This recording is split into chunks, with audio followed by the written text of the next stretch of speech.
Good morning, everyone, and welcome to the October 17th, 2018 meeting of the City Council, which is now called to order. The meeting has been properly noticed and posted in compliance with the open meeting law. These proceedings are being video recorded as well as presented live on KCLV, Cable Channel 2, and are closed captioned for our hearing impaired viewers. Please note customers of CenturyLink Cox Communication may view this program in high definition on channel 1002. You may also watch the meeting live on Apple TV, Roku, and Amazon Fire TV on the Go Vegas app.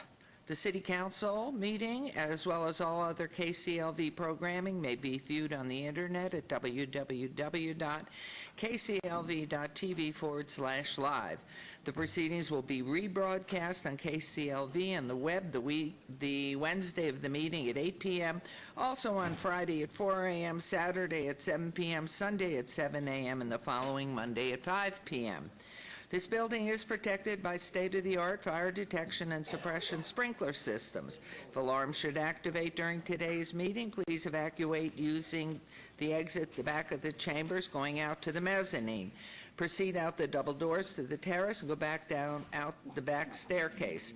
For anyone who has difficulty with stairs, please check with a marshal or fire official for assistance. Once outside, assemble on the northeast corner across the street from City Hall at Lewis and First Streets. Employees wearing safety vests or our city marshals will inform you when it's safe to re-enter the building. For public comment related to items on the agenda, citizen participation, and public hearing items, we have available a speaker card which you may complete and submit to the city clerk. Cards are available online in the clerk's office or at the rear of these chambers. If you do not submit a card, it does not prevent you from speaking under public comment, citizen participation, or specified public hearing items. If anyone's present today who has need for hearing impaired equipment, please see our city clerk staff up front. And if you parked in the parking garage across the street, please be sure to have your tickets validated by our security officers when exiting.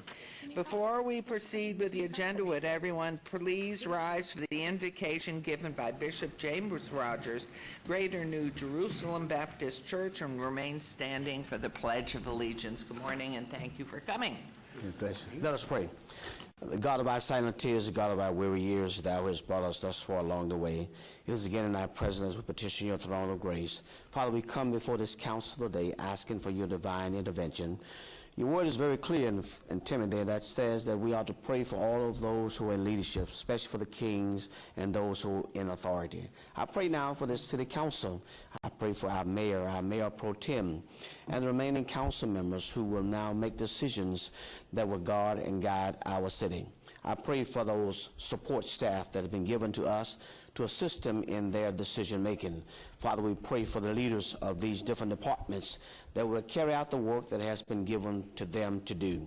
Now we ask for your divine intervention. We thank you for your love. We thank you for your kindness. Certainly we thank you for your tender mercies. Bless those who will be coming before this council today. For those decisions made, some will be brought into prosperity and others may be brought into poverty. But we believe that you have our best interests at heart.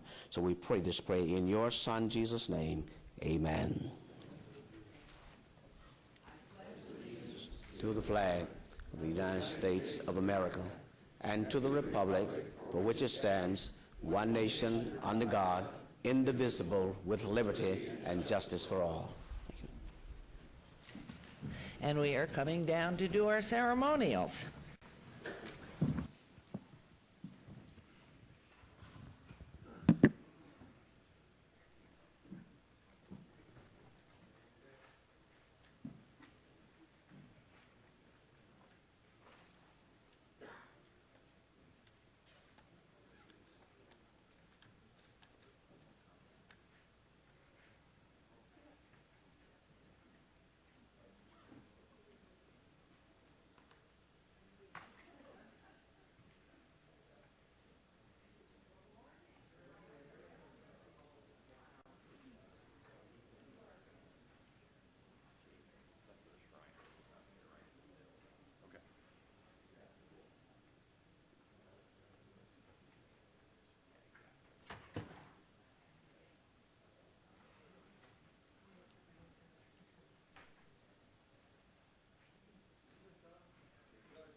handsome group here in front. Also. Wow. Look at those cute little teddy bears. Okay. You have a lovely escort, don't you?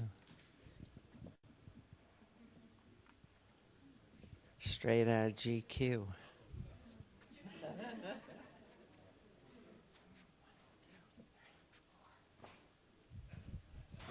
Okay, we're all together here. Our first ceremonial item today, I'd like to ask our finance director, Vanetta Appleyard, to join us at the podium, please. Our employees strive to meet our values of being kind, committed, and smart. They build our community to make life better, and I'm proud to announce that the Employee of the Month is Cynthia Clay. So, Cynthia, come on down. Wow, is that good support?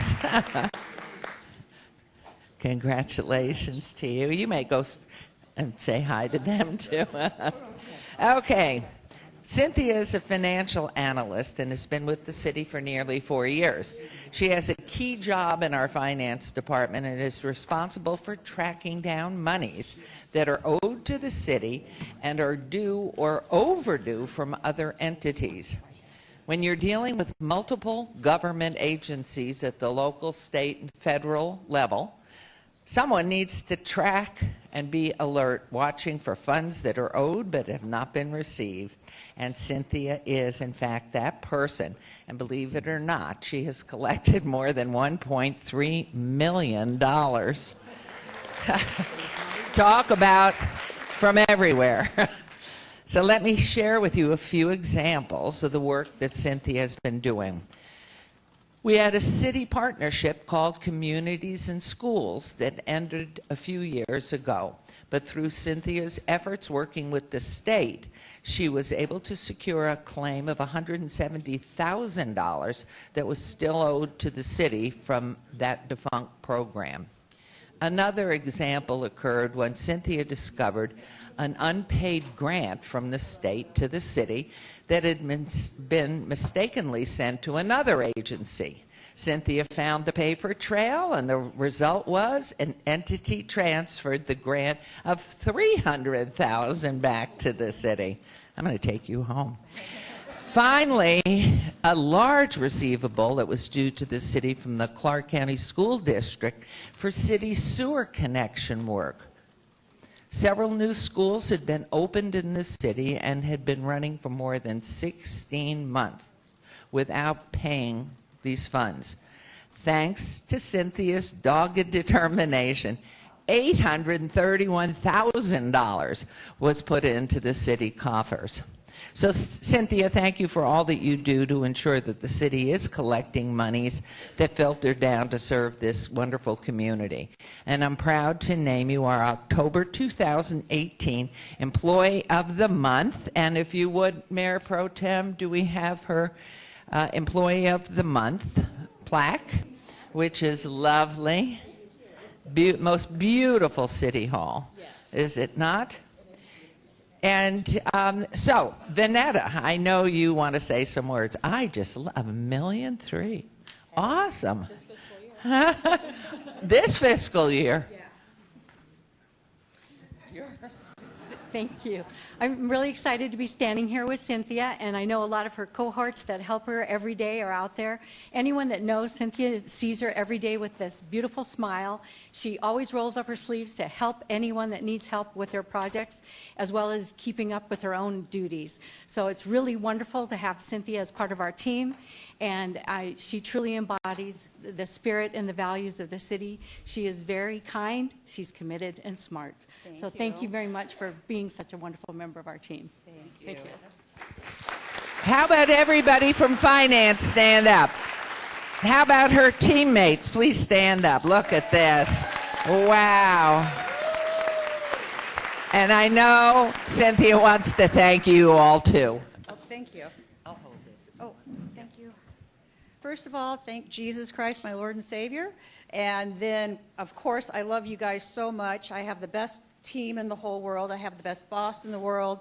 I'm so grateful to be back at the city. I started working here in 2005. And then I left for a couple years, and that was terrible. And I was fortunate enough to come back.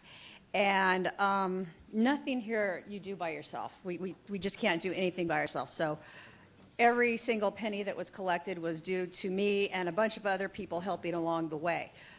We have a great team, Dana, who helped with the Clark County School District money, and then Priscilla, who helped with the grant money, and then my boss, Kathleen, who helped with the $170,000 from the asset recovery. We all worked on that, not just me. I don't know anybody in finance who can do anything alone. We all have to do it working together. And I'm grateful that I have such a great team to do that with. The people in purchasing also, they're part of finance, and we love them too. Grateful, thankful, blessed, and again, thank you all. Thank you. We're proud of you. We're proud of you and your team. It's also a special day because it's Cynthia's birthday. How about it? It's her birthday. So how about happy birthday to you. Happy birthday To you, happy birthday, dear Cynthia. Happy birthday to you and many more. There you go. What a great ride. Wonderful. And thank you, team. Wonderful job. We just are so grateful to all of you. Congratulations, Vanetta. Thank you. Okay, for our next item, I would like to invite... Oh, no. Did we forget on her birthday? Come back, come back, come back, Vanetta. Put you in. We have a picture taken with you. Hold it up high. And they say this is perfect timing, but it shows that they have to make them.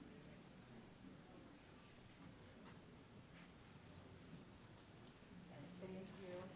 Thank you. Love the bubble. Oh.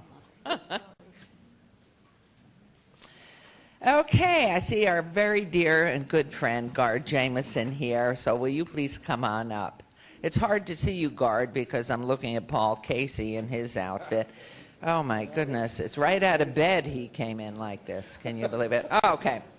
Gard has been a wonderful partner with the city and has always been available and willing to help our more challenged communities and individuals in those communities in our city. He knows the value of education and has been a champion for our youth development and social innovation department and all of the programs that that group is working on to create a stronger future for our children.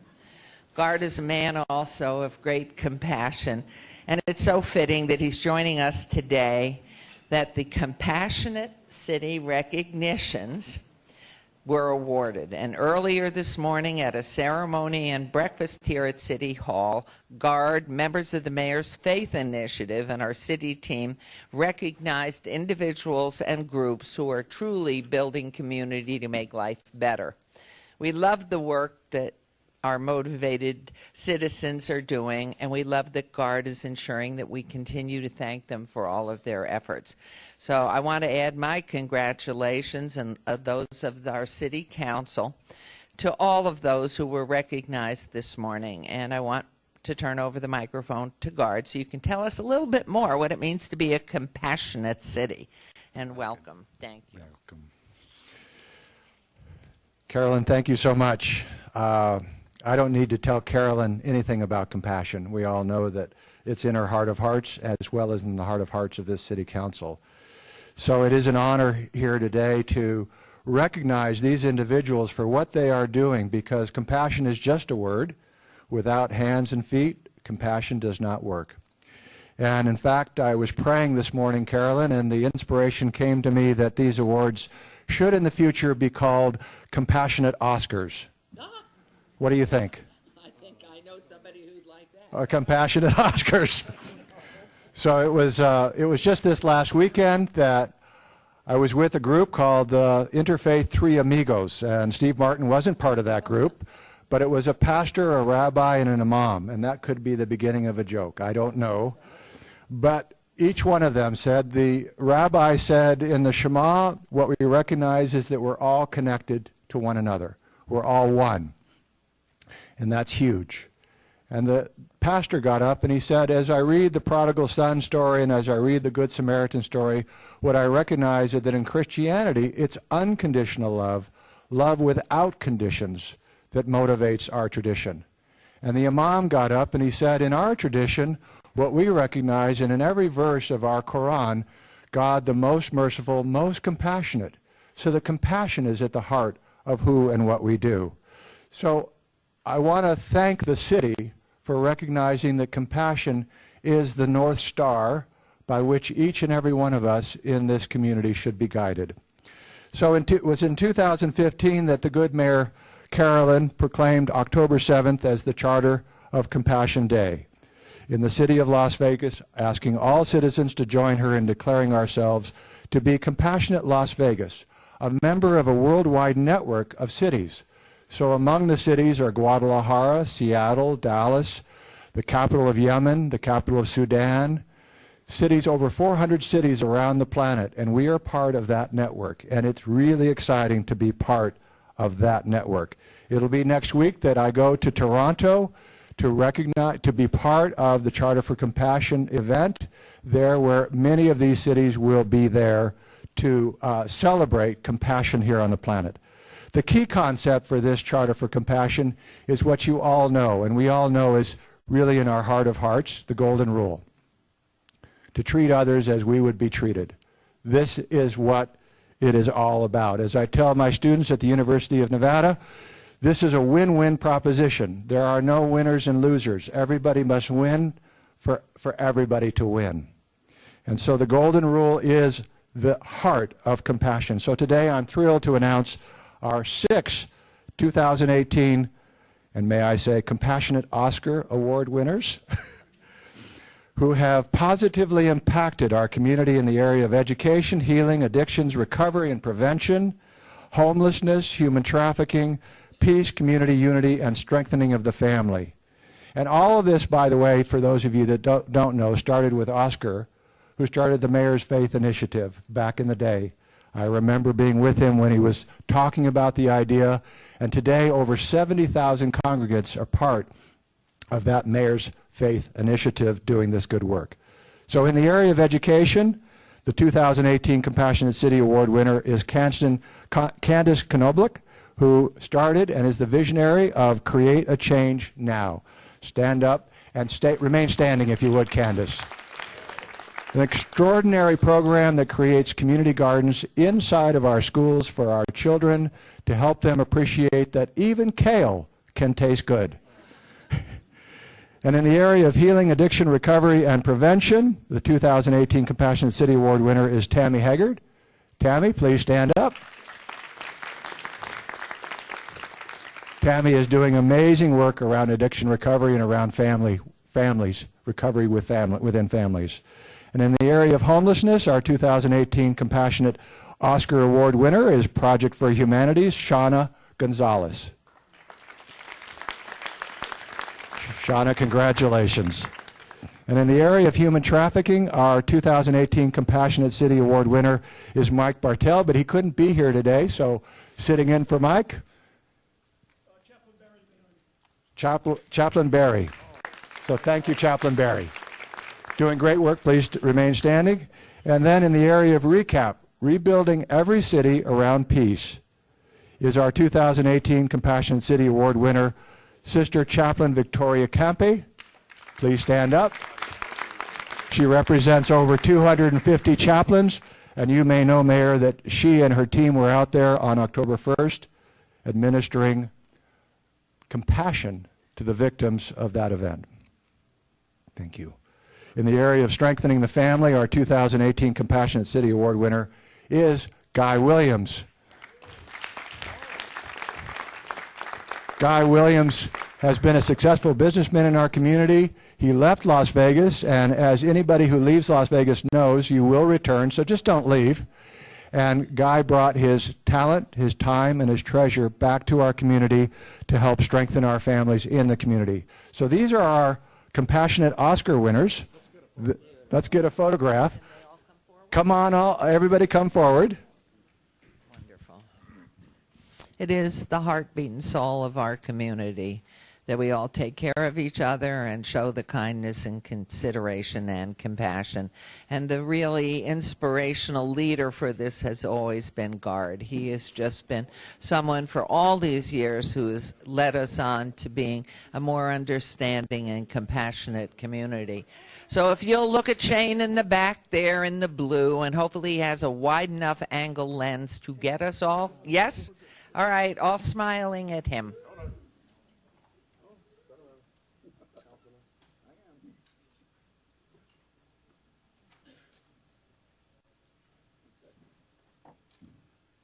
Great, and thank you all again. And Candace, I do remember the very first garden.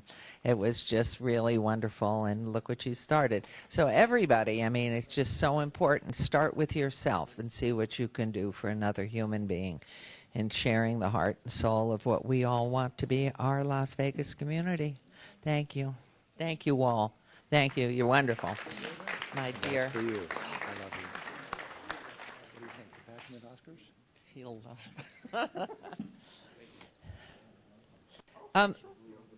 Gard, I think you have, I'll take it, but are those yours, your papers? Okay, great. Joe, nice to see you. By the way, they come to our clinic, and they do amazing work in our clinic, these Shriners. Love you all. Volunteers in Medicine, what a fabulous organization, again, started by Florence Jameson and Gard. So for our final item this morning, Councilman Anthony, I think we have a group that you are lucky enough to be talking about. Thank you, Mayor. Well, today it is my honor and my privilege to recognize an organization in the city of Las Vegas that does so much for us in our community, for those people that need it the most. And obviously, I am talking about the Zelza Shriners of Las Vegas. At this point, I'd like to invite Potentate Joe Freeman to come up to the podium. Joe, give him a nice round of applause. He's a good man. You could be one of them, baby. Who says I'm not? I don't know. The Zelza Shrine Temple in Las Vegas was chartered on July 8, 1976. Since then, they have served and medically changed the lives of approximately 58,000 children in Las Vegas and Southern Nevada during those 42 years. The Shriners of Las Vegas have made more than 1,800 10-hour round-trip visits by Zelza Shrine van, carrying children to and from the Shriners Hospital for Children in Los Angeles for medical care. Their volunteer drivers have contributed nearly 59,000 volunteer hours, driving more than 1 million miles to accomplish their mission. The Zelza Shriners of Las Vegas have performed outreach clinic care for an estimated 80,000 medically fragile children, some of whom are referred to the Shriners Hospital for Children for the needed specialized care that they need. In 2005, the Zelza Shriners of Las Vegas established a state-of-the-art telemed studio at their Shrine Temple designed to provide doctors in Los Angeles with a remote system to observe and evaluate our children in Las Vegas to determine if it's necessary for them to be transported to the hospital for care. All of these services are provided by Shriners Hospital for Children regardless of the family's ability to pay, and most often at no cost whatsoever. The Shriners Hospital for Children Open is celebrating the Las Vegas's 36th consecutive year of hosting the PGA Tour Golf Tournament. Many of the world's best golfers compete at TPC Summerlin for the chance to win their share of a $7 million purse. The event is from October 31st to November 4th, with proceeds benefiting the Shriners Hospital for Children. Returning champion Patrick Cantley will be there to defend his title, and we have some absolutely outstanding golfers that are going to be coming out to TPC Summerlin in the next couple of weeks to play in this tournament. And if you're a golfer, you've heard of these names like myself and Councilman Coffin. If you're not a golfer, these are big names. We have Jordan Spieth coming out, Ricky Fowler, Webb Simpson, Bryson DeChambeau, Tony Finau. Our local pros include Kevin Na, Ryan Moore, Wyndham Clark, Scott Percy, Aaron Weiss, and 2018 UNLV graduate Shantara Ban. They're all playing in this tournament, and it's going to draw some absolutely tremendous crowds. and the money, again, goes to help these kids by the Shriners Temple. At this point, I'd like to ask Potentate Freeman to say anything additional he would like to and introduce a special young man. Thank you very much, Councilman Anthony. We have a little gift for you here, and it's recognition of your support and coming out to our clinics, etc. It's got real small print on it, so I printed out a little larger. Even with that, I have to wear my cheaters so I can read this. The inscription states it's to Councilman Stavros Anthony, who has for many years been a strong supporter of Zelza Shrine's efforts to bring medical care to our medically fragile Southern Nevada children. He has been in attendance at most of our community outreach clinic activities. His dedication to quality public service has been evident to those of us with whom he has worked. Thank you. Thank you very much. You're welcome. Thank you for your recognition of us. And if I might, before I go on, I have here some tote bags for each of the council members. And in that tote bag, you will find a pen and a pin from my year. And you will also find an invitation to a meet and greet to be held here on Wednesday, the 31st of this month. And it will, we will have present doctors and staff and other dignitaries from Shriners International be here, tell you all about what's going on. So if I might, I've got a few remarks here. I hope I don't take up too much of your time. I want to thank you for your recognition of Zelza Shriners, and as potentate of Zelza, and one of the drivers who deliver that precious cargo that you noted a while ago, I can tell you, there is no greater feeling than seeing the miracles that the doctors and the staff at our hospitals do over the course of the patient's treatment. The statue that I presented you is a smaller version of what we call walking tall, and it's a Shriner who's carrying a small child. Other things that Zelza takes part in our community during the year is we participate in many of the parades in the Southern Nevada area. We hold 4 outreach clinics each year where doctors from Pasadena come and visit approximately 50 or more patients each time. We also have child ID registration and screening clinics where we take applications for new patients. We hold a Christmas party for our Shriners children each year. Lance Burton comes and he performs some magic for them, and they're entertained by that. And we also do what we call a shop with a Shriner, where we take disadvantaged children out and we help them select Christmas gifts for them and their family. And it's really amazing when we go out. One would think that the children would gravitate to the toys and those sort of things, but I've been amazed in participating in this event that these young children often think of the other members of their family when they select the gifts that they do at that time. There are approximately 400 patients in Clark County, Pahrump, Laughlin, and Mesquite, and who we treat. And the Shriners Hospital for Children treats all kinds of orthopedic disorders, burns, cleft lip, and cleft palate. And as you stated earlier, these services are provided to the patients with little or no cost to them, regardless of the family's ability to pay. I've got a special person here today. He's one of our patients. His name is Christian Gray. Christian, would you come on up? Christian is going to be one of our patient ambassadors at the Open. So he has been selected to represent Shriners International at the Open. He'll be walking the last 2 holes of the course each day.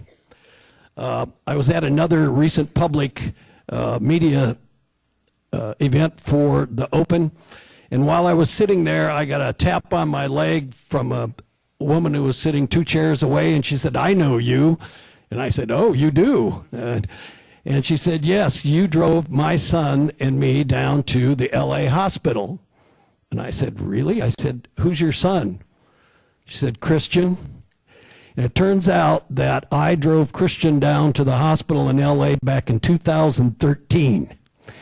One of the things that is important about noting that is that we often leave at 2:30 in the morning, and the parents and children are there, and we're often running to get him down to the hospital.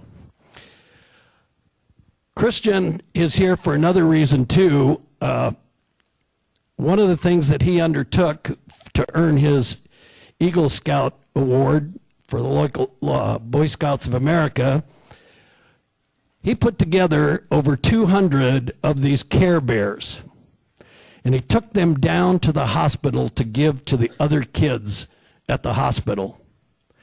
So it's great to have him here, and shows you the kind of compassion that you were talking about earlier. So with that, I want to thank you, Councilman Anthony, very much for recognizing us here today. And I just wanted to tell you some of the things that we do here at Zelza Shriners in Las Vegas. Do you want to say something in front of all these folks, Christian? Come on. He's not shy. He'll do it. Go ahead. Say whatever you want to say. Within reason. I'm just so grateful for everything that Shriners has done for me, and for all that they've helped me with medically, and how much they continue to help me with like the ability that they've given me to go to the golf tournament. And I'm just so grateful for all that they do. Thank you. Perfect. All right. Because of everything you do, Joe, and the Shriners and everyone, I have a proclamation signed by the mayor and the entire city council proclaiming today Zelza Shriners Day in the city of Las Vegas. So congratulations. Thank you for everything you do. How about having your colleagues come up with a picture? I have one more, Oh. so don't go anywhere. Okay. Don't go. I got one more thing to do.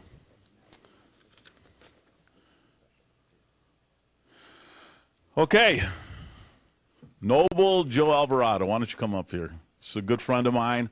I think he's probably a good friend of everybody up here. Joe has been affiliated with the Zelza Shriners since 2002. He recently stepped down as Zelza's representative on the Board of Governors of the Los Angeles Shriners Hospital for Children after serving in that capacity for 8 years. Joe has been instrumental in his participation in the outreach and screening clinics, especially with our Hispanic and Latino community. He is also the leader in obtaining toys for the children's Christmas party and for the Whitney Elementary School students. He currently advises the newest members to the Board of Governors for our newly opened Shriners Medical Center in Pasadena, California, and continues to advance the services of the Shriners Hospital for children throughout Southern Nevada and in our community. And because of that, I have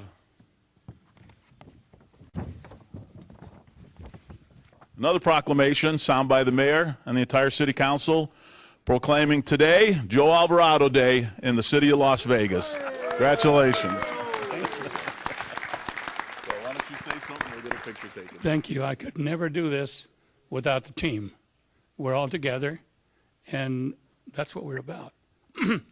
Guard and people like him, all of you, I've never taken a step without your help, and I thank you all.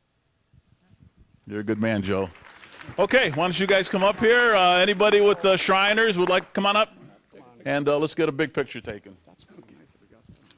Gorgeous job. Wow. Okay, I'll make a copy. Hey, Yeah, see? yeah.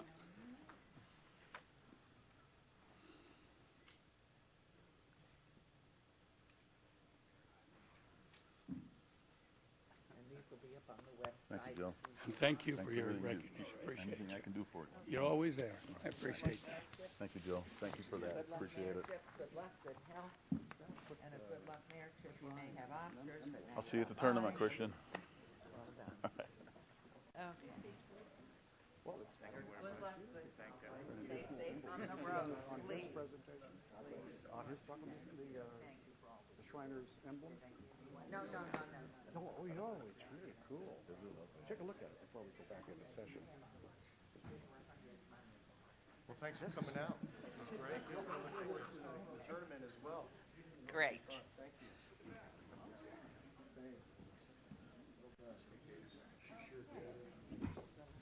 Have that back. Okay, while we get settled, probably be another 5 minutes, that's all. And switch over on our technology. Thank you. Good luck. All right.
Okay, we are now starting with, where am I?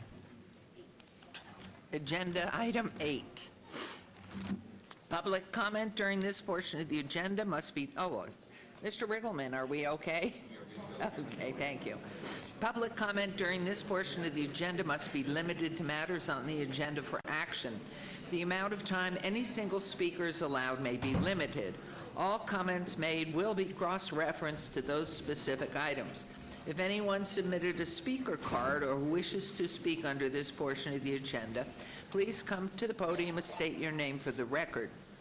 This is your opportunity to address the council, but the council is not able to respond or engage in dialogue. We'll set the time at 1 minute, please. Good morning, Mayor. Paul Casey, Paul Casey Entertainment. It's good to see you since last month with the John Lennon official United States Postal Stamp, dedication downtown. Each one of the members should have a limited edition envelope that was first day issue. Those are collectibles. They're worth a lot of money. Nice. Please don't pay your water bill with them. Okay. But No they are hassle. very valuable, and they were made for us. So I wanted to thank you and Councilman Coffin and Ward 3, we did that. Anyway, I'm here for another reason.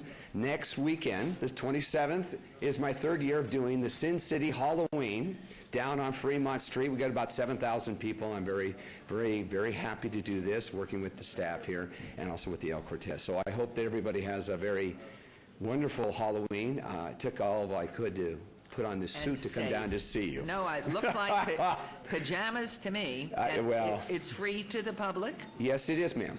And There the should time? be, we do a 5K run. It's a theme run like the Great Santa, and it's to raise money for the Children's Miracle League, those proceeds, and then that's before that. Councilman Anthony's been there for the dedication on that. And then after we have the parade, which goes off at 8 o'clock, and we have about 800 participants, floats. Then we do a special scary car show and entertainment live, and it's exciting. So thank you very much, and I hope everybody has Thank you for all and that you enjoy do. the pumpkins, too. Take care. We didn't know where they came from, and if I can That's it. stop sneezing, thank you very much, Mr. Casey, and thank you for all that you do for our community. Yes. Good morning. Good morning, Your Honor, members of the council, Chris Kempfer.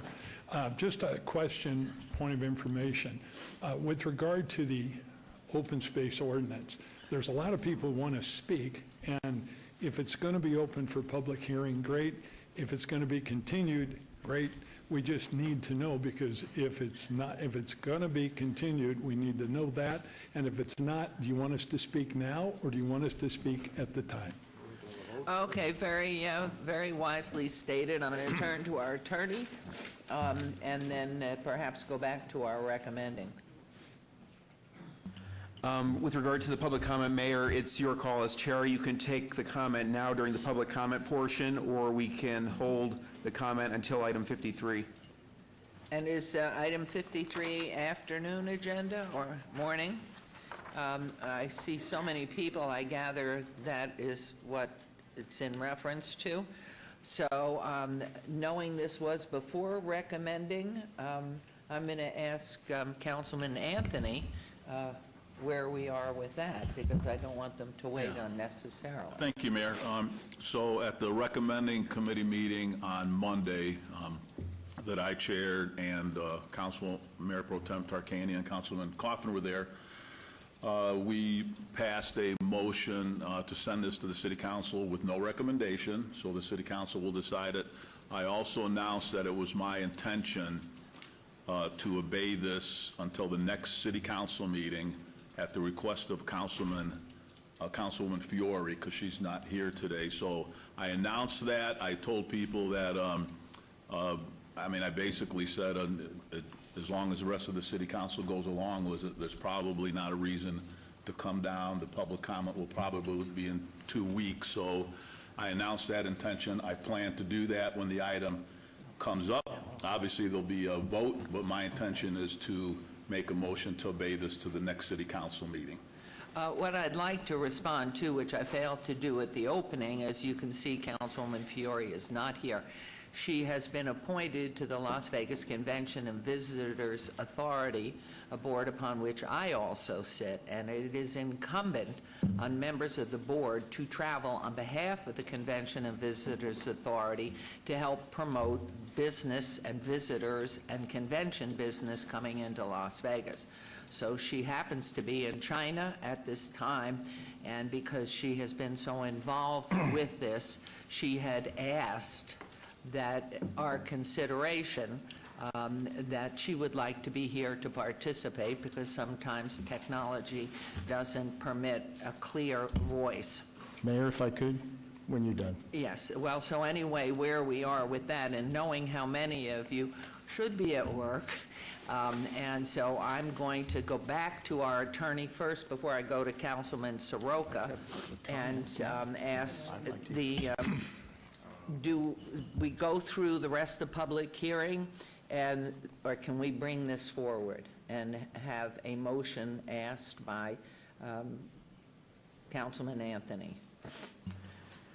You can bring the item forward. I don't know if that'll take care of this issue of where you want comment.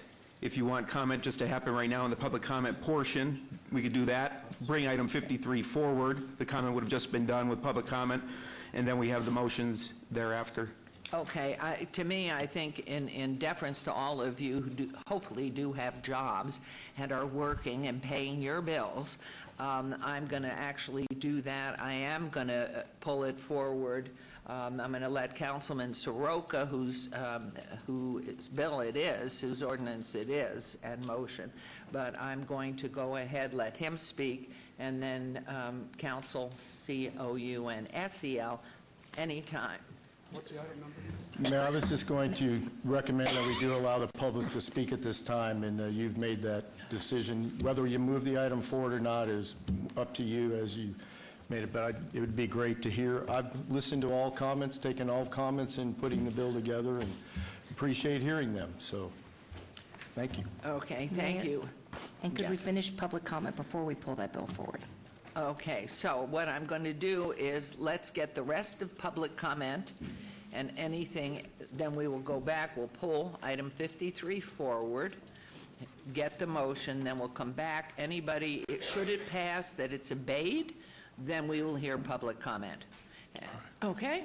So anybody who's here right now to address any other agenda item but 53, we don't need your address, but your name, please, sir, and what you wanted to mention. Hi there. My name's Kean Block. I'm the owner of 7705 Seagull Avenue. I believe on item number 102, a request for a short-term rental approval. It's my understanding that it's going to be abated today. I had a very constructive conversation with Councilman Soroka yesterday, and out of respect for the neighbors, I'm going to be holding a public meeting within the neighborhood so that they can get to know me better and understand why I want a short-term rental. So, Thank you, and appreciated the conversation yesterday, and appreciate your request for abeyance, and I think we'll be able to put that on the housekeeping items later, and I'm sure we'll be able to support that, so thank you. Okay, if there are any members of the community in your neighborhood, what are you going to be asking abated for how long? The request was for December 5th, so he could have time, with the holidays coming up, so he would have enough time to have a meeting with the neighbors, address anything, and then come forward again. As we go forward to that item and to the afternoon session, should there be a problem with that, Councilman Soroka will notify you. Otherwise, you can assume that that arrangement, your offer to have it on December 5th is where it will be placed. Yes, I wouldn't request that he stay any longer than he wanted to. He could leave now, or you're welcome to stay if you like. Okay, thank you. Thank you very much. Thank you very much. Anyone else wishing to be heard at this time that is not in reference to item 53? Okay, I'm going to close public comment and move on to agenda item. Let me get these details worked out, then we're going to pull forward item 53. Agenda item 9 for possible action, and 8 items council staff or applicant wish to be stricken, table, withdrawn, or held in abeyance to a future meeting may be brought forward, acted upon at this time. Mayor Pro Tem. Madam Mayor, I move that we withdraw without prejudice at the request of the applicant, item number 21, which is on the consent agenda, a marijuana establishment license dispensary for a change of ownership from Integral Associates LLC to Essence LV Boulevard LLC, doing business as Essence at 2307 South Las Vegas Boulevard, and that's the motion to withdraw without prejudice. Thank you. There's a motion. Please vote, and please post.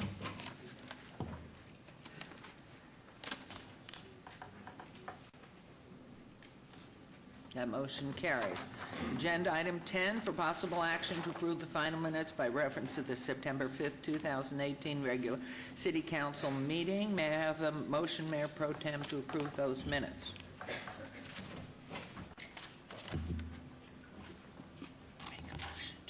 I move to approve the minutes. Thank you. There's a motion to approve. Please vote and please post. And that motion carries. And now we are going to pull forward agenda item 53.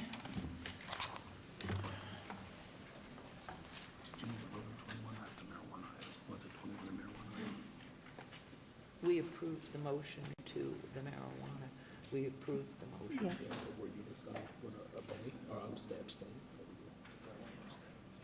Oh, What is the okay. question? I have to recall agenda item 21 because unfortunately I was to abstain on that. So there's a motion, please, to move to pull back the agenda item 21. We have to remove the approval first, right? Right, and that's first, so please vote. Mayor, just for clarification, what are we doing? I have a son who's involved in the marijuana industry, and I forgot to mention that and abstain on that vote. Okay, so are we just re-voting again?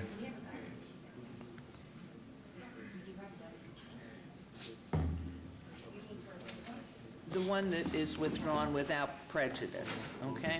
So that, if you'll just vote to pull that back, and Councilman Soroka, please, and then we will re-vote on the approval, and I will abstain. Councilman Creer, please. Okay, and please post. Motion carries. And now, again, there was Mayor Pro Tem's motion to approve, and I will be abstaining on that vote. So if you will. So the second motion, is to draw without prejudice, item number 21.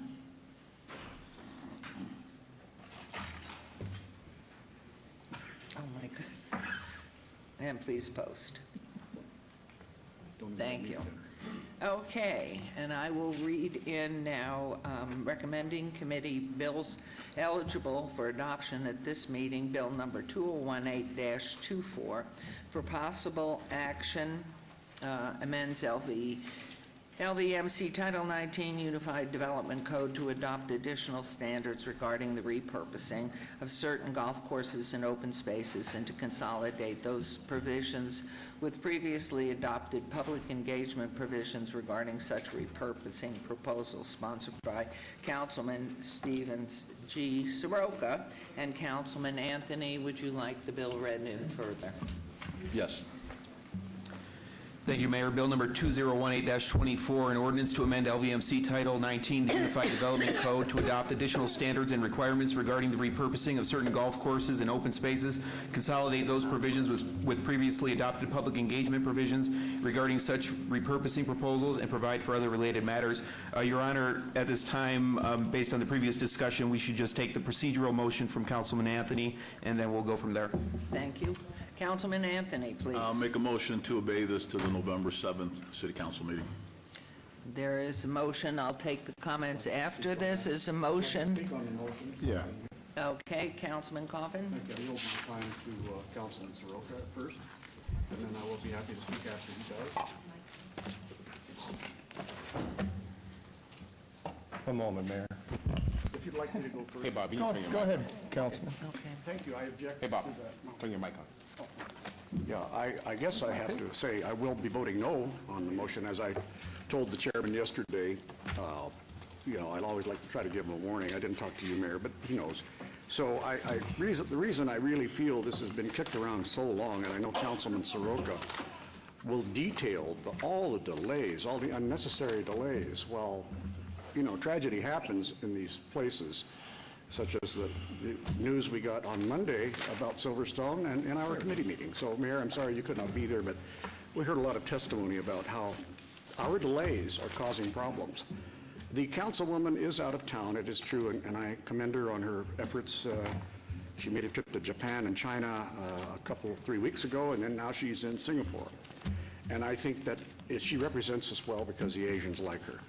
But on the other hand, she is a no vote on all of this. She is a no vote, so she really wouldn't be contributing an amendment or any kind of information new that she hasn't already expressed. So that's number one. Number two, this matter on another venue, when there was a Badlands issue, and now this is open spaces, I called in from Korea at 3 in the morning to attend this meeting, and I made it my point to do that. And it is incumbent upon us, if it's important, you show up, even if it's on phone or here. Taking nice trips around the world are fine on the taxpayer dollar, but they sure as hell aren't good enough for local business. I can say that I really, really feel that this has gone way too far. The people who are in opposition now have asked too much of the council. And I think that we need to have a vote up or down on the issue today. So if the first vote is to whether to obey, Your Honor, I certainly will be voting no on that. I'll live with any result that we have. Thank you. Councilman Soroka? Thank you, Mayor. And I was actually looking forward to hearing all the public comment on this, because people did take time out to come here. So I thought we would have public comment and then have the discussion, but since I'm getting the opportunity to speak generally about the bill, I appreciate everybody being here. I love democracy in progress, and I love that people respectfully and with facts and reason and a rational discussion, and that I respect people that can disagree agreeably. And I think that's wonderful. So just a little bit about the bill, because we've heard so much from some people, but not from the others. So this general bill we're putting forward, in general, it's a comprehensive approach for the city of Las Vegas to deal with the proposals to repurpose golf courses and open space.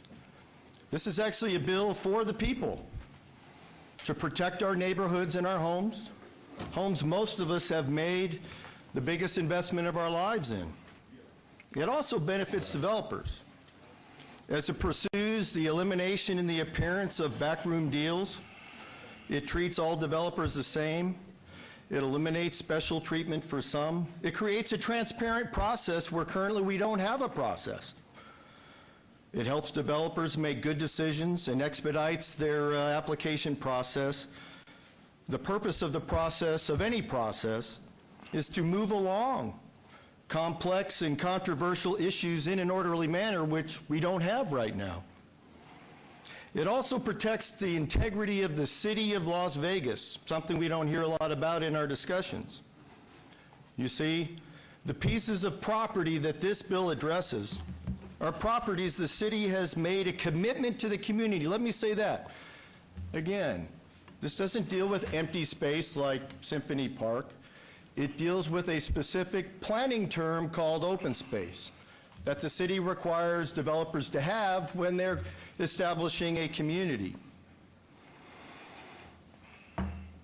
This process makes the city consider carefully walking back on any commitment that it has made to the community. It does not apply to future development. It does not apply to development in progress. It applies to completed development. And that open space was promised and committed by the city to the community to be there seemingly in perpetuity. The ordinance has been in the works since September 6, 2017. It was proposed here from the dais. It was approved by a majority of city council. That's more than a year ago. In that time, Henderson asked for a copy and received of our draft, modified it, passed it, and resolved their golf course issue that they had at the time, and now they have a plan. And we are still considering this over a year later. This document has been through three committees over the months. It's been through a rigorous process. There's been a policy committee and 2 stakeholder committees where people representing residents and people representing developers had a chance to work on this. All reasonable accommodations in the spirit of this document were accommodated.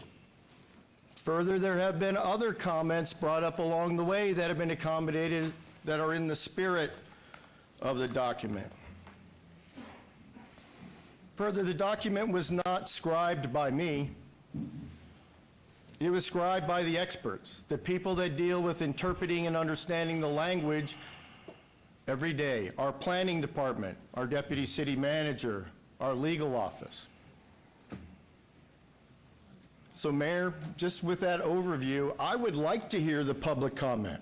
I want people to speak, and then we can decide what we're going to do with it from there. But I ask that people come here and have their say, and I would like to hear their comments in a reasonable, respectful, rational manner, so that, as I've said, we've taken all comments in the spirit of the document, and be happy to hear them. Thank you. There is a motion on the floor to obey, to what was the date, Councilman Anthony?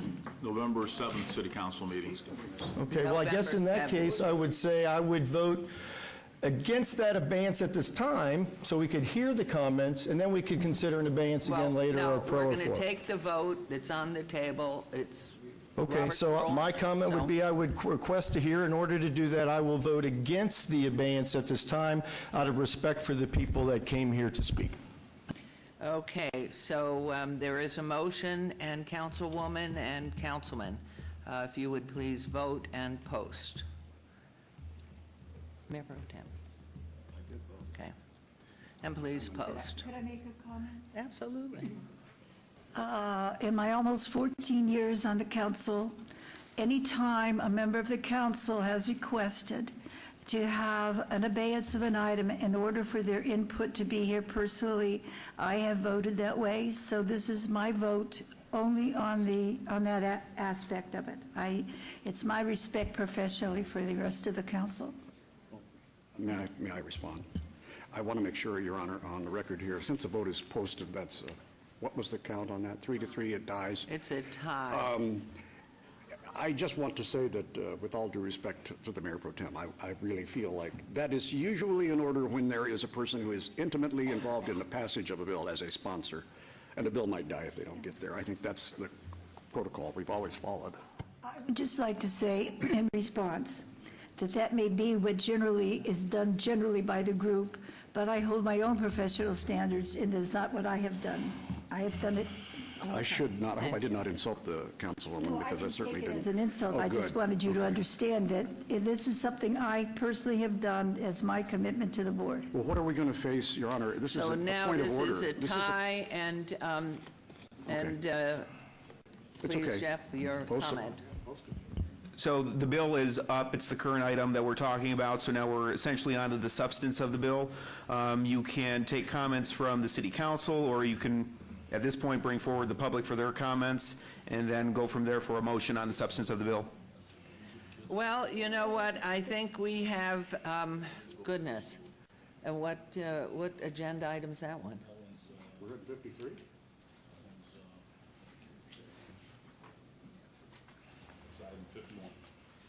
Okay, ladies and gentlemen of the public, we have a school here, little people that need to go back to school.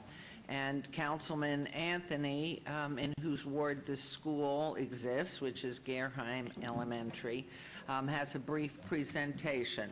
So he has asked we pull that item forward. So please have a seat, relax while we go forward into this item. And, pardon? And so what we have today, this is very exciting. All of us know that we have wonderful, wonderful young people who are going to be the future leaders of our community. And this morning, we have with us one of our elementary schools, Gerheim Elementary, that, in fact, I knew the Gerheims and how wonderful a namesake your school is. And they are coming forward to talk about presenting an official city animal for this council to consider. And what has happened over the years, because we have had offers of city songs and poems and trees and flowers and other symbols and animals for the council to suggest, it became extremely difficult for the council to select one animal, one tree, over all the youth groups that are in the community and all the schools. So we're going to have you present, but I want to let you know that we have had burros and mustangs, scorpions, mountain lions, foxes, desert tortoises, coyotes, rattlesnakes, and bobcats as offered as well. And all with the best of hearts from the most wonderful young people in our community. And we know you've worked diligently on this and so impressed Councilman Anthony that he had our city manager come out and visit with you and see this great presentation. So what I have done on behalf of the city, first and foremost, I'll be right with you, is a proclamation declaring October 17th as Black-tailed Jackrabbit Day in the city of Las Vegas, asking all residents to join me and the students at Gerheim Elementary in recognizing this animal as representative of our great city for the day, and we applaud the students' civic engagement and activism as we offer them best wishes for success. And so I'm going to pass this down and then ask our principal if you would come forward and give that to her, if you would, please. And we thank you so much. It's so inspiring for all of us, and congratulations to you. Mayor? Yes, sir.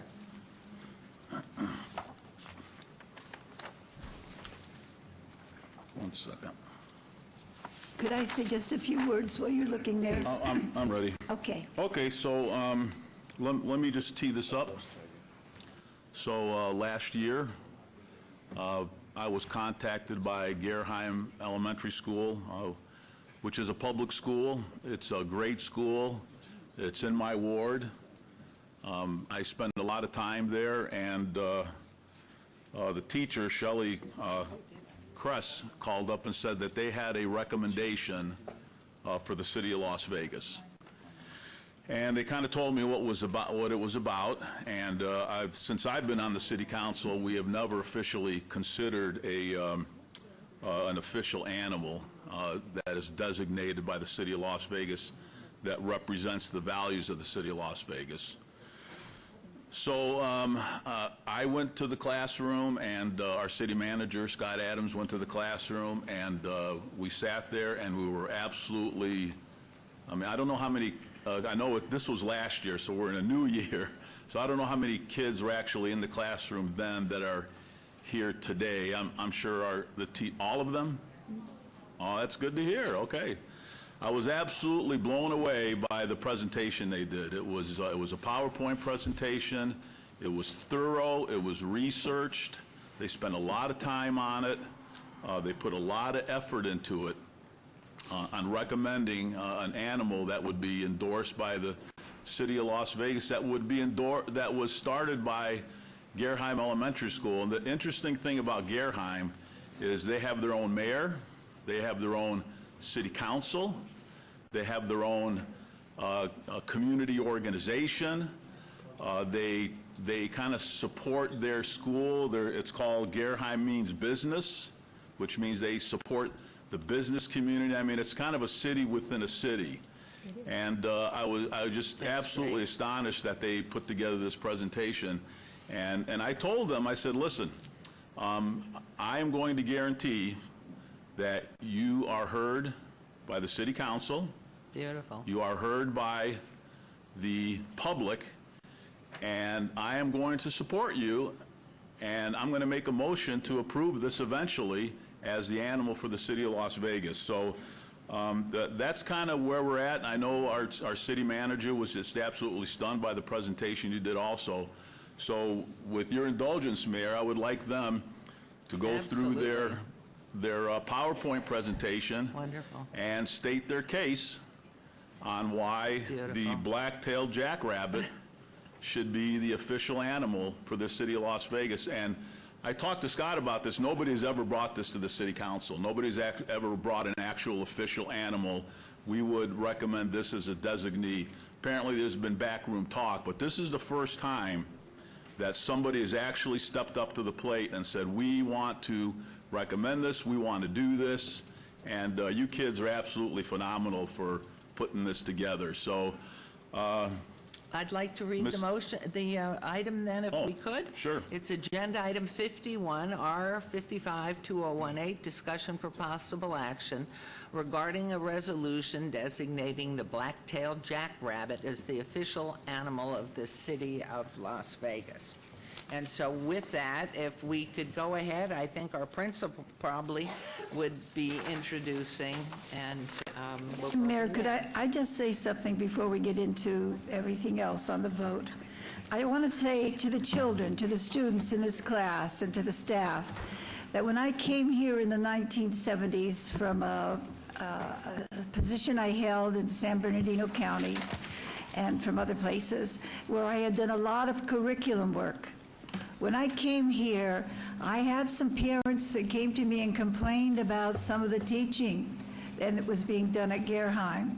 And I went to Gerheim School, and I observed the class, and I observed what they were doing, and I said, what are you talking about? This is the best. This is what we've been developing in California. California, you don't just learn to write, you don't just learn to read, you learn to do. And that's why you do have your little town within the Gerheim School. And every year since then, I've just been delighted. You get better and better and better. I want to tell you from someone who's been a long time in education that your Gerheim School is one of the finest I've ever seen in any state, and tell you how great you are and as students and as teachers. Thank you.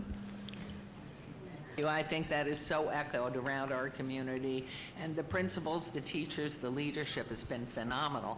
But I look at your faces, and having been to your school for reading days in the past, it's wonderful to see the continuum of just interest and energy and smiles. You have such beautiful young people here, and I look at moms and dads out there, and we're so grateful. So please go ahead.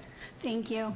My name is Shelley Kress. I teach 5th grade at Gerheim, and last year I did teach 4th grade to this relatively same group of students. I have about 9 new ones with me, and I lost about 6 going to other schools or moving. So at the beginning of last school year, after a visit from Red Rock Canyon, I saw an opportunity to expand on the visit and incorporate multiple academic standards and provide the students with the chance to present their personal opinions that would connect their study with real life.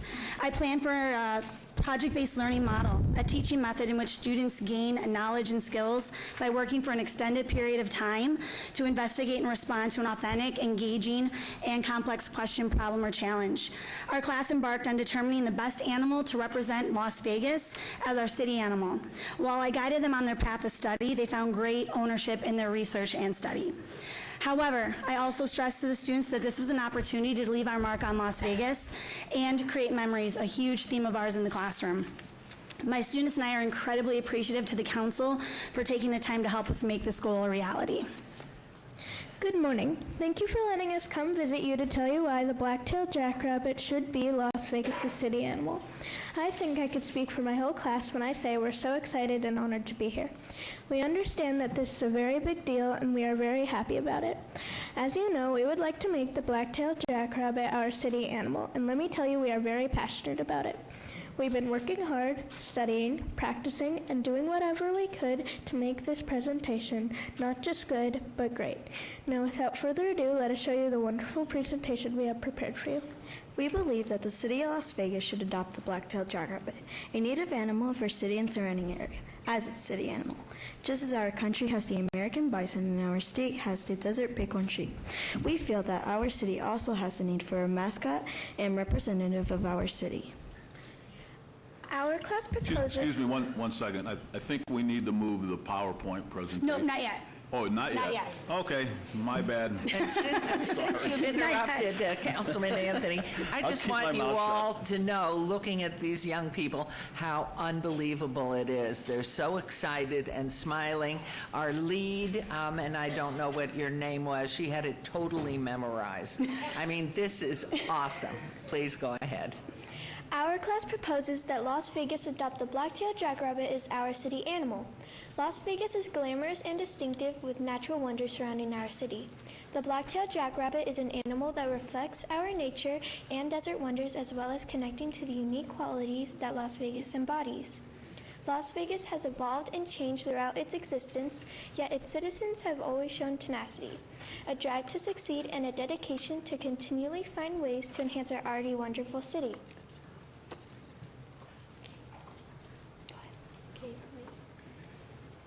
You got this, kid.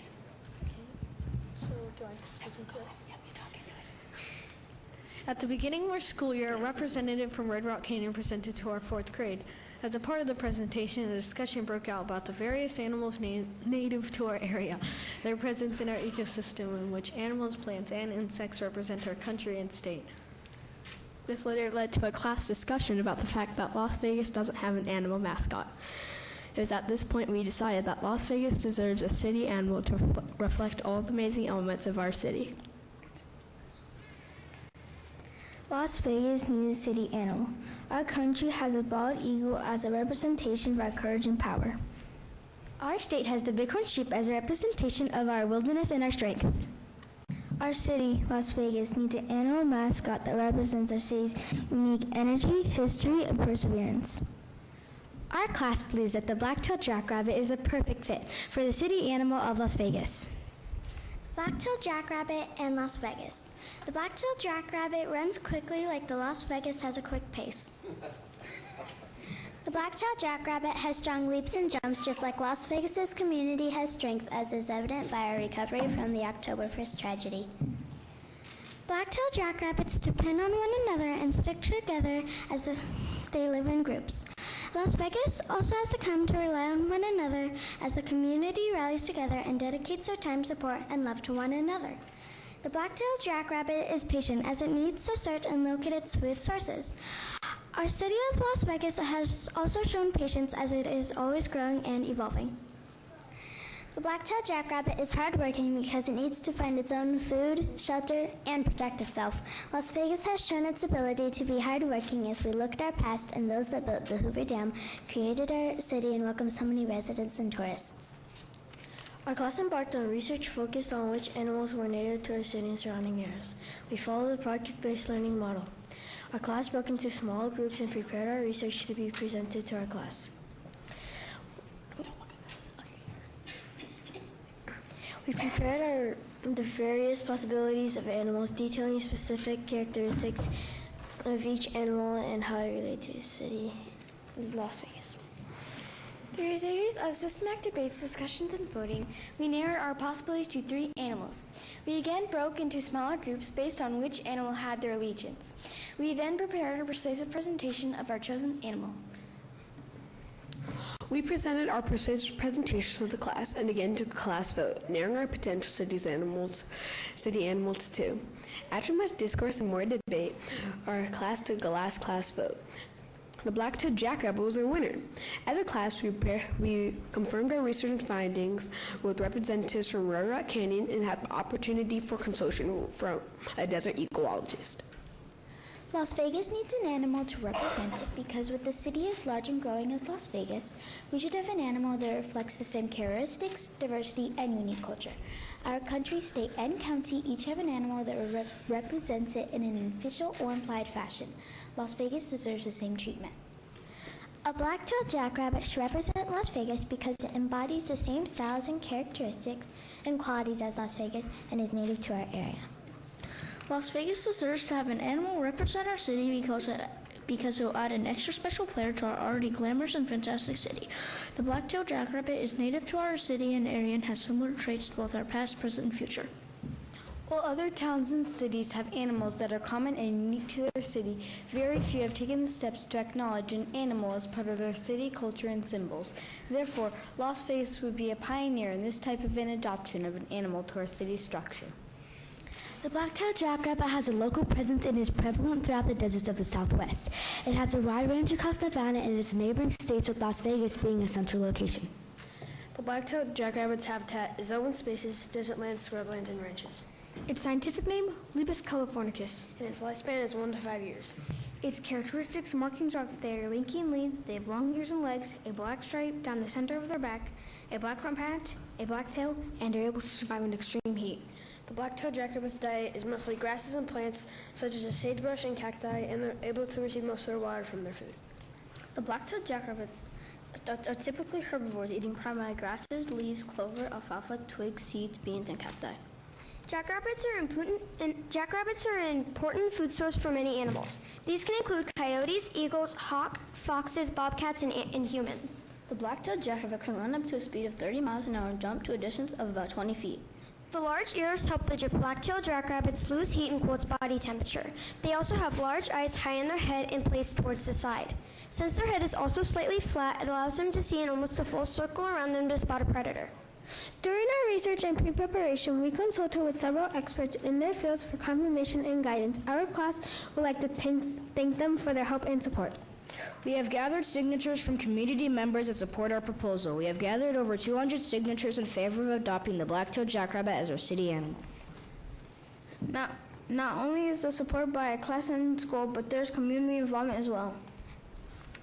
If this proposal is approved, we look forward to seeing our names attached to this edition of Las Vegas History, and we ask to be recognized in Ms. Shelley Kress's class 2017 through 2019. This is an amazing opportunity to be part of history in a small way, make a change. We are incredibly proud of how successful this proposal has been and hope the council decides the black-tailed jackrabbit should be our city animal. Thank you for letting us come and present to you, and we're truly grateful to be here. Absolutely glorious presentation. Boy, I wish I'd had you as a principal. You are some, and teacher, and fourth and fifth grade teacher. Absolutely outstanding. Congratulations, each and every one of you. You just took charge, and what a great, great concept. And moms and dads, you must be so proud of them. We are so grateful. So at this point on this presentation, Councilman Anthony. Thank you, Mayor. Great job. We have adults that couldn't have done a job like that. For sure. On a PowerPoint. So I'd like to ask the parents that are here, would you please stand so we can recognize you got some great kids. Thank you for doing this.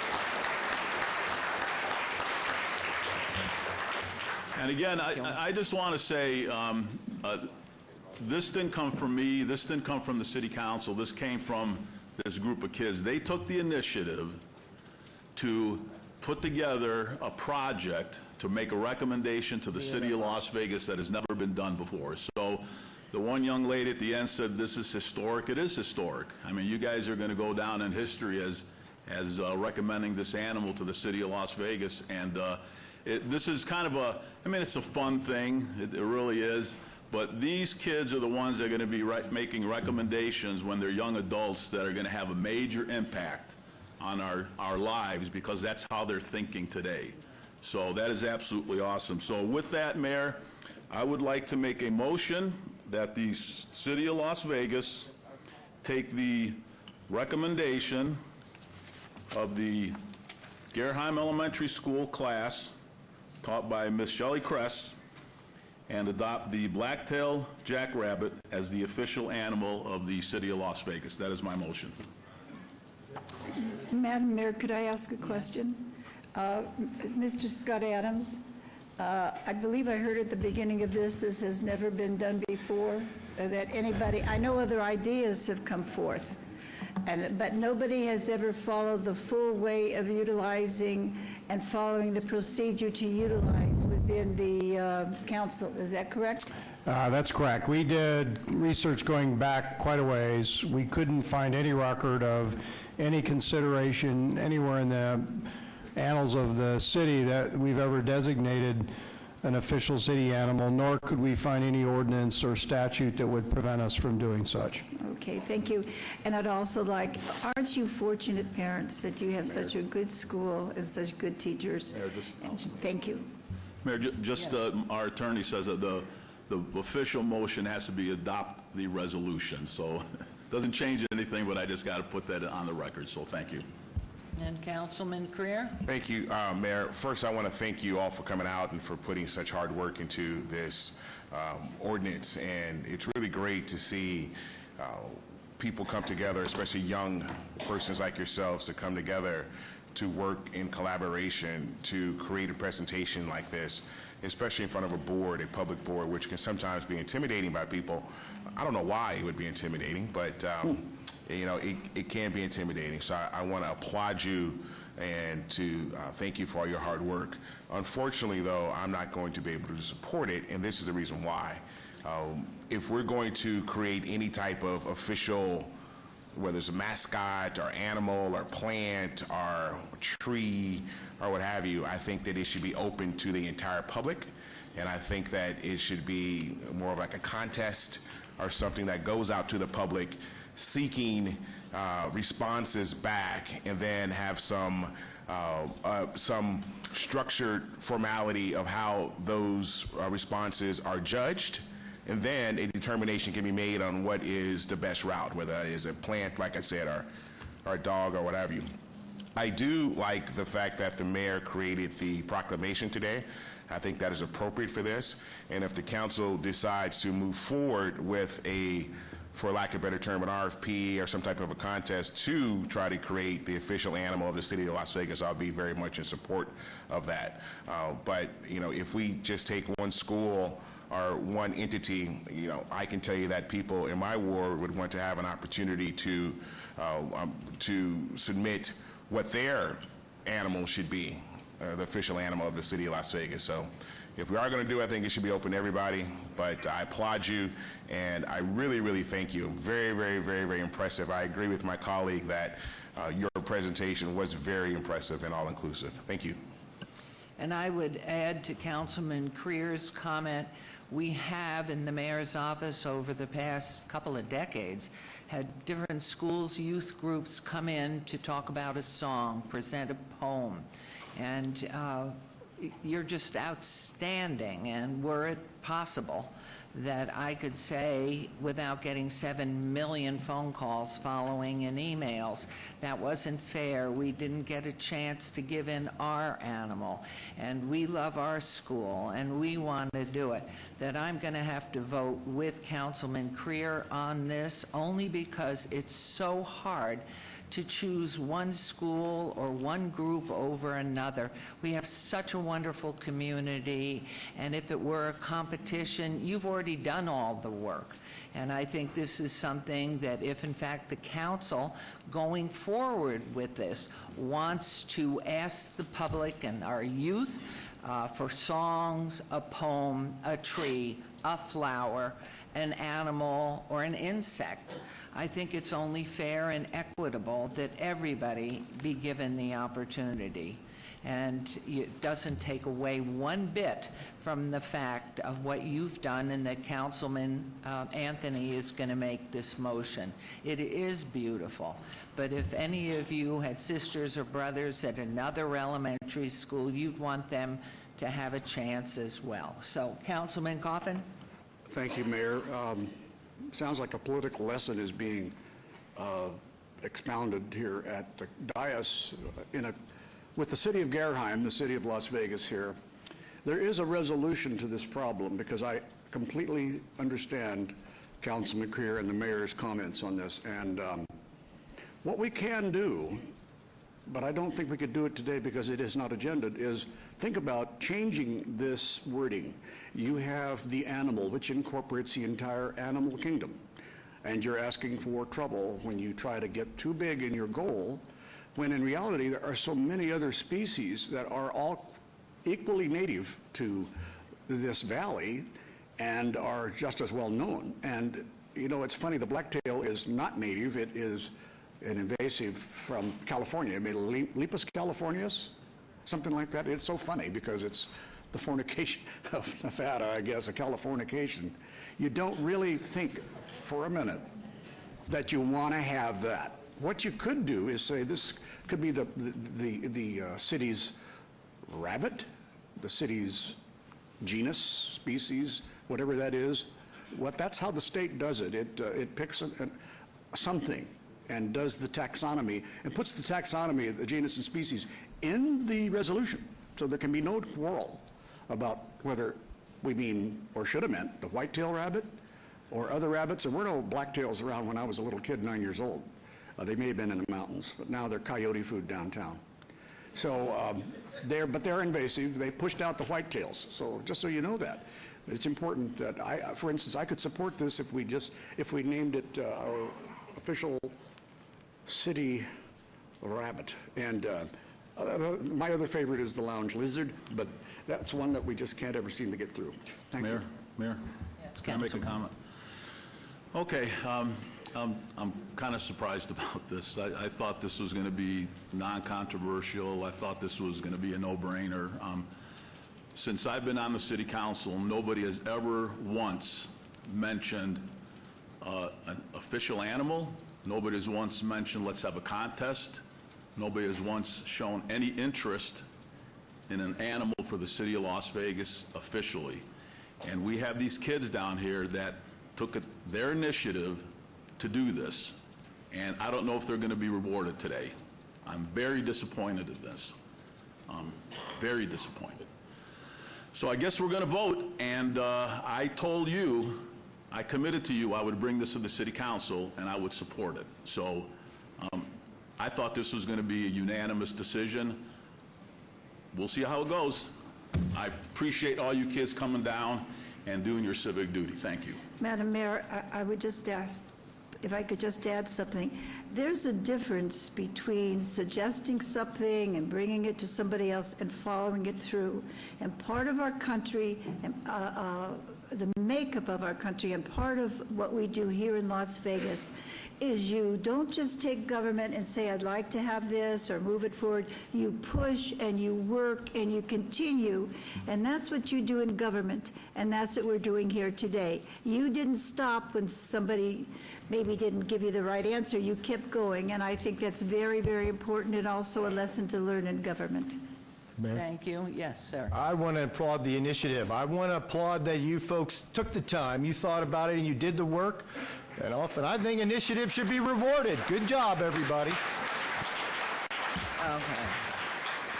So there is a motion to... Is Michelle on the line? Oh, and I understand Councilman Fiore, you are on the line? Councilwoman Fiore? Singapore. Yeah, here. There you are. Okay. You are on the line. Have you heard the dialogue on the... No, you have not. So we will take this motion separately, then go back to the abate item. Okay. There's a motion to approve the... now I've forgotten it. The... black-tailed jackrabbit as the official city animal in Las Vegas. And again, to thank you all, and my vote to explain it is I know every school is going to want to be part of having an opportunity. It has nothing to do with the fact that you did not do a superior job. And we'll see what happens here. So please vote and please post.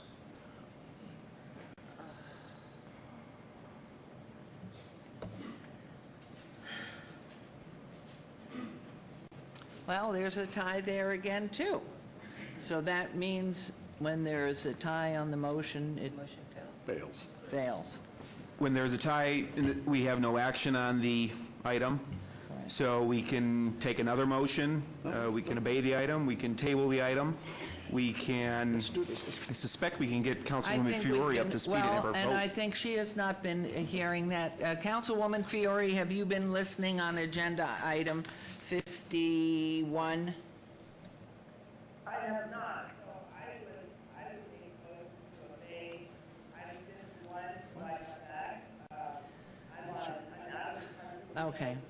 All right. If you've not heard it, I think where we go with this, I think City Council could regroup and obviously keep you in this, and maybe the time has come, because it has never made it out of phone calls and emails, to have an animal. And maybe out of this and your effort, and you're already practiced, that the City Council will gather together and open up to the community of Las Vegas an opportunity to maybe have a song and a tree and the animal. And you have just done a superior job, and I think the time has come, and that Councilman Anthony will carry this forward with us to put it on an agenda again, maybe open it up to the public. But you're all practiced and ready, and hopefully we can address it before year end and the time you move on to 6th grade in a different school. But we thank you all and appreciate your beautiful, beautiful presentation. All of us, I can assure you, we're so proud, and as parents, you must just be bursting with pride. We're just sorry it didn't pass, but the reason is clear.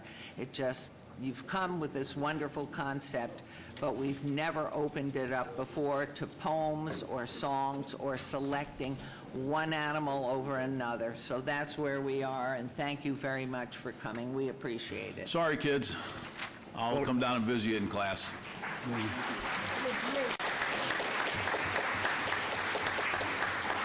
The best ending to this lesson, Your Honor, might be to have them redraft their proposal and just see what happens. This happened, most new ideas die everywhere. Not necessarily. They're very hard to pass That's a one. very good idea. Perhaps to make the first step, that would be something. We already know about it.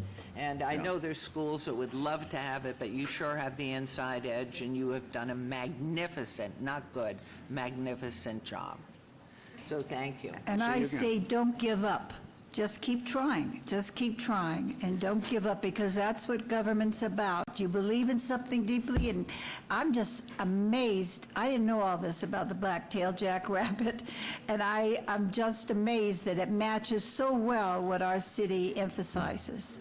So thank you so much. You are great, all of you. Thank you. Thank you so much. Mayor? Yes. We probably want a motion to hold the item in abeyance to a date certain, though. Or something like that. Or what, Councilman? You want a motion I was saying to hold instead of obeying it to a certain time, certain date, which is possible, you could also pull it, right, without prejudice, so then you can come back at any time, correct? I think that would. Correct, the table. I think that would be appropriate, because if in fact the council decides they want to name an animal, we can move forward at that time. But there's never been a discussion before, because it has never come before the council. Individual council members have heard requests before, because someone's come in with a beautiful song or a beautiful poem, or wanting to make the yucca the state tree or the city tree. So I think this is something, if it's then tabled, it is. Correct. We can have a motion to table it and then bring it back at some point in the future. Are you making that motion? I'll make the motion for you. Okay. And Since I voted letting on the the prevailing youngsters side. understand what that means, that it means that, okay. Well, Your Honor, and through you to Mayor Pro Tem, I think the idea would be to give them time. If we table, it's really to a time uncertain, and I think that's a good thing, because vacations are coming up, 3 big holidays. And so February, perhaps, would be time the class will be revved up and ready to go, and visit with us, talk to us about a compromise. I think I gave you hints as to where I could be. So since I was on the prevailing side, I now move to table this resolution until such time as it is deemed to be timely to be on the agenda. And two, I would ask our city manager to open the discussion among council members to see if in fact there's an appetite to have Let's do them all.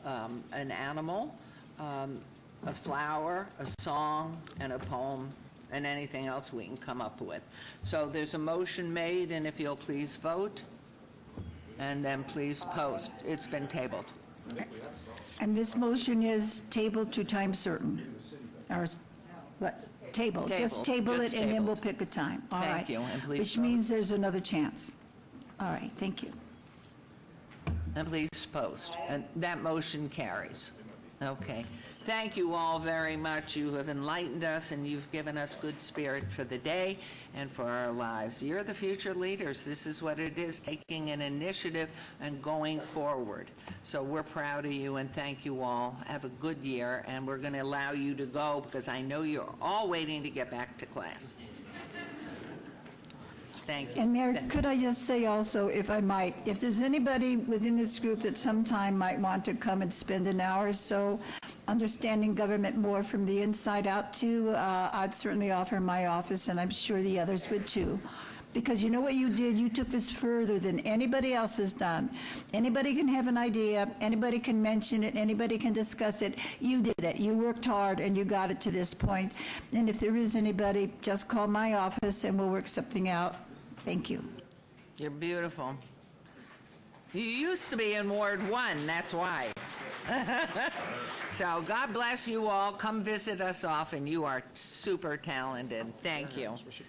Okay, now we're going to go back, and I need more legal advice. Apparently, Councilwoman Fiore is on the line, is familiar with, do you want to make a statement, Councilwoman? We had a tie. I don't know if we bring it back or what we do. She can attend the meeting now. Yes, I would like to say I really know 2018-24 Okay, Attorney, we have already voted on the abeyance to obey Agenda Item 53 till the first meeting in November, and it was a tie. But Councilwoman Fiore is now on the line and is voting with the motion to obey it to the 7th. Your Honor, point of order? Yes. If I may. It's out of deference to Councilwoman in Singapore. I think that we now can debate the issue. We do not have to obey. She has graciously called in at 1 in the morning or 2 in the morning, just as I did from Seoul, Korea in February. And now that if we have a full council, there's no reason to delay, no Well, reason but she to obey. is voting, so I'm turning to, hold on, Councilwoman, I'm going to hear from legal first as to the fact that you have come in and voted to obey, but want to get input from our legal. Thank you, Mayor. So for the record, we're back on number 53, a bill eligible for adoption. The previous vote was 3-3. Therefore, it's essentially a non-action. Nothing happened with the vote. So we can have another motion to obey. That would be the answer to your first issue. The second issue that will undoubtedly come up will be the public comment portion, and that will be up to you. If you want to take public comment, even though it's a procedural motion to obey, that's fine. If you don't want to take public comment, because again, it's a procedural motion, that's fine. Thank you very much. What I'd like to do, because these people have been sitting here so long, and thank you for your patience, we want to hear from you, but I think we will go back to Councilman Anthony, who made the motion, and have him remake the motion, and then vote again, and then hear from the public with time limit, and I'll get to that in 1 second. Okay, so, Madam Mayor? Yes. Thank you. So just so we're clear, one of the reasons why I supported, one of the reasons the not obeying it is that I did want to hear from the people who were here today, and I knew that by not obeying it, it would allow the citizens who are here to speak. And so since you are going to allow the citizens to speak, then I'm fine with either way. Thank you. You're fine then obeying? Yes. If Okay. that's the vote, but I do want to hear from. You will. We will be Thank you. hearing from them. So, Councilman Anthony, please. Your Honor, if I could say something. No, well, let's go ahead. In a point of order. It's a point of order. It's not a. Please, go ahead. I'll Let's go ahead. I'll make a motion to obey this to the November 7th City Council meeting. Thank you very much. On the It's a motion, motion. then? Your Honor, on the motion, would you please allow discussion Okay, on the and motion? something different. than... Oh, absolutely different. Okay, please. The main reason for people choosing to abstain, which really meant to vote for that motion to be heard in 2 weeks, was because the councilwoman was not going to be here. She is here. She is present in live spirit. I see her. And I can tell you that she's not going to hang up. It's only 2 in the morning there. That's the Shanks mare for her. So I can only say... Who's interrupting me? That's somebody long distance. I just want to say something else. Oh, well, that's even more inviting, Okay. Councilwoman, but really, that's a good place to stay, because as I was calling from Seoul, Korea, in February on the same kind of issue, I woke up at 2 in the morning, too. Okay, let's stop if we could. There's a motion, and you've made your comment. There's a motion to obey the 7th of November, the next city council meeting. Would you please vote? Okay, Councilwoman Fiore says aye. We are waiting now for Councilwoman Mayor Pro Tem and Councilman Coffin to vote, please. I'm voting no. Okay.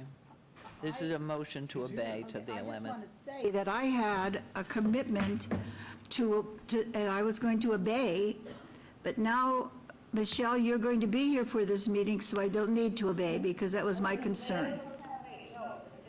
Please allow me to say something. I was just woken up. I was under the impression this was a correct amending. I did not know that things have changed. I have not had any opportunity to look at the changes. I'm in Singapore. We just got in late. It started early. It is 1:45 in the morning here. And I would really, really appreciate the support of my peers to have made this, to allow me to be there, to discuss this item and go together as just a common courtesy. So even though I'm on the phone, I have not had any time to look at these items, to discuss these items, and I'm only asking my peers, as I would, as a common courtesy, to obey this until our next meeting when I am back in the country. Madam Mayor, we've had so many delays, so many Please, delays, let's go more ahead. delays. Councilwoman How do and we go? Councilman Creer. Well, just real quick, I'd like to hear from the sponsor of the bill before we actually take the vote. We haven't heard since we have revisited the conversation. We have not heard from the sponsor. Okay. I appreciate that, and, you know, I do want, this kind of went out of a lot of procedural abnormalities this morning, because normally we would have heard public comment, and everybody would be able to comment. Then when the item came up on item 53, then we could decide whether we were going to obey it or not. Because the rationale for that would be we could hear what the comments were. So I want to hear hold on, I would like to hear the comments before we decide whether we're going to obey it or not. Further, I respect my colleagues' comments, and I don't want to get into any sort of conflict, but we have comments from her on the record already. She's actually the only one that has put comments on the record in July. She's the only one of the 7 of us that put comments on the record, and I respect that she is opposed to, she's not supportive of this. I respect that. Further, she didn't contact me about this. I was unaware of the fact that she was traveling, but actually this week was the week that she asked that it be obeyed to through recommending committee. So she asked for this week. She asked for this week, so we moved it to this week to accommodate 7 people being present. And as Councilman Coffin has said, many of us have called in from afar on issues that are of concern from us, and the constituents that we represent are here, and if it's a challenge for us, we call in and we work it, but it was never brought to my attention. So further, I would like to hear everybody's comments, and I then decide whether we're going to go up, down, or obey it at that. So I would prefer it not be obeyed at this time, that we actually hear everybody with the intent that we can make a decision from there. Okay, thank you. And that is, at this point, this will remain, except for Councilwoman, and to vote. And we will be hearing from everyone. Your vote is recorded, Councilwoman. To obey, no, Mayor Pro Tem is, we need to vote. You're saying my vote is recorded? It is not. It is not Councilwoman recorded. Fiores. And the Right. reason why it's not recorded is I'm so confused, that's why. Doggone it, we're told one thing in the recommending committee, we're told another thing someplace else, and, okay, doggone it.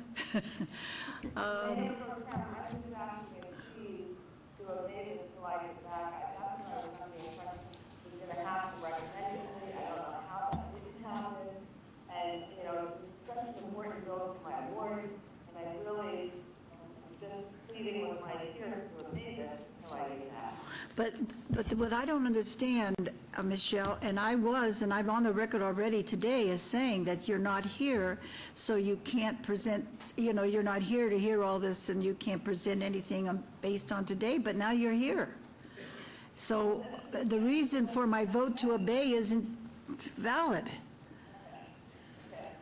Dan literally woke me up out of bed. Had a very long day here with the LGCA in Singapore. And we're waking up in a few more hours. It was a long day again. I was under the impression we were going to be obeying this out of recommending. This was not supposed to be our council today. And so because of this, I'm calling and saying, please obey this item until I get back. And this is you guys. Change Facebook that I have not been up to date on. This is just not an item. This is a serious item tonight. Okay, They have good coffee Councilwoman, here. I'm going to close down all comments and just have Councilwoman, please, Mayor Pro Tem, please vote. Singapore makes good coffee. Why didn't somebody inform her that we were voting today on the abeyance? Did anybody tell her that it? Okay, I'm sorry, Michelle, but I can't obey now because of the reason for my abeyance is not there. Okay, her post. Please post.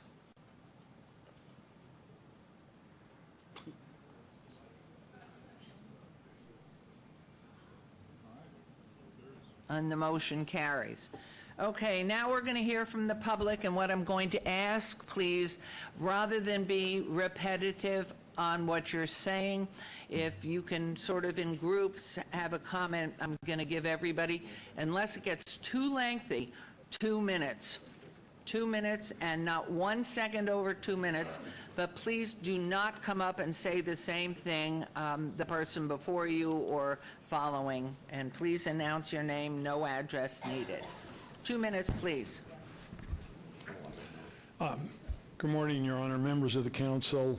Chris Kempfer speaking with regard to the open space ordinance. First of all, I want to acknowledge that you are both blessed and burdened with the wonderful things that as a council you can do for our city. And I say our city because I live in the city.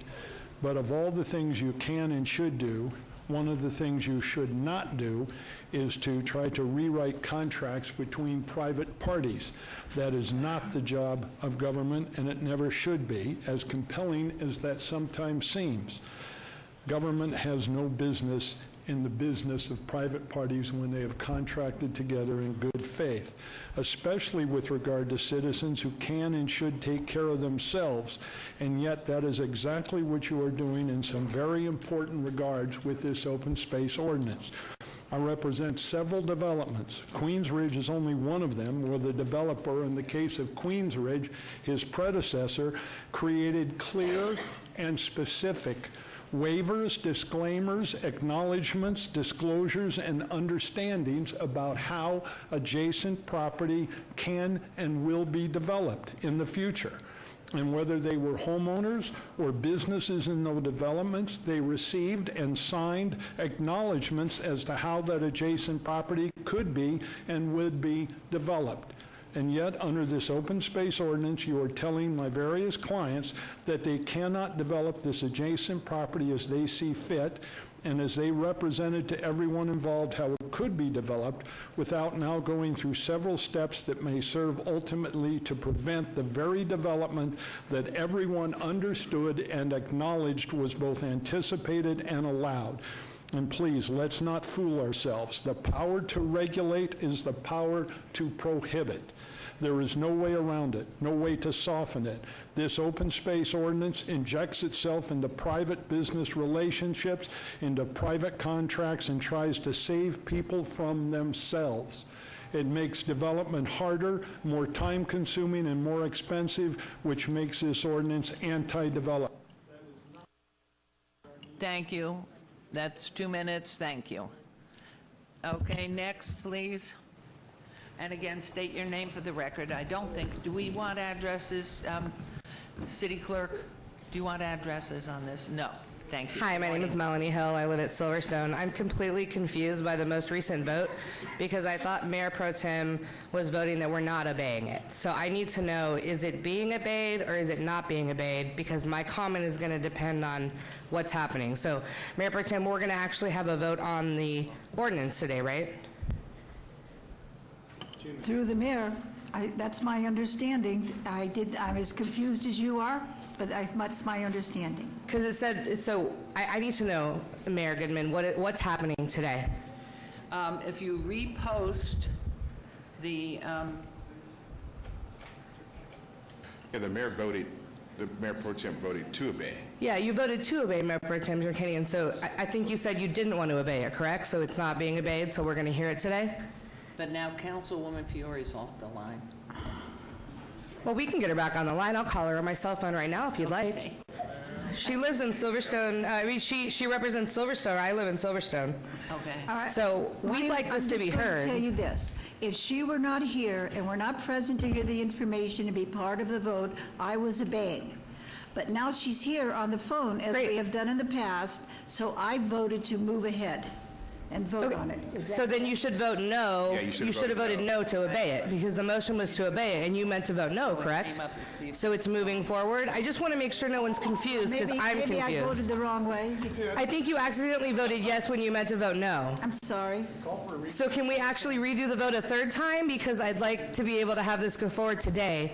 Yeah. I think you're absolutely correct, and Thank you. I voted in the affirmative, I will recall the vote to make a motion to recall and void this out and then re-vote, but you have to get Councilwoman Fiore back on the line. Okay. But she should be on the line for the entire... Okay, 1 second.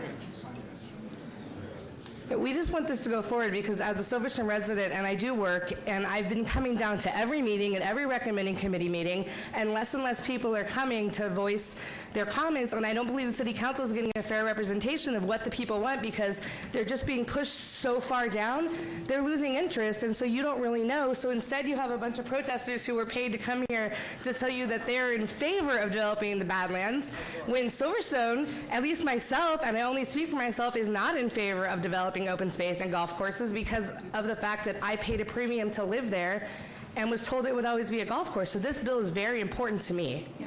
Okay, well, I have made a motion to... I'm sorry.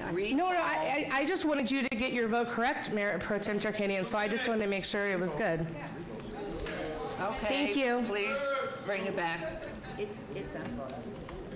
And then we're going to need 5 minutes to get her back on the phone. Does anybody know what we're doing there? I think we're reconsidering the vote so we can all vote again. Okay. And Councilwoman Fiore is not on the line. No, she's not, and that's what the clerk has just said. Do we have a member of Councilwoman Fiore's staff so we can find what's happening? Mayor Pro Tem? Here we go. City Clerk Holmes, please. Mayor Pro Tem? We're contacting Fiore. We're trying to get her back on the line. In the meantime, we are calling her staff. The vote that's up right now is to reconsider the motion again. So we have one outstanding vote. Okay, so this is to reconsider. This is just pulling the vote back, so that's what you're voting on. So, all right. Okay. Okay, so we now have 4 in favor of reconsidering the vote. Now, at this point, If you could just give us a 5-minute A recess. 5-minute recess so we can get Councilwoman Fiore back on the phone.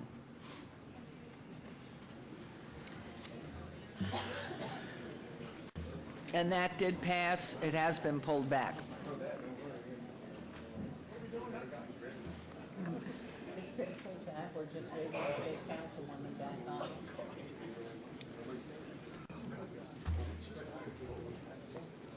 This is ridiculous. This is ridiculous. Oh, it's beyond it. She should have stayed on, and everything we had set up would have gone Well, through. she thought when she heard it passed, then she got off. Can I tell you two? Oh, you were there Monday at recommending. Craig Murray, or whatever his name is, Craig Newman, the lawyer for Vegas Ventures, LLC. Okay. That's Sheldon's Okay. thing. They are the lenders to Johan. Yes, that's what I heard. So I asked him, Well, there are, of course. I don't care about the party. Most wealthy Your people phone's are. on. It's just that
Councilwoman Fiore, can you hear us?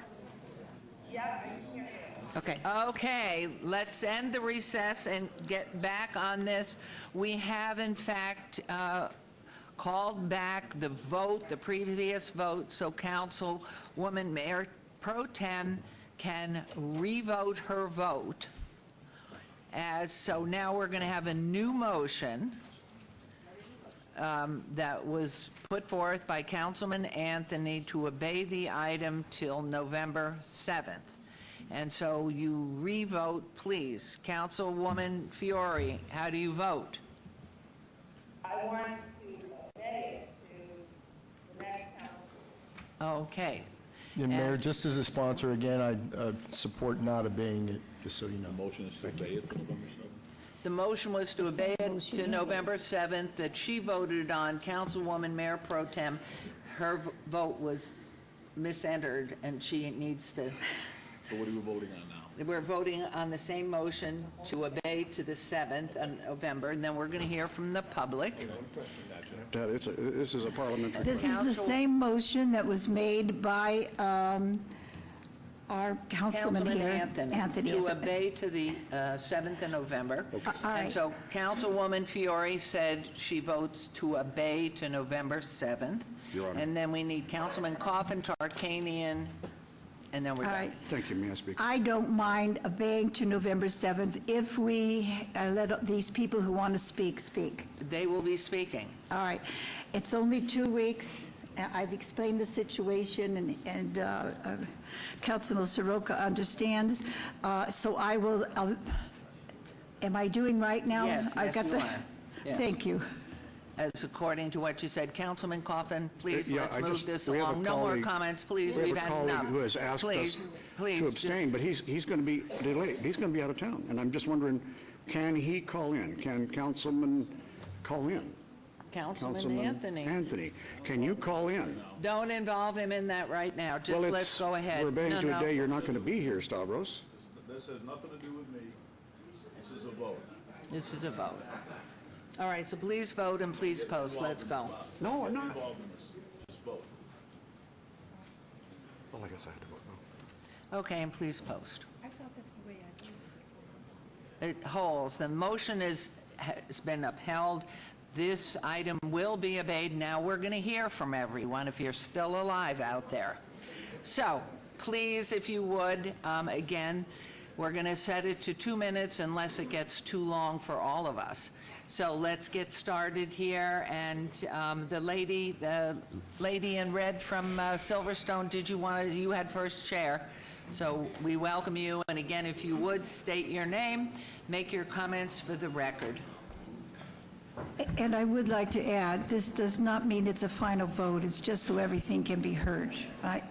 We are See you going to No, I understand you're not voting on the ordinance. I'm just really surprised that we would move it when we've got all the 7 council here, and we're moving it to now when Mr. Anthony can't speak, and he's never given his opinion on what he thinks about the bill. So then what happens if at the next city council meeting it's a 3-3 vote, and then the bill dies?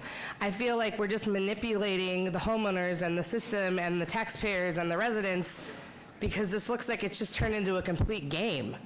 And as a resident of Silverstone who has been living on a dead golf course for 3 years, looking at a boarded up clubhouse, the fact that there's an ordinance where we wouldn't be able to develop golf courses and open space unless the developers have to make sure that their plan is even feasible before it even comes before the city council is wonderful. And I spoke at the recommending committee meeting. You know, I'm perfectly fine being anti-development, and I think the city council should be anti-development of golf courses and open space.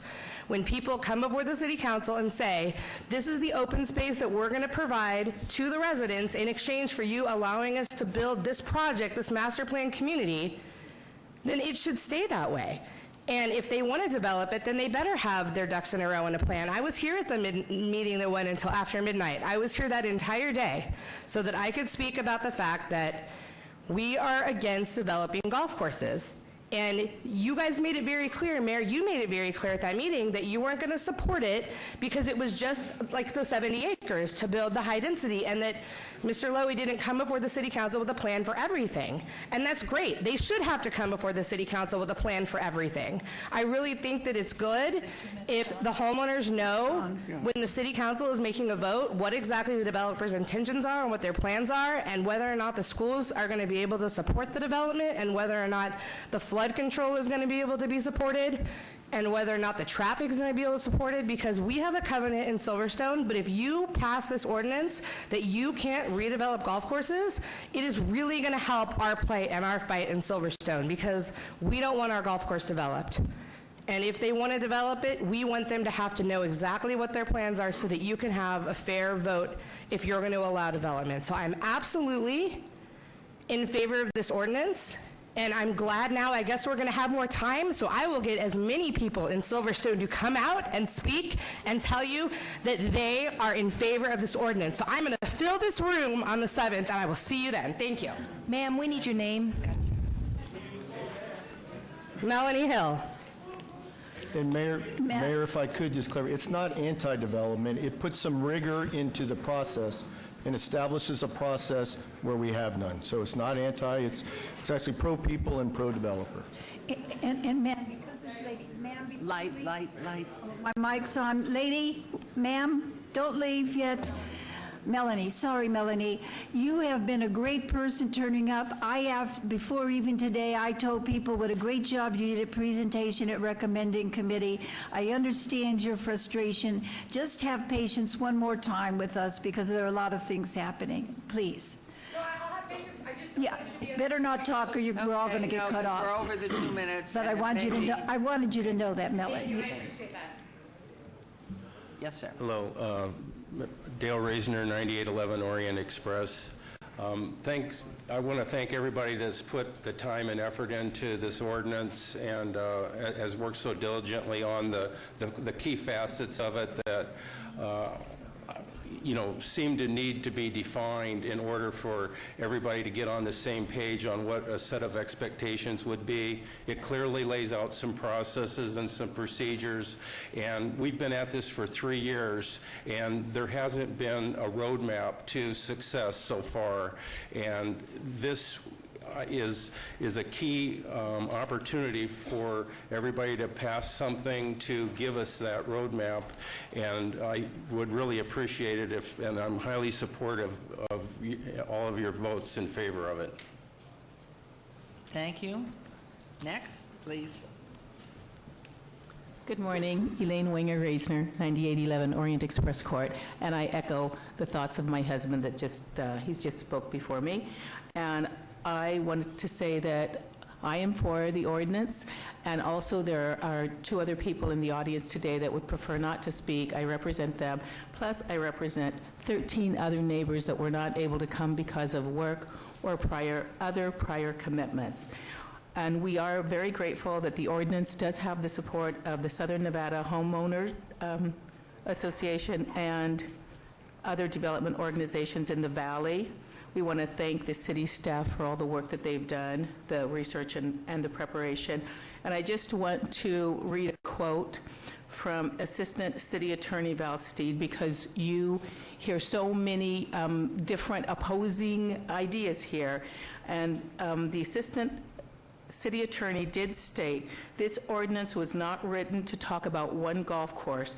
It was written to talk about all golf courses that could ever come within its provisions. We legislate for the future, and I would ask you please to protect the neighborhoods in our city. Thank you. Thank you.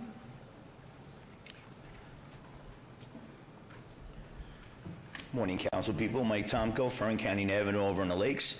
I'm here to represent about 45 of our neighborhood group association, not the HOA, just the neighbors, to state that we are in favor of this ordinance. We feel that it's written well. It's going to help to preserve our neighborhoods that are already developed, where there is open land, where we don't want overdevelopment. As I had brought to one of the recommending committees, my concern is public safety in schools. So we are in favor of it. We hope that even though it's getting obeyed, we do vote in favor of it. Thank you. Thank you. Hi, I'm Ann Smith, and as I said at the recommending committee on Monday, I support this ordinance, and I know it's going to take a long time to get there, but it's a good thing in overall. And I checked the backup for that meeting and everything that's come so far, and there have been 120 pages submitted that are from people, emails, letters, that are in support of this ordinance, and there are none against it. And those people represent different communities, such as the Lakes, Desert Shores, Badlands, obviously Queensridge, and Bellacerre, and there's so many, and they're all in support. So I really hope that even you've been able to make the adjustments to get NAIOP on board and the builders, so, you know, it's working. To be quite honest, I'd like to ask Councilman Anthony that when you said you also agreed with me that we needed closure on this, that I hope you can find a way to be there or to call in for the November 7th, because that's the only way we're going to get closure. It's the only way we're going to get people here, because they're tired of it and we're of crying wolf. Thank you. Thank you. Good morning, Mayor, members of the council. My name is Mark Sprinkle. First thing I wanted to say is I didn't realize that members of the public could come down here and badger you into changing your votes and re-voting. Maybe I'll come back more often.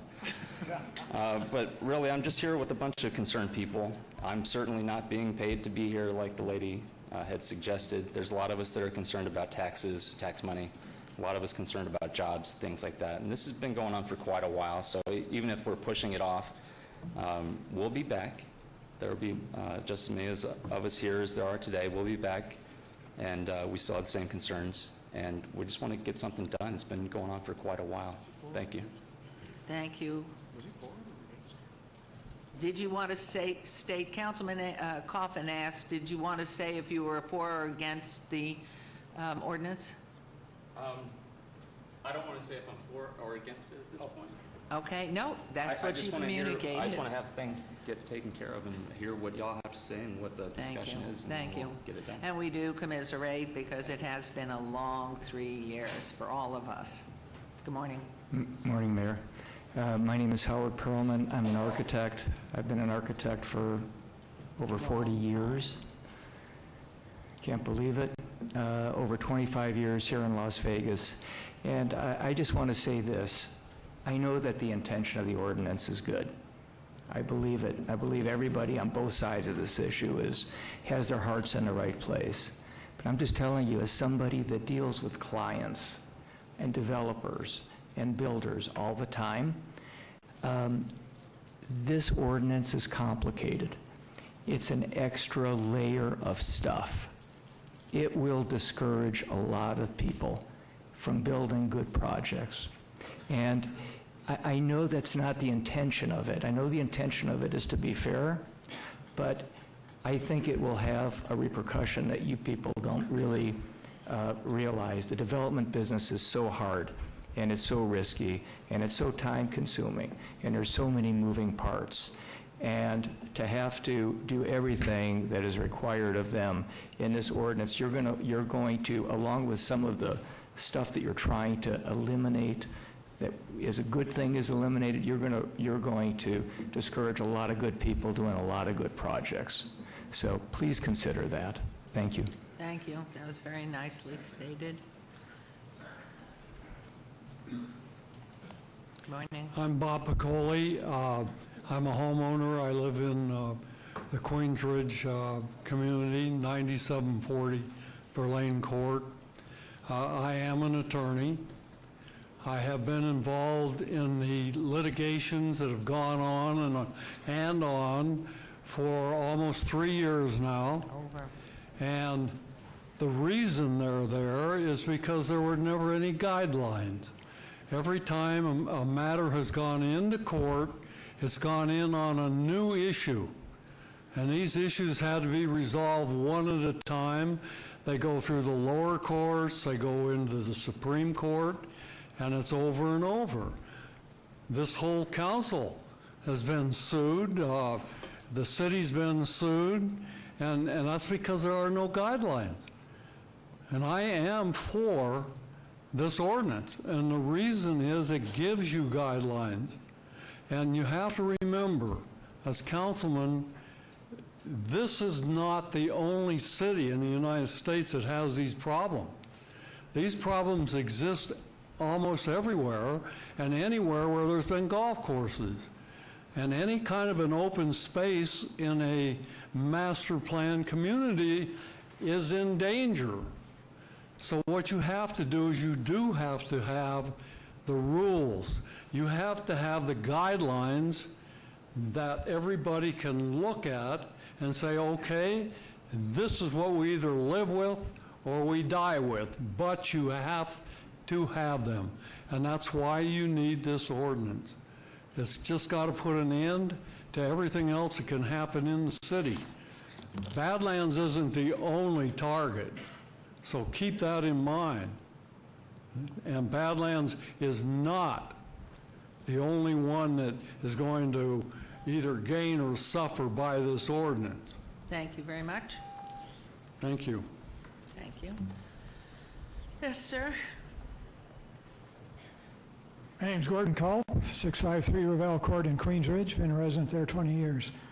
Just 2 quick points.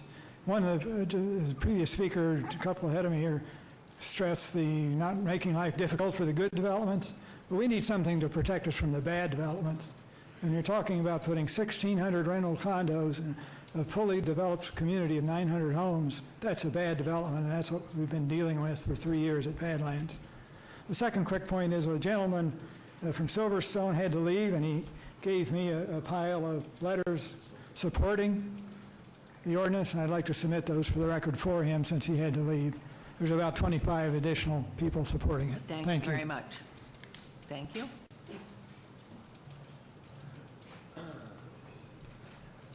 Steve Carria, 1 Queens Ridge Place. I've been in front of this committee several times, and I would like to also put my support behind all of those in favor of the ordinance for reasons already explained, so I won't bore you with that.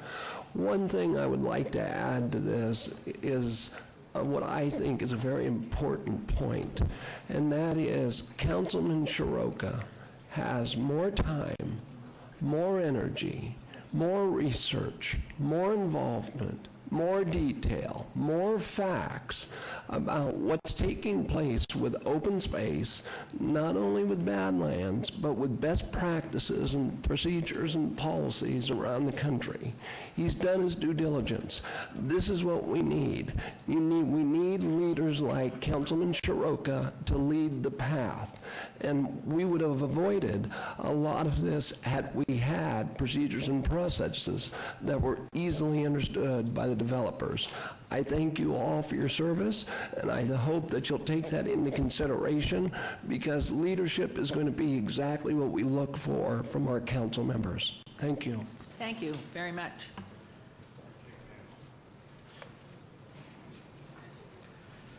Hello, all members of the council and Mayor Pro Tem. Craig Newman. I'm here on behalf of Vegas Ventures LLC.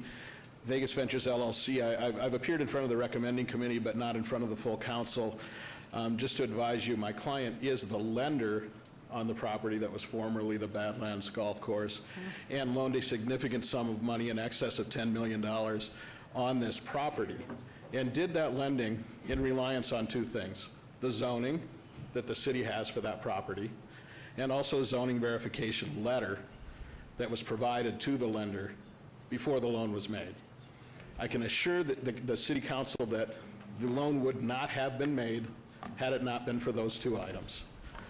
Now, and it's interesting, you know, as far as the actual substance of the ordinance, there's plenty of arguments to be made in favor or against it, and I totally understand that. The problem that this city council has, and that not the city council, the city has, excuse me, I don't want to make it personal because it's not, but the problem that the city has is that you are being asked to pass an ordinance that is going to be applied retroactively to the Badlands Golf Course, to other existing golf courses. It would be absolutely fine if you passed an ordinance that would be applied prospectively for future development. And let the existing developments live on their own, on the zoning that existed when they were done, on the plans that they submitted when they came before the city council for approval. But to now say, hey, I'm going to pass an ordinance that is going to have retroactive application. The city council and the city is being used as a pawn in the litigation that is being discussed. 3 years of litigation. Let the litigation stand on its own. Let it live on its own. Let them challenge things based upon the existing plans. Thank you. The existing approvals. Thank you. That's it. Thank you. No comments, Councilman. No. I'm sorry, no. This is public comment, and the council does not engage in discussion. So we will continue on. Please state your name for the record. Good morning, Mayor, members of the council. Stephanie Allen, 1980 Festival Plaza, here on behalf of the property owners of the former Badlands Golf Course. If I could just have a minute or two longer, there are a couple people in the audience that are willing to give me their time. If I could just maybe have 3 minutes extra. I don't think I'll use it all, but I do think there's some important... I will give you 3 of whoever that person is for that extra. Okay. Thank you. Get 3 minutes, please. Again, Mayor, members of the council, we remain opposed to this ordinance, and it's important that I go through this analysis that we've done between the 2 recommending committees, because we feel that this ordinance is directed specifically at the Badlands Golf Course. You heard everyone, or most of the people that spoke today are specifically talking about the Badlands Golf Course. And the concern is, when we asked staff in between the 2 recommending committees for the properties they thought would be subjected to this ordinance, we were given a list of 292 properties. Since that time, the ordinance has been amended and specifically exempted out other areas, including parcel acreage of anything less than 1 acre is exempted from portions of the ordinance. So if I could just direct your attention, that gets us down to 119 properties if you take out that 1 acre requirement that potentially could be subjected to this ordinance. Again, if I could show you on the overhead.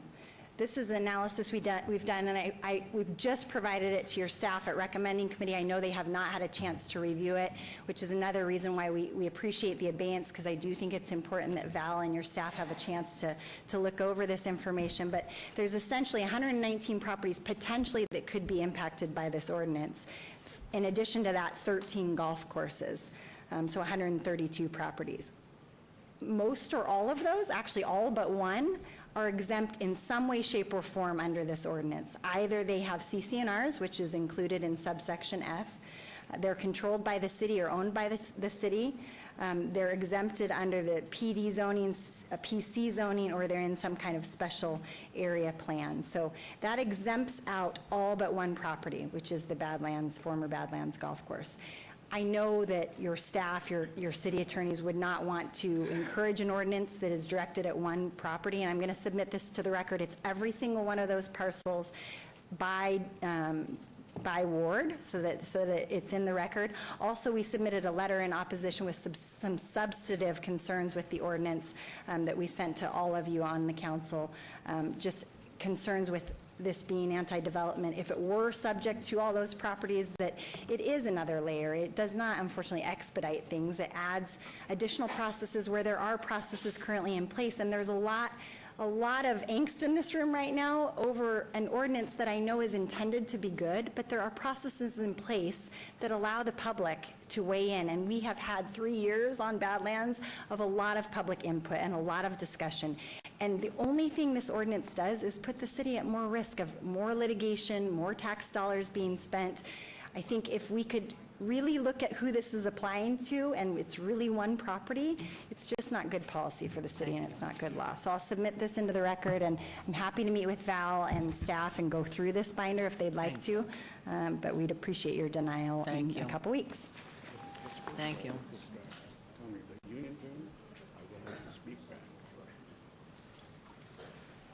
Tommy White, 2345 Red Rock Street. We are opposed to this ordinance. You know, a lot of people that are sitting behind me today will probably never get to live up in Queensridge or within that area. But we build those houses and we build those roads. And it's the people behind me that want to go to work to do that. So if we pass an ordinance like that, you're putting them out of work. You're also taking the chance of them to ever move forward in life to possibly live there one day. Everybody has a dream, right? We all have a dream? So, recently I spoke to several of you. Excuse me We one have- second, please.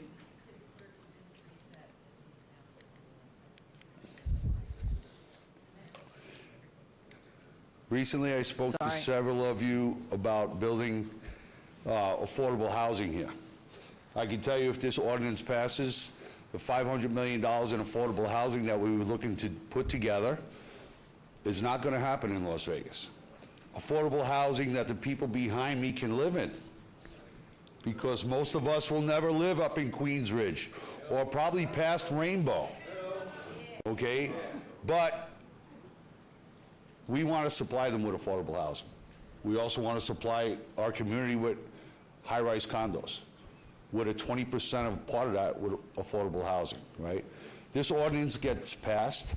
There's no need for me to meet with the builders, which was scheduled for November 14th, which will change subject to the vote on November 7th. So Labor's Local 872 and the people behind me are not for this ordinance. And I recommend that you turn this ordinance down. Thank you. Thank you very much.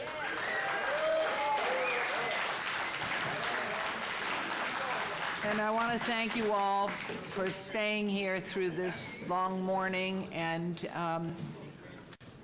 showing your support of how you believe. I think it's important that we all know and believe in both sides of our total community. So thank you. I'm sorry we have kept you so long this morning.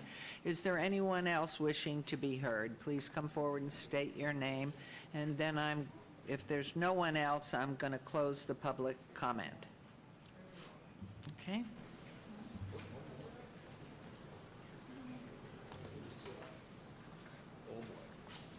Good morning, Your Good Honor. morning. Good morning. Although I recognize and we all recognize here the fix is in, I'd like to make a clear record in 2 or 4 minutes if I can get a yield here. I want to explain to you why you shouldn't vote for this ordinance. We believe that you're being played for puns.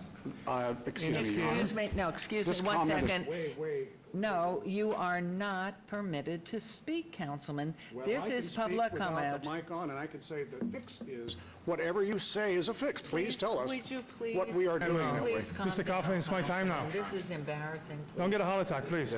No, please. Now, Okay. what we're going to Fix. do, we'll try this again. Would you start this at 2 minutes, please? Good morning again. Thank you. Give him the for, full 2 minutes. Thank you. I would like please. to, again, although we all recognize here's the fix is in, I'd like to make a clear record Your name of, for the record. our position. We think that you should not follow this ordinance. I want to explain you why. There's 2 court orders right now that declare that the property is an open space and cannot be developed without a major mod. With those orders that now are going to the Supreme Court, if the Supreme Court affirm, you don't need this ordinance. Here's what this ordinance does, and that's why Councilman Soroka and Councilman Kaufman are pushing to get it approved. It gives the homeowners rights to enforce this rogue ordinance, and with it to sue us. The HOA can sue us and take the litigation from basically, instead of being here at City Council, they'll enforce the new law that you created. That's called interference, tortious interference with our contractual relations with the homeowners. And the next sets of lawsuits going to come out of that will open up the value of the land into interference. We didn't want to be here. We just want to develop our property a long time ago. Let the courts resolve it. It's in the courts, and we are continuously losing right now in the courts. But it has to go to an upper jurisdiction, and they have to make a decision. Voting for this ordinance right now, it's going to be a new war that is endless. And in the end, the city will be the loser. So you should consider this with your attorneys and understand where you're going with this ordinance. Thank you. Thank you very much. Anyone else? Anyone else from Mayor, public? we needed his name for the record. I'm so sorry. Could you come back, sir? I know who you are, but I'd like you to say who you are on the record, so we have it. Thank you.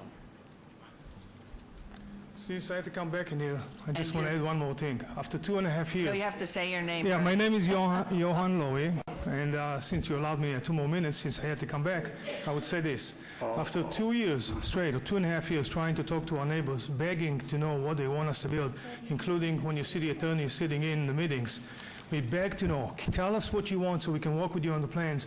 They refuse to answer. When the city have forced the HOA at Queensridge to come into the meetings, they came up with a letter the next day, we cannot negotiate. Thank you, So Mr. under the Lowy. auspices that Thank it's only going to create more discussion, we all Thank know you. what's going to create. Thank you. Okay, anyone else that wishes to be heard in public comment? I am going to close public comment at this point, and we are going to move on now. And again, for those of you with your jobs, I'm so sorry, and those of you who are residents and working as well, thank you for spending the morning with us. It is now 11:45. So I appreciate all of you coming down and doing this, and thank you very much. And Mayor, So- if I could add, thank you for allowing the public to be heard today. It's important that everybody gets heard. Thank you. And so at this point, we will move on to the consent agenda. So items 11 through 49 with, did we have any? It's been so long. Did we have any? 21 that was withdrawn without prejudice. Mayor, I'd like to pull 20 and 19. 20 and 9, where's a piece of paper? Okay, 20. All right, agenda items 11 through 49, minus the 21, which I said was withdrawn without prejudice, and then we are going to we're going to, what do I want it? Delay 19 and 20 to the end of this. Are on consent agenda considered to be routine or recommended for approval by their departments may be enacted in one motion. Any other items council members would like to pull forward? Hearing none, may we have a motion, Mayor Pro Tem, please? Move to approve. Thank you. And then, whoops, please vote and please post. And then, Councilman Anthony, you said 20 and 19. Was there a reason you want to hear 20 before 19? Oh, no, for some Okay. reason I said 20 and I was 19 Okay, and 20. so Either way. let's go to agenda item 19 first for possible action to approve an interlocal agreement between the City of Las Vegas City and the Las Vegas Metropolitan Police Department, LVMPD, concerning use of a police substation at an undetermined location in Summerlin West by LVMPD upon dedication of that substation to the city by the Howard Hughes Corporation. And with that, agenda item 20, for possible action to approve a police substation agreement between the City of Las Vegas City, the Howard Hughes Company, LLC Hughes, and the Las Vegas Metropolitan Police Department, LVMPD, for the construction of a police substation at an undetermined location in Summerlin West by Hughes, and the dedication of the substation to the city by Hughes, and the operation of the substation by LVMPD after the dedication. Thank you, Mayor. So the reason why I pulled this one is when I first read it, the part that says an undetermined, I mean, we're talking about a police station at an undetermined location in Summerlin West. I thought maybe it was an undercover operation and we're not supposed to tell anybody what's going on at the building. That's not the case, so I just wanted to give Peter an opportunity to explain to us that there is a location where the substation is going to be located. This is kind of a big deal for the people that live up in the west end of the valley, which is primarily Councilman Soroka and I, and people that live in the county. And what's interesting, and I think the public would be interested, is how it goes from the city and Howard Hughes Corporation and the City of Las Vegas. So we talked about it yesterday, so I'm going to let you explain to the public what we're talking about here. Thank you, Mayor. Thank you very much. Peter Lowenstein, the Deputy Planning Director here at the City of Las Vegas. So on the screen right now is the location map of Parcel G within Summerlin Village 21, just west of the 215 and just north of Far Hills Avenue. That is the site location of the new Las Vegas Metropolitan Planning Police Department, substation. The timeline for that, they've already received entitlements to the city referral group review in June of this year. Their projected permit approval in the winter of 2018, and then construction completion is estimated at December of 2019. We've gotten here through the original development agreement of Summerlin West in 1997 and then first amended in 2003. This is a collaboration event action between Howard Hughes, Metro, and the City of Las Vegas, and I'd like to give thanks to Nick Nyarkos in the City Attorney's Office, Richard Hogan, and Sandra Turner and Howard Hughes and Metro, respectively. The roles and responsibilities from these agreements, Howard Hughes would basically design and construct the substation, and then they would deed the land and the constructed substation to the City of Las Vegas. The Metropolitan Police Department would then equip, maintain, and staff the substation at their cost. And then the city's responsibility would take ownership of the land and the substation pursuant to the development agreement. And that is what is accomplished between the two agreements that are before you. Any other comment, Councilman? You want to move for approval? Great. Well, thanks for clarifying this. That's very helpful, and I will make a motion to approve agenda item 19. Thank you. There's a motion to approve agenda item 19. Please vote and please post. Councilman, is gone. Okay. It came quickly. There it is. It passes. Thank you very much. And on agenda item 20, please, Councilman Anthony. Move for approval of agenda item 20. Thank you. There's a motion to approve agenda item 20. Please vote and please post. And Mayor, if I could, I'm in full support of this item. Both of them, 19 and 20? Yes, ma'am. Could you include Councilman Soroka? Thank you, Mr. Thank you. Owens. Okay, we will move on to agenda item 50, discussion for possible action, the proposed City of Las Vegas 2019 bill draft request to provide resources, support services, and/or facilities for homeless or indigent persons. Mr. Olivas, here you are. And here. Good morning, Thomas Gibson. Mayor and Council. I was checking my watch. Can I still say morning? Yes. For the record, Ted Olivas, the Chief of Staff. Joining me today is Kathy Thomas Gibson, our Director of Community Services. As you said, Mayor Goodman, this item is to discuss possible revenue sources to address homelessness that we'd propose in a city bill draft request. We have a short PowerPoint for you this morning, but before we start, let me give you a quick update as to how we got to where we're at today. We came to you in August with a number of bill draft opportunities identified by our departments. As you know, we get 3 bill draft requests each legislative session. At that time, you approved one for allowing additional time to adopt fire and building codes.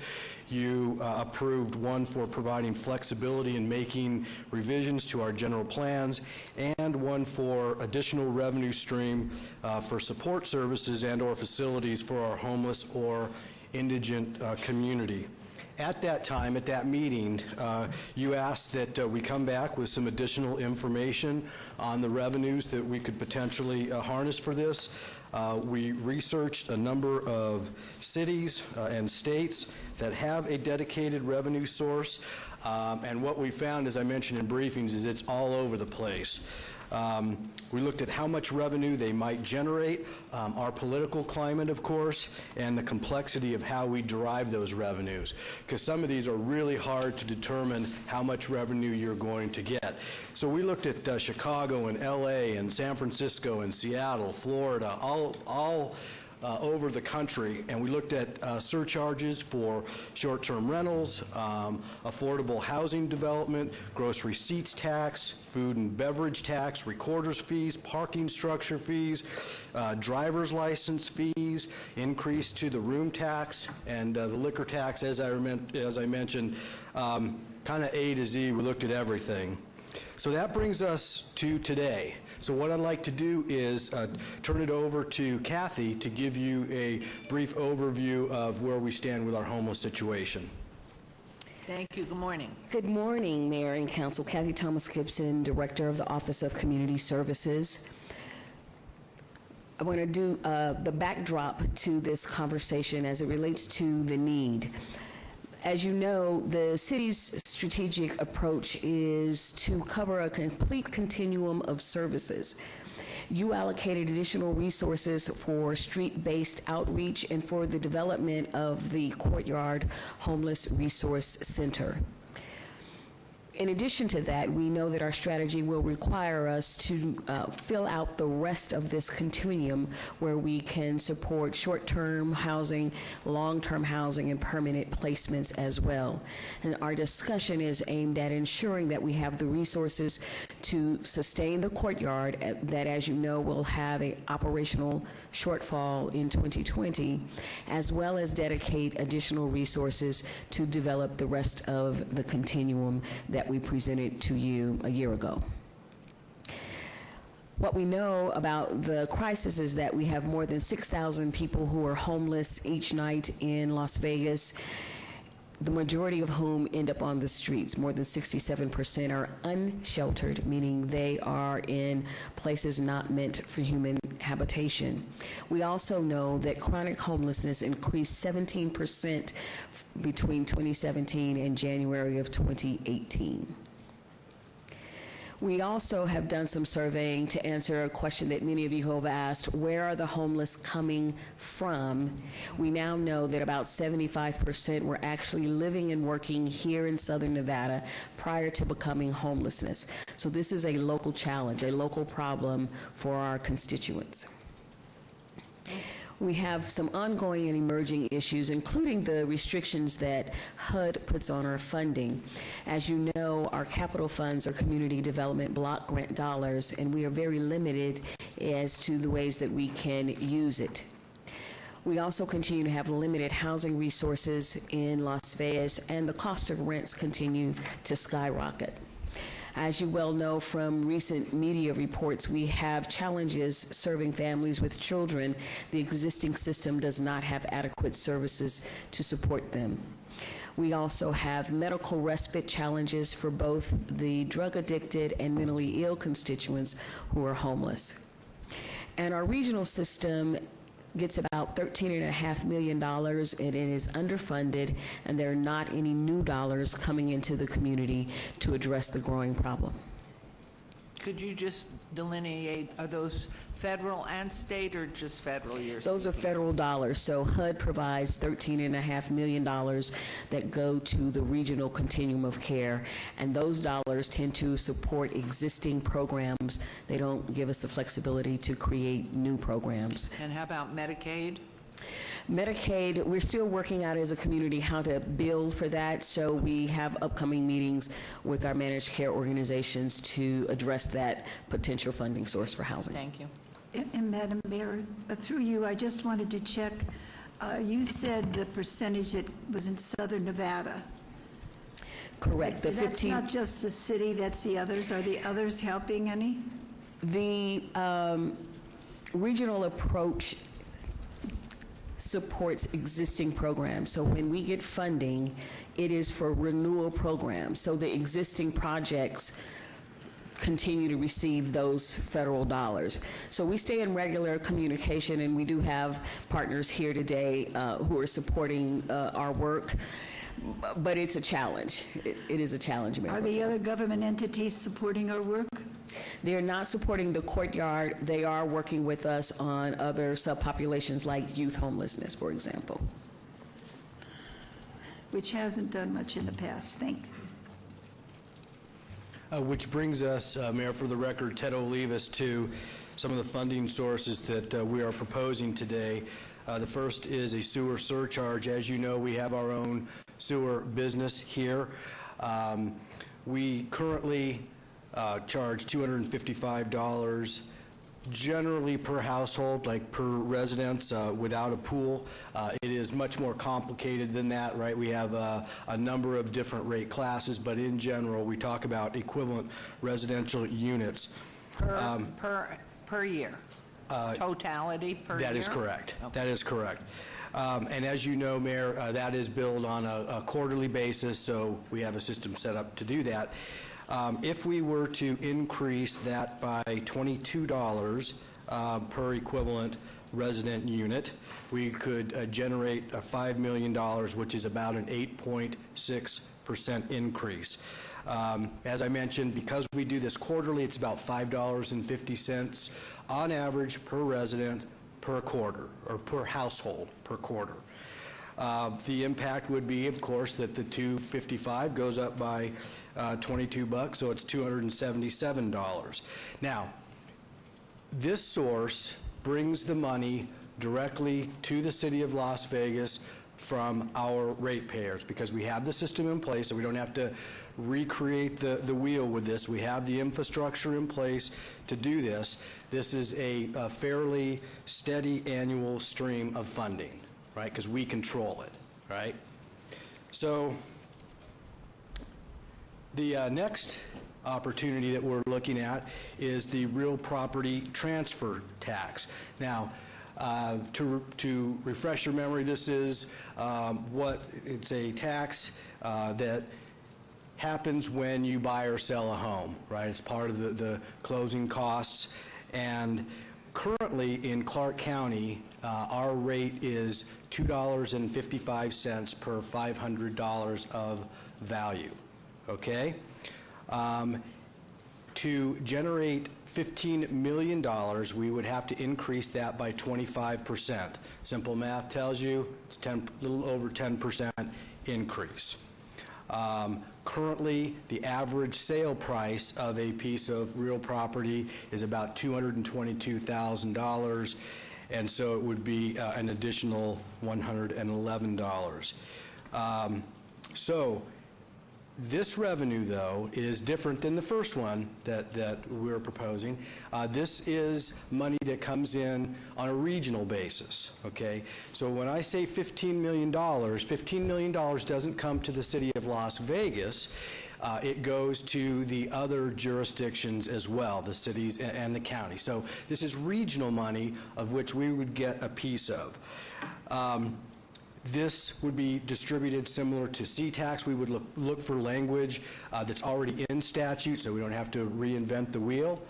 And so for today's discussion, we are proposing that we modify the Nevada Revised Statute to grant us authority to create an annual sewer surcharge of up to $25, and then to modify the statute to increase the real property transfer tax up to 25 cents per $500 of property value. And we'd be glad to answer any questions. Just as a point of procedure here, we would do these both together in a vote or one at a time? Our recommendation is that we do both of these together as one bill draft request, because one is specific to us, right? So we get that revenue. The other is regional money, and I think that we probably need both. So our recommendation is to have both of these elements in a bill draft request. I think it's asking you as legislative people, to me, if one should fail at the legislature, do we lose then the first one as well, which we control, if we don't do them separately? It is always a chance that we could lose this. You know the legislature, Mayor Goodman. Anything can happen. I believe, though, having these options available to us and proposing these to the legislature as two approaches is helpful to us from a lobbying perspective. Okay. What I would like to ask you, and deferring to staff here, I would like to see us move and protect ourselves with the surcharge on the sewer, vote that, and then, so we have that and approved and as part of it, and then vote them both together. In the unfortunate chance that the legislature might deny and take them both down, at least we've protected the one. I'm not a lawyer, and nor am I really up to speed on what it takes for the bill draft. Let's see. We may need some legal advice. I'm not sure exactly what that motion would be. What What we believe, Mayor Goodman, is if we can keep both of these together in a bill draft request, then if potentially we had a problem with one part of it, then we could certainly amend that out. But we like having as many tools in the tool chest to talk to our constituents about and the legislators. We believe that it's helpful to have both as a part of our bill. But as both together and denied, there's no way we can protect agenda item first bullet if we vote that separately. I mean, that's my big concern. So I'm watching hands back behind you as to, and I see conferences going on there. I don't know if it's anything. We have one bill draft request, and I understand what you're saying. What we would do as lobbyists to protect us is if one part of this, fails, one or both, were a problem, then we would come to you and say, look, we're going to have to amend that out, but we still have something left. Okay. We need to have as much as we can from a local and regional perspective going into the session. Mayor Goodman? Who's speaking? City Manager Scott Adams. Let me weigh in here. This is really a tiered strategy where one of these, that being the property transfer tax, would be a regional solution. I heard Mayor Pro Tem ask the question, are we getting funding from our peer governmental units in Southern Nevada on the courtyard? We don't want them to fund our courtyard in downtown, because then they think they'll be able to bring their homeless individuals. Excuse me, I just want to correct you. I never said funding for the corridor. I was talking about funding for the homeless. Right. In other words, we've always known that we were building this, and our concern has always been that they'll send their people down to our homeless. And we're on the same page on that. We do not want that to happen. That real property transfer tax is a regional solution which gives governmental units throughout Southern Nevada the ability to provide their own solutions. It becomes the incentive for them to step up and do more in their own jurisdiction as opposed to continuing the flow into downtown Las Vegas. The first one, the sewer charge, is a local option for us. Now, we've vetted this pretty carefully, and we don't believe we can do that without legislative authority. We've looked at it pretty hard to see if that's something we could do without having to go to the legislature. We're convinced we have to go to the legislature to get this one done. The point of the tiered strategy is there's a lot of horse trading that goes on up in Carson City and state legislatures. By having two items in the bill increases the probability we come away with something. Okay.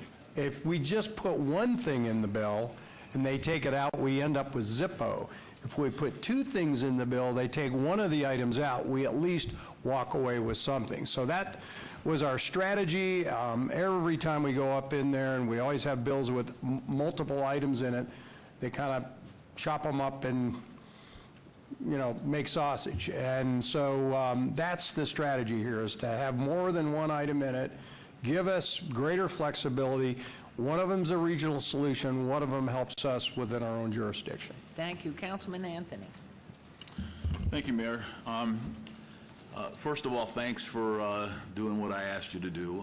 You guys came here with a BDR request that was kind of general, and I asked you to put some meat on the bone, and you did that. So thank you very much for showing up today and doing that. Second of all, Kathy, you and your folks got a tough job. You do. The homeless situation is tough. It was tough 20 years ago. It's tough today. It's going to be tough 20 years from now. And we give you certain resources through the city of Las Vegas, and you do the best job you can with that. And I commend you for doing the best you can with what you got. What we're talking about today is additional funding. So the paperwork that I was given, and tell me if I'm wrong, Ted, but I'm reading it here, in 2018, we spent about $15 million on homeless in the area of homeless through communications, planning, public safety, the whole litany here. $15 million. In FY19, we're going to schedule to spend $20 million, and then you add the $10 million bond for the courtyard. That brings it up to $30 million. So in the 2 years, 18 and 19, we're going to spend about $45 million on what you gave me is homeless programs and areas that we can hopefully improve the homeless situation and help people. So the question, I mean, the question that's always going to be out there is, I mean, how much is enough? I mean, $45 million, is that too much? Is that not enough? I don't know. But what you're, you know, we can talk about adding additional money, taking additional money away. You know, those are future discussions. We're always going to have that. The BDR that you're talking about here is to raise an additional $15 million. Okay, well, I don't know where the $15 million came from. I think it has to do with housing, but that's a number that can be debatable. Is it 15? Is it 5? Is it 30? I mean, we could go all over the place on that. So I don't know if it's $15 million is even enough to do anything. So that's question number one. We're not going to answer that today, but I'm just kind of throwing it out there. The two proposals that you've given, I am in disagreement. And I want to publicly state that I do not agree with either one of the proposals that you've given, which is your job to do that. So you go to the first one, and it has to do with a sewer charge. So representing the people in my ward, when they write a check to the city of Las Vegas for sewer services, they have to have the understanding that they are giving us money for sewers, for infrastructure, to repair sewers, to increase the number of sewers that we need. So I don't think, I think that's just kind of being, I don't want to say sneaky, but I just think to put a charge on there for homeless issues on a sewer charge, this isn't right. It doesn't sound right to me. If we're going to charge people a certain amount for sewers, that's where it goes. If we want to do it, really, we should send them a bill for homeless, homeless services. Let's send them $5 bill for homeless services and see how that works out, which it would not. So I don't like the way that's done, so I do not support that one. I want to just be on the record. The second one is the real property transfer tax. Okay, I mean, that's something that you brought up, which I appreciate you doing that. Again, we're getting in this situation where, again, it's an increase that has nothing to do with the purchase of a home to fund homeless services. So I'm not thrilled about that. Number two is, again, representing the western part of the valley, the price of housing is already going up tremendously. So now we're going to tax people even further when it comes to purchase a house, which is going to make housing less affordable. I don't think that's right.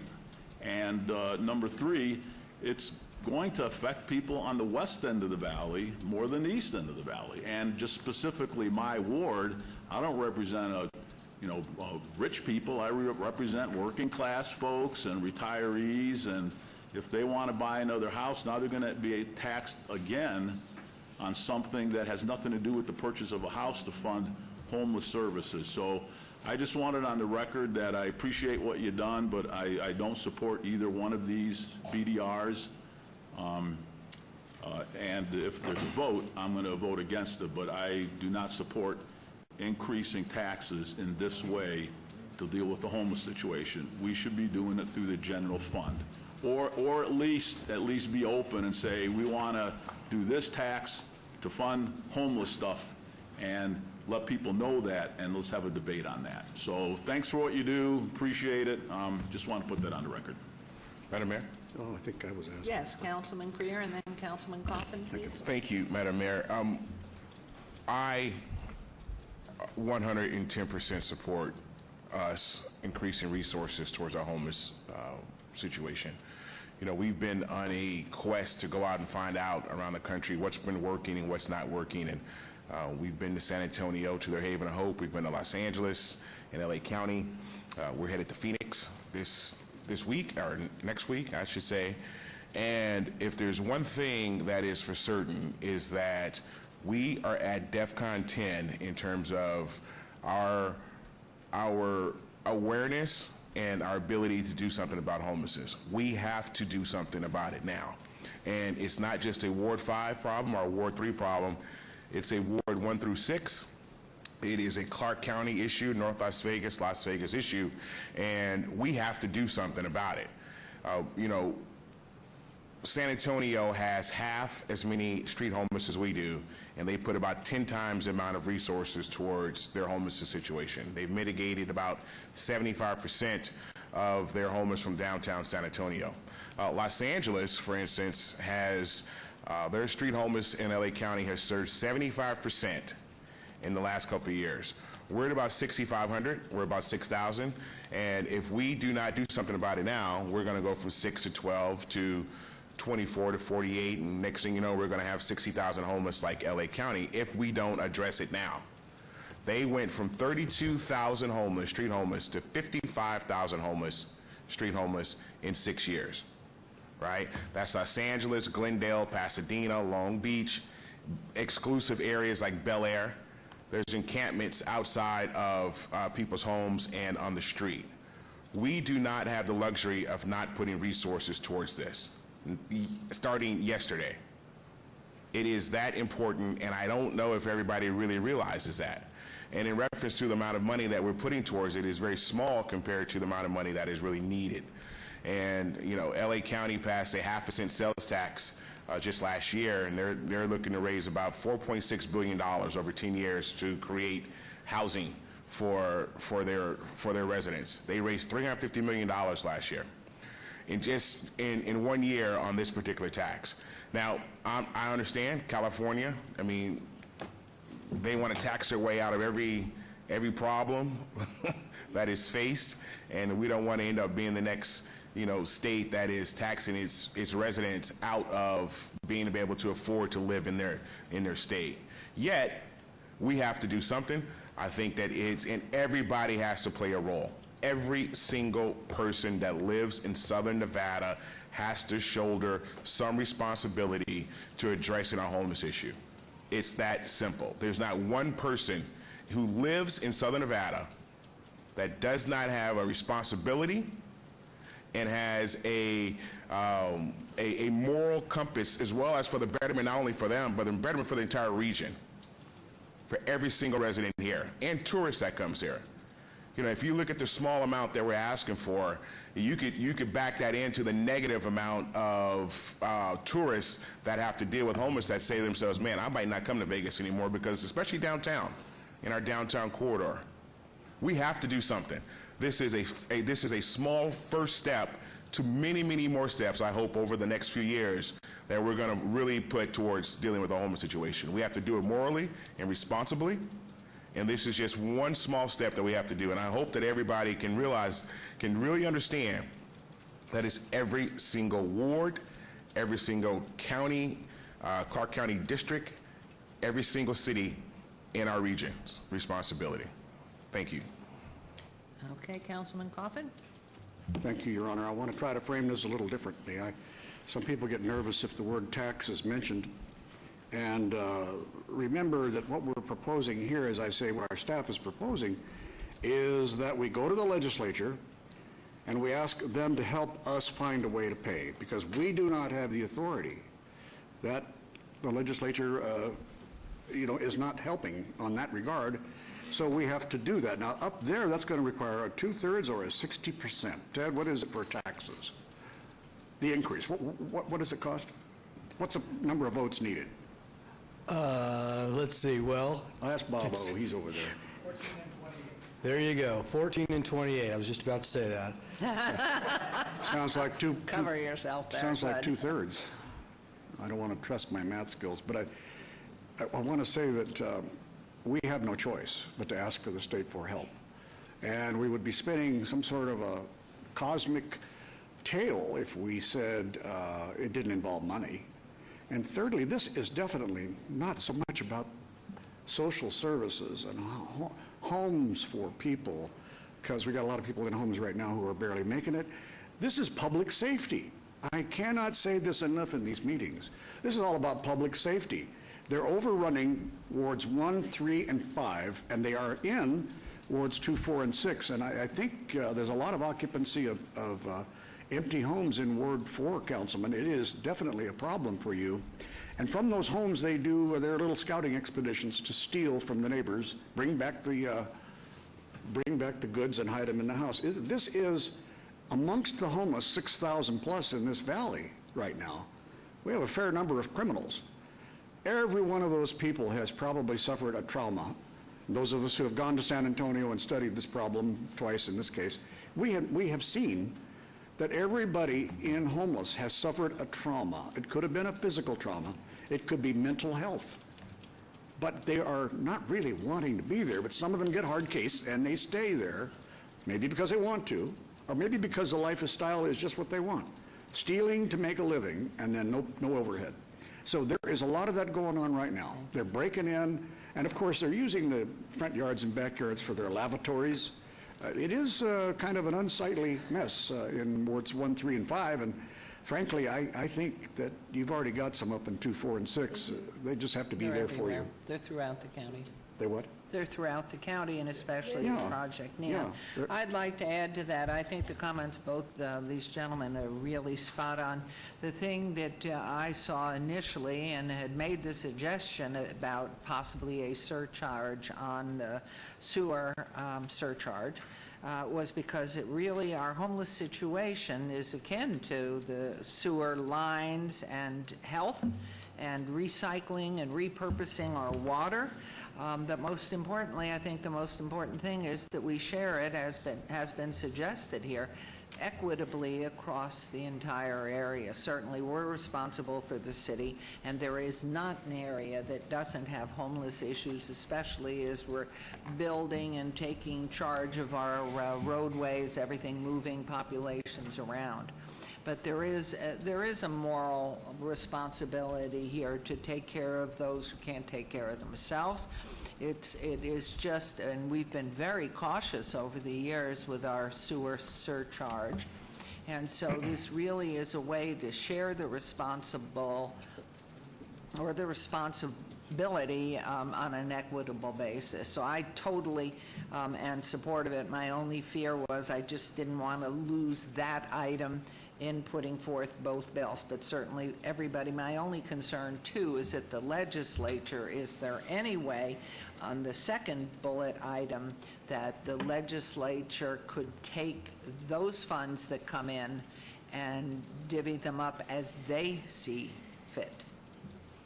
Because everything always ends up going to the north, to the legislature, and then they decide whether they're putting it in their general fund, and then we lose that clout. So that's just another question, but I think this is a very fair way to give the responsibility to all. And we know we were #1 in foreclosure. So many of those people became homeless. Some still remain so.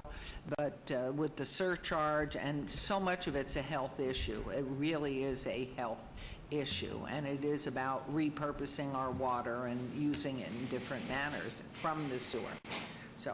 Mayor, if I could. Yes, if he could respond first, please. Mayor Goodman, just very quickly, for the record, you're absolutely right. Bad things can happen at the legislature. It is our job to try to protect this such that it doesn't go to the state or any other jurisdiction. We are clear on what we're doing here. Part of it is our revenue for the city, and part of it is regional. And that's, of course, what we would lobby on behalf of. If I may, Bob had a quick update to what he mentioned on the 14 and 28, Councilman Coffin, that he wanted to get on the record just to clarify. For the record, Bob Ostrowski. If the legislature imposes a fee or a tax they have to get the supermajority, 2/3 in both houses. That's 14 and 28. However, if you look back at the way they handled more cops, what they did is, on a simple majority, said they would approve the fee, kick it back to the council and the commission, which would then require a supermajority of those bodies, of the council and the commission. The council to impose the sewer fee, the commission to impose the real property transfer tax. So that's another way, depends on how the bill is written, because the 2/3 is obviously a very steep climb in the legislature and requires the governor's signature. So, I mean, you read the tea leaves on what people are saying in their campaigns. Of course, when you get to Carson City, things can change. So there is that way of them kicking it back to the local governments, but you would have to then have a supermajority of this council to impose the sewer fee. I would assume on the regional portion, it's likely the legislature would, if they approved it, would probably adopt it statewide so that Washoe County might have the same opportunity to impose those fees in Washoe, but that would all have to be worked out in the legislative process. But I want to make sure, so there are two options and ways procedurally to handle the bill in Carson City. Okay. Thank you very much. And Councilman Soroka. Thank you, Mayor. And team, thank you for being responsive to us as a council. We made this an issue, homelessness, that we wanted to address, and you have taken our marching orders and run with them. And I have to agree with our council members up here that share that homelessness is a problem across the valley. I represent Ward 2 in the west, and we have a significant homeless challenge out our way. And I appreciate that. The one concern I do have with this is I think this is a time we could try to get some buy-in from our community. And while these seem innocuous, you know, we're going to hear about them from our residents, and that's fine. At 25 cents, it's going to be about $120 extra per purchase of a home. The average home price now is approximately $290,000. So it's about $120 per transaction, which doesn't sound like a whole lot in that purchase. It's a small amount. And then an increase of the sewer fee. My concern is it feels like we're sneaking this by the people right now. I would like an opportunity for us to engage our communities with this and get some buy-in. Let me share. Last summer, we put a survey out on what was the #1 issue across every ward. Safety. Homelessness. Homelessness was #1 across all 6 wards.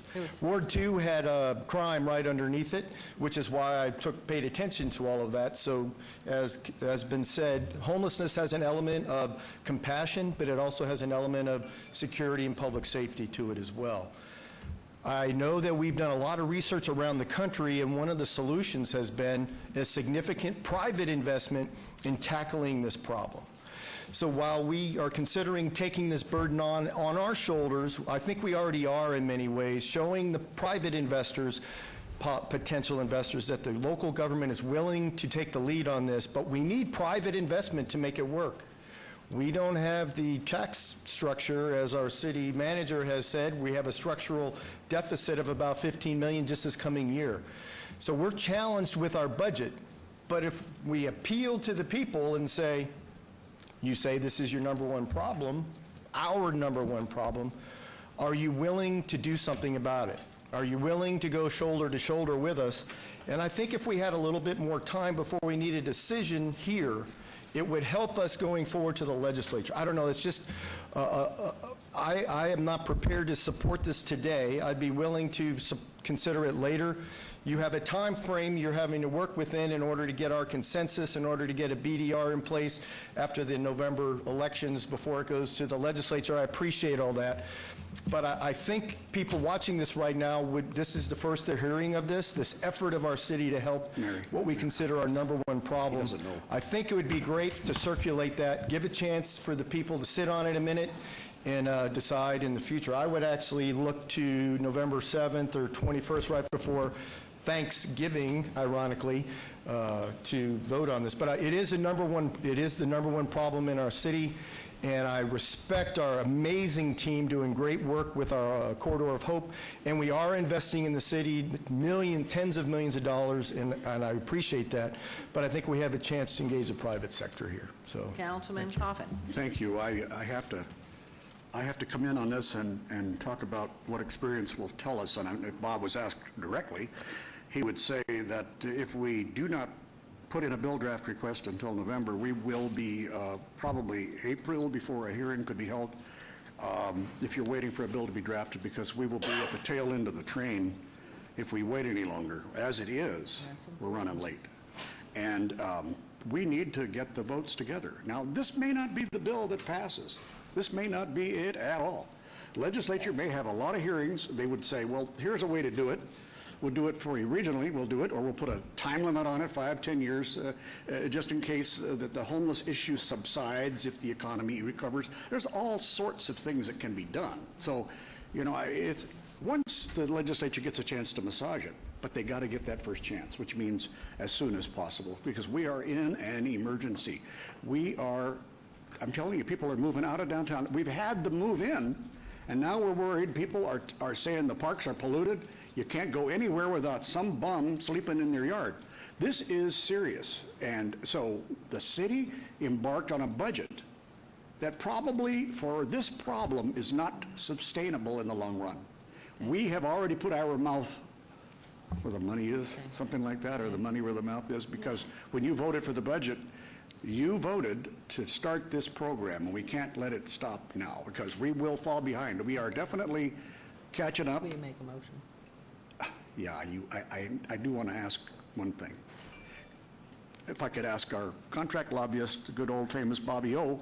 Ostrowski, for the record, are our chances better with this kind of an approach, which really, I don't know, it's kind of got a father or not, I'm not sure, because we don't know whether we're unanimous on the council, but isn't it likely that the subject will come up, and we aren't the only unit of government that has this problem, and there will be some sort of global solution? Do you think that could happen? It's going to require money. Yeah, for the record, Bob Ostrowski. Yeah, we're not alone in having homelessness issues. I mean, we were in, where were we, League of Cities? Winnemucca. I hear it all the time at the U.S. Conference of Mayors, 1,200 mayors of cities of 30,000 more. This is forefront in every single city. Yeah. Now, whether or not someone's going to bring forward the issue to be debated in the legislature, it's questionable. I mean, this bill draft, in a sense, whatever it contains, opens the door to a discussion. Now, containing a tax package obviously is going to be a little bit different, because it'll probably get referred to the Committee on Taxation rather than Government Affairs. So it would be different. But we are obligated to get back to the Legislative Council Bureau by November 1st to put meat on our bill draft. They already have the one-liner, and we promised the council we'd come back here and put meat on that bone or withdraw it. So we can enter into that discussion with them, but we need the policy guidance, obviously, from the council. Thank you, Bob. I just do don't that. see this as a vote for taxes, but rather a vote to help move forward to get this problem solved. So I'll move now for approval of this bill draft request. Okay, there's a motion. Would you please vote and please post? And you will keep us posted as we move forward on this? Yes, Madam Mayor. Thank you, and the motion carries. In a timely manner, if you would. Now, I'm looking at, because of the length of this morning, it's 12:30. We are agendized to the afternoon session at 1. I'd like each to look at their items that remain here. And do you feel we can get them through in the very... Okay. I don't want to put pressure on you if you see something lengthy. So let's then, we are looking at agenda item 52, is that correct?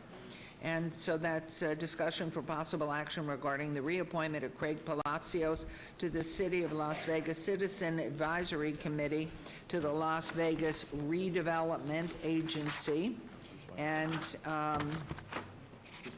Mr. Palacio represents Category G as a community member who resides or works in the RDA area within Ward 3 with Councilman Coffin. His term expires November 2nd of 2018. He is eligible and wishes to be reappointed. How say you, Councilman Coffin? I say I move for approval of the reappointment of Craig Palacios. Okay, there's a motion to approve reappointment on Mr. Palacios. Please vote and please post. Motion carries. We'll move on to agenda item 53 has been obeyed to the 7th of November. Agenda item 54, bill number 2018-41. Councilman Anthony, would you like the bill read? Yes. Bill number 2018-41, an ordinance to generally prohibit the feeding of wild pigeons and to provide for other related matters. Move for approval. Thank you. There's a motion to approve agenda item 54. Please vote and please post. Motion carries. Mayor? Yes, sir. Just want to, Scott, here, yeah, the pigeon ordinance, I just want to put it on a record. Who are people supposed to call at the city of Las Vegas if they want to report a pigeon problem, so they're not calling 100 different departments? That would be our animal control function. Do we have a phone number for those guys yet? No. Well, I mean, They can look up the phone. It's available on the website, but it would be the animal control function. Animal control, thank you. Councilwoman, you got your pigeons. Can I ask a question? Yes, please. If I could on this, I'm just curious how we're going to handle the pigeons on private property portion of that. What do we do? The pets, do we just let them figure out if they migrate, then they're fair game? Is that kind of what happens? know All it I says can no assure you is pigeons at on- Garside, they posted signs that says, please do not feed the pigeons. There are no pigeons at Garside mail drop. Well, that's really So we could post the some answer. signs. I don't know what you do on private property. My understanding on private property, correct me if I'm wrong, legal, but my understanding is on private property, if you are feeding the pigeons, Get the pigeons. code enforcement would come and advise you not to feed the pigeons anymore. If I could just say... It's a health issue, it does truly help me a is. little bit. It also says to me that we won't be enforcing it on public private hearing, property, sorry. Your Honor. I just think that it should be criminalized to be feeding these pigeons on the streets, where they then become everybody's problem. So Okay, so I'm going to that- not, I'm not going to speak against the bill. I'm going to vote for it. I just wanted to say It's that already it's passed. definitely, one All of those right, things thank you can't enforce. That bill's already passed. We're on to 55. That is Bill number 21844. Councilman Anthony, would you like the bill read? Yes. Bill number 2018-44, an ordinance to extend the boundaries of the city to particularly describe the land to be annexed, to make its inhabitants subject to the laws, obligations, and benefits of the city, and to provide for other related matters, ANX 73858. Move for approval. Thank you. This motion on agenda item 55. Please vote, please post. Motion carries. Agenda item 56, bill number 218-46. Councilman Anthony, would you like the bill read? Yes. Bill number 2018-46, an ordinance to amend LVMC 6.39.50 and 9.16.40 to establish requirements and limitations for outdoor speakers and other amplification devices within the downtown entertainment overlay district and to provide for other related matters. Move for approval. Thank you. This motion on agenda item 56. Please vote and please post. Motion carries. Thank you. And agenda item 57, bill number 218-50. Councilman, would you like the bill read? Yes. Bill number 2018-50, First Amendment, an ordinance to amend various provisions of the Unified Development Code, UDC, to add a new chapter relating to form-based code and transect zones, make parallel changes in other parts of the UDC where necessary, and provide for other related matters. Move for approval. Your Honor, I have the information regarding the First Amendment. Yes, It was passed out of recommending. It's in front of you in the little packet. There are two changes that are the First Amendments. It's marked Amendments to Exhibit A in blue font. And in addition, the Planning Department has a additional change, which will be the proposed Second Amendment. Thank you very much. Mr. Summerfield? With your indulgence, I would ask Michael Howe, Robert Summerfield, Director of Planning, I would ask Michael Howe, our long-range section manager, to come read those Second Amendment changes in, please. Thank you. Michael Howe, Long Range Planning Department. Rather quickly, if you have the exhibit in front of you, it's basically through discussions with UMC, with a very restrictive area, the T6 Urban General Limited, to allow them the 2 additional stories. This is based on discussions we've had for the past couple of months regarding their campus plan. We want to make sure that the code does not get in the way. That's particularly and restrictively only what it's dealing with. Thank you very much. So that, Which basically is just allowing 2 more floors, Mayor, correct. And so for it's in- hospitals only. Okay. Correct. And this is proposed by Mr. Summerfield, Director of Planning, but it is in your ward, so would you like to move on this? I'll move to approve. Thank you. There's a motion to approve on With the second agenda amendment? 57, second amendment. First and second amendments, yes. Please vote, please post. And we will go, thank you very much. Thank you very Motion much. carries, and we will move into agenda item 58, recommending committee bills eligible for adoption later meeting, bills number 58 through 64, bills number 2018-20, 394345, and 2018-47 through 2018-49 will be heard at later meetings. We will move on to new bills. And new bills, and I must abstain on bill number 65 as it is related to marijuana dispensaries. But, pardon? Oh, okay. Items number 65 and 66, bills number 2815 and 201-852 will be heard at the recommending committee meeting Monday, November 5th, 2018. City Attorney, would you read the new bills, please? Yes, Mayor. Bill number 2018-51, an ordinance to amend LVMC 19.12.70 pertaining to the minimum special use permit requirements for marijuana dispensaries, to remove the requirement limiting accessory uses to those relating to marijuana-related education and to provide for other related matters. Bill number 2018-52, an ordinance to amend various provisions of the municipal code to regulate the sale, display, and consumption of alcoholic beverages, as well as the possession of open containers within the downtown entertainment overlay district and to provide for other related matters.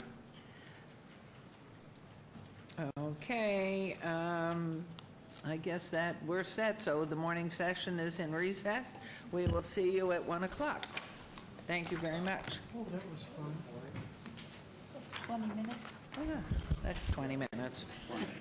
Good. Oh, and here's this one, Stacy. No, I better go do that. Wow, before you go, 1 second, please. 1, 2, 3, 4. All right. No, the morning session is now in recess.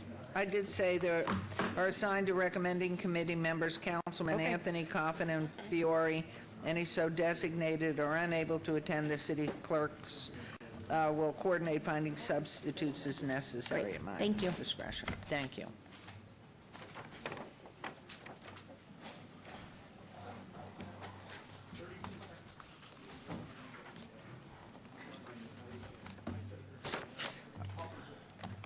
Are these in your ward? Most of them? Okay. Luann?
Calling all council members.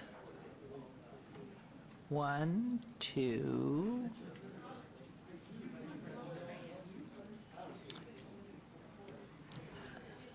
Three. One more. I see Councilman Anthony wandering. Do we have anybody else wandering around? 1, 2. I thought I saw Councilman Anthony. Oh, there he is in back. One more. There we go. Okay, we're back in session, everybody. Recess is over. And we are moving right along with agenda item 67. There's a lady in the audience on your item 93, and she wants to ask for an abeyance, but it's not on the list. 5-7? Well, let me see what Luann says. You passed that, didn't you? We did, 57, Robert, didn't you pass that? You, form-based Oh, code? I don't know. yes, I didn't look, I Past just that, happened and, to. So, 67. Okay, thank you. she said whatever. good. Okay. We are starting with agenda item 67 for possible action. Any items that the council staff and/or applicant wish to be stricken, tabled, withdrawn, or held in abeyance to a future meeting may be brought forward and acted upon at this time. So, Mayor Pro Tem, I know you have a list because I'm giving it to you right here. There it is. There you go. All righty. Madam Mayor, we present to you the item number 95, SUP 73811, applicant Chalice Farms, owner Polensky Properties 1 LTD at 9140 West Sahara Avenue, and they are requesting an abeyance to 12/19/2018. Item number 102, SUP 74048, applicant owner Blocker Enterprises LLC at 7705 Seagull Avenue. And they are requesting through Mr. Soroka. Councilman Soroka is requesting abeyance to 12/5/2018. Item number 106, TCP 74095, applicant Hardstone Construction LLC, owner 4 Stars LTD at 9119 Alta Drive, are withdrawing without prejudice at their request. And Madam Mayor, I move to accept these items. Thank you very much. Is a motion, please vote, and please post. Motion carries. Councilman Coffin? Thank you, Your Honor. On the business this afternoon is another short-term rental item, number 96. I don't know if all the parties are present. I know that one of the neighbors is present, the representative of the association. Is Mr. Vanis here? All right, I tell you what I'm going to do. Staff, please call Mr. Vanis and tell him that I'm going to move to a bay for 2 weeks. Your Honor, I need a new motion for that. Okay, well, you can just add this now independently. It's agenda item 96? Yes, ma'am, and for 2 weeks, that would be November 7th, because we have proposals, compromises being discussed. Okay. There's a motion to obey agenda item 96. Mayor Which Pro Tem. would go into the motion I just made, and I will make that also, but there is an additional card that came up to me. Someone who wants to make a delay, an abeyance on item agenda 93, and I would be able to do that for 2 weeks. However, there's somebody else here to speak on it, Doug Laidlow. Would that cause a problem if it's obeyed 2 weeks? Okay, then we will put this also, if I can. Mayor, if I could. Okay, well, apparently Was that- 93 and 96 have to be done separately. Was that from the applicant? Was that a request from the applicant to hold it till? Yes, that's my understanding. Okay. All right. So we have to cannot read them in. I cannot read the name. I was told it was the applicant, but maybe it's not. Is the applicant here? Nella? Mayor, Okay, that is the applicant that's made that request on 93. All right. Okay. We will obey for Let me read it into the record first. Right. Agenda item 93, we'll start with, if I can find 93, there's 89. I'm going to read them all. agenda item 93, VAR 73728, public hearing, applicant owner Neely New for possible action and appeal of a denial by the Planning Commission on a request for a variance to allow a 5-foot-tall solid fence along portions of the front and side property lines within the front yard setback area where such is not allowed on .68 acres at 1925 Silver Avenue, RE Residence Estates. This is in Ward 1 with Councilwoman Tarkanian. Note the request has been amended to allow a 5-foot-tall solid fence along 2 portions of the front property line within the front yard setback where such is not allowed. Planning Commission and staff recommend denial on this. And the other one, is it related, 96? Is that the same? No, that's No, a that's different one. that was So- just someone who wanted to speak, and I asked him if it was all right, and he said it was all right with him to obey. So let's So we're hold- fine. Let's do the vote for 93, and then we'll do a vote for 96. Okay, and then we have Councilman Coffins, too. So on agenda item 93, there is a request by the applicant to obey this till when? Well, I'm obeying it 2 weeks. She asked for an abeyance. 2 weeks? Okay, so that's the 11th. Okay, on agenda item 93, there's been a request by the applicant to obey 93 for 2 weeks. There's a motion, please, made by Mayor Pro Tem. We are having a little pause with technology.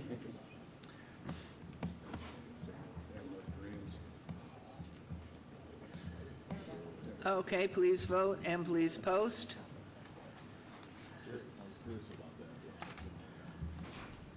And motion carries. Now we'll move to agenda 96. Let me read that one into the record here.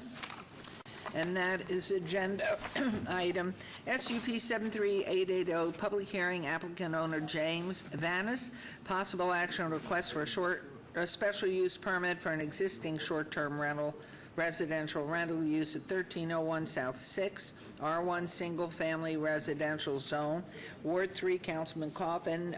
Planning Commission and staff recommend approval. And is this a request of James Vanis or It is my request, Your Honor, so I can gather information on new proposals. There are new Okay. proposals coming in from both Mr. Vanis yesterday and today from the head of the Homeowners Association, Neighborhood Association. So So that's therefore, your I do move to move this bill to this agenda item to November 7th. Okay, there's a motion on agenda item 96 to obey it till the 7th of November. So please vote on that and post, please. And that motion carries. So, does that, and then there was one more? Yes, we made those first. We're ready? Okay, we got clarified that, and we're now on to agenda item 68. Okay. Agenda item 68, public hearing, discussion for possible action to consider a request for a waiver and/or reduction of fees totaling $7,665.84 and out-of-pocket costs $66,000 in civil penalties for a total of $73,665.84 recorded against the property located at 1304 Purple Stage. Property owner Duran Abamel in Ward 5 with Councilman Creer. This is a public hearing which I declare open. I see Mrs. Zuna, but please repeat your name and then we'll get to you. Okay, good afternoon, Madam Mayor, City Council. Code Enforcement Section Manager Vicky Ozuna. The item before you today is a public hearing to consider a waiver of fees and penalties requested by the property owner Abamel Duran for the property at 1304 Purple Sage Avenue. This property is located in Ward 5, and the major cross streets are Rancho and Vegas Drive. 2 code enforcement abatements have been completed on this property while owned by the previous property owner. The first was in 2010, and the second was in 2011. Both consisted of securing and boarding by all open doors and windows in the main structure, removal of refuse and waste in high grass and weeds from all areas of this property. There are outstanding out-of-pocket costs of $7,665.84 and daily civil penalties of $66,000, totaling $73,665.84. At this time, the property has been rehabbed and is secure. The property owner purchased this property for $71,000, and the current valuation of this property from Zillow is $192,059. Staff recommends that council denies this waiver as all liens were recorded on the property and available for research by the public. Thank you very much. Are you the owner or representative? I'm a representative on behalf of the owner, Your Honor. Daniel Kiefer, attorney for Abby Duran. I think I agree with everything that was said except for the denial of the waiver. My client came in and did a wonderful rehab job on this house, has revitalized the house. The pictures are amazing. Essentially took what was a blight on the community and turned it into a refurbished house that's been redone inside and out. And what we're hoping for is we're not looking to have the city eat any of its hard costs. We're just looking for some leniency as it relates to the civil penalties. Because, again, my client's done a service to the community by coming in. Like I said, the pictures of the revitalization, it's a beautiful home now. It's been completely transformed. It's been turned into a property where people want to live and to revitalize the community. And is the property for sale? I believe it is listed on the MLS, but I'm not sure as to the current status of any offers or acceptances. Okay, thank you. I'm going to hear from Mr. Summerfield or Mr. Lewin. Seeing nothing on this. And this is a public hearing. Is there anyone who wishes to speak on this item? I'll close public hearing, and Councilman Creer. Thank you, Madam Mayor.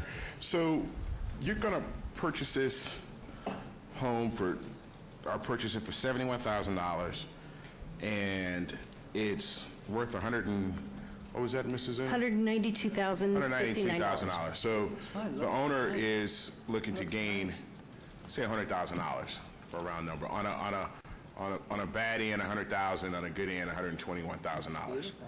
Right? Without accounting for the significant rehab costs. Okay. Councilman. All right. Significant. So I'm just trying to understand when the homeowner bought this home. Is the homeowner here? Yes, he is. Pretty. Where's the homeowner? Okay. Would you like to meet him? That's on him. I mean, if he wants to speak for himself. But, if the homeowner bought this when you went to closing, it said that there was liens on the property of $73,665, correct? Yes, he understood that the liens were there. Okay. I guess what my point is, Councilman, is if the city can't work with people like my client who are willing to revitalize these houses, and they're not willing to work on the penalties that are pretty severe, we're not asking for the hard costs to be cut, then I'm pretty sure that this house would have stayed in the exact same condition it was. So what you have is what I'm hoping for is that we can all work together to create a positive incentive for people like my client, who he didn't actually buy this house for $71,000. He received this house through a probate. It was a bit of a different process. But he came in because he was the assigned heir under a probate, the prior owner of the house. So the assigned value is not necessarily the purchase price because it's based on an assignment and there are tax implications and things of that nature. But my point being this, if you have a house like this, and if my client doesn't come in, doesn't revitalize this, and doesn't get at least a little bit of leeway on the civil penalties, then I think we create a disincentive for people to do what my client has done, which is to put a beautiful house back into this community where anyone would be proud to live, which was once a boarded-up house that everyone stayed away from and was a blight. But look, let's not fool ourselves. I mean, the clients, any person who buys this house rehab, the incentive is to make money. The incentive is not to do, this isn't charity work as if they're coming in with some philanthropic effort to come in and rehab a house for the betterment of the community. The person got this house through whatever means. They turned around, they put improvements in it, they turn around and sell it and flip it and make money. So, I mean, you can try to sort of make it as though it's some philanthropic effort, But I don't believe it is. The effort is that they found an opportunity and they're looking to make money off of it. Oh, absolutely. And so, I agree. so then the whole philanthropy side of it and the disincentive side of it doesn't fly with me, because of the fact that if this person couldn't make money, they wouldn't have put the effort into this and flipped his house. And Now the question is, how much money are they going to make? And that's the real issue, Your Honor, is if these aren't abated, they won't make any money. That's the risk he took. He was hoping that the city council would see the advantage of what he does. Otherwise, like I said, if this house was, if there's no hope for abatement of some of these civil penalties, then there's no one who's going to do this. My client will stop doing this. And I think that in fact, will be a harm to the community, because we want to encourage people to do what my client did, regardless of whether or not he makes money. Okay. He makes money and the community benefits. Everyone wins. Tell you what, so we'll do hard costs of $7,665.84, and then the civil penalties will cut in half at $33,000. 33. 33,000, I think you said, half. Yes. Through the mayor, Mr. Greer, could I just ask, where does the owner live? The owner lives here in Las Vegas. I see, thank you. He's a local businessman. Okay, so the total penalties are whole $40,665.84. Is that agreeable? Could I have a moment to confer with my client, or no? Why not? I mean, here's my question. I don't think that Councilman Greer is offering it. I think that's what he's saying that they'll give, and if that's what he's willing to give, that's what we'll take. We're happy to take that reduction and very thankful for it. So is that going to be your motion then? That is my motion. Okay, we have a motion. Please vote and please post. Abby was trying to get your attention. Mr. Duran, do you want to come forward? If you need to come quickly. And that motion passes. Whoops. And here he comes, so he can say thank you, Councilman Greer. And your name, sir, please, on the mic. My name is Abimael Duran, and thank you, Councilman, and everybody here. I really appreciate the civil penalties being cut in half, but at the end of the day, there's still closing costs that need to be associated with the sale of this property in the meters of $15,000, $20,000.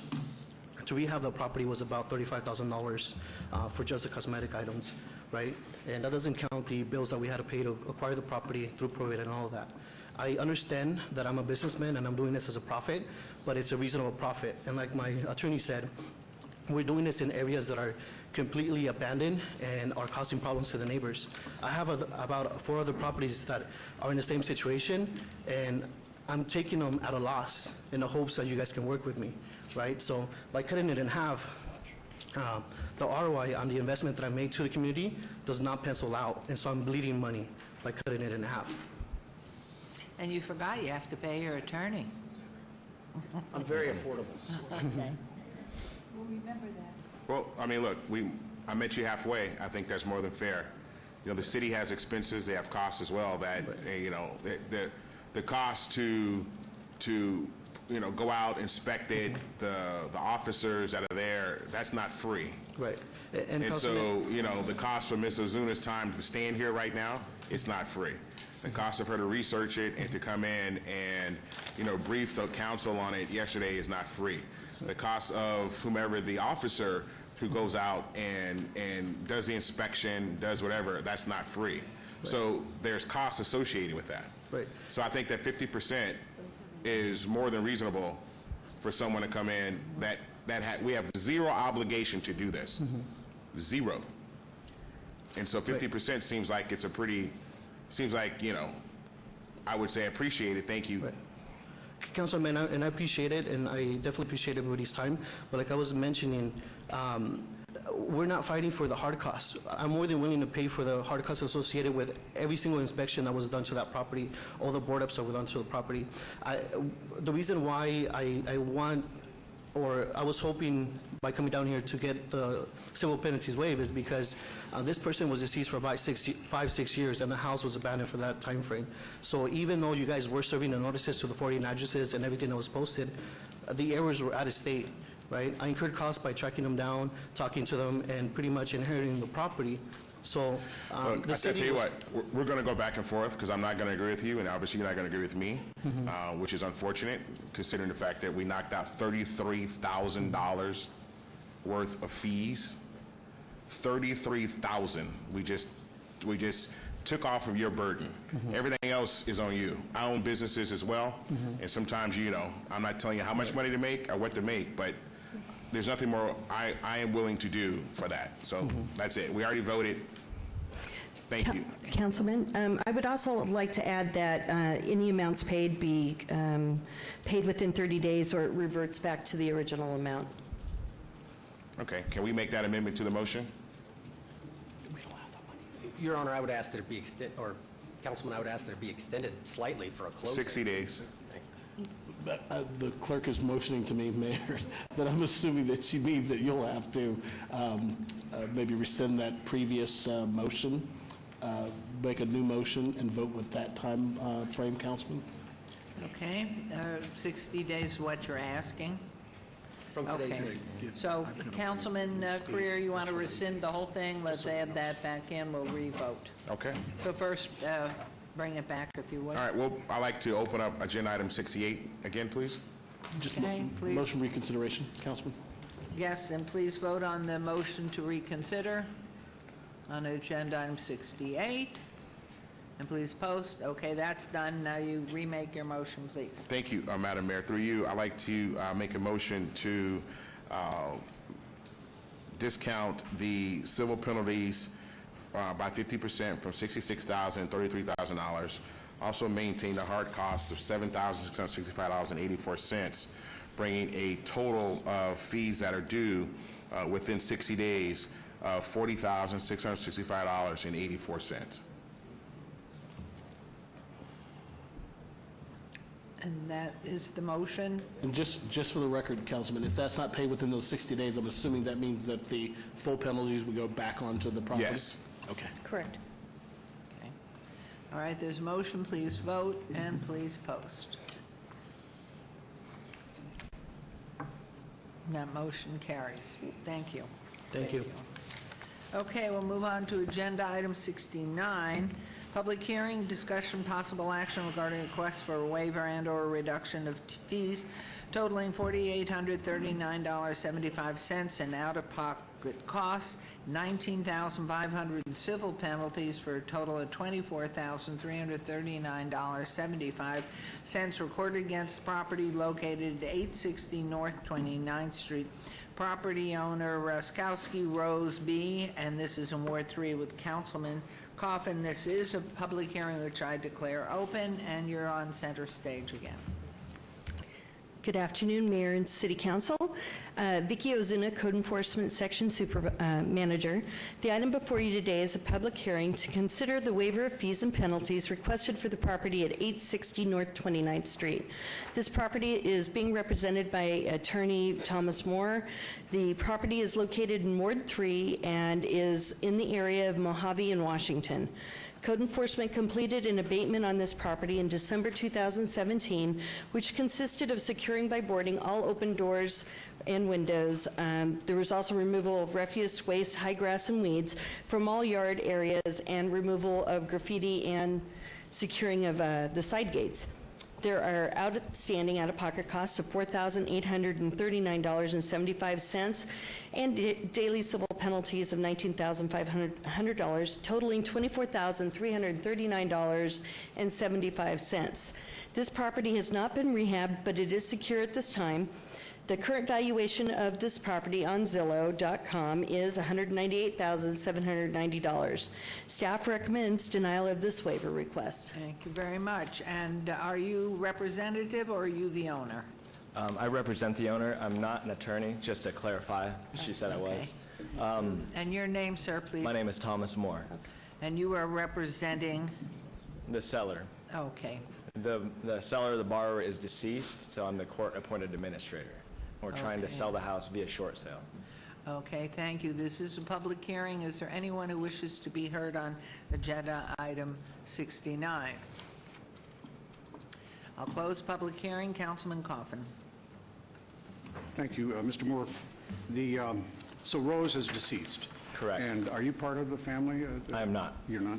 Okay, so I think, have I seen some pictures of this before? Has my staff provided me with pictures of anything before and after, or is it Looks familiar to me. I Is think this it's been something- in front of us. that has been partially fixed?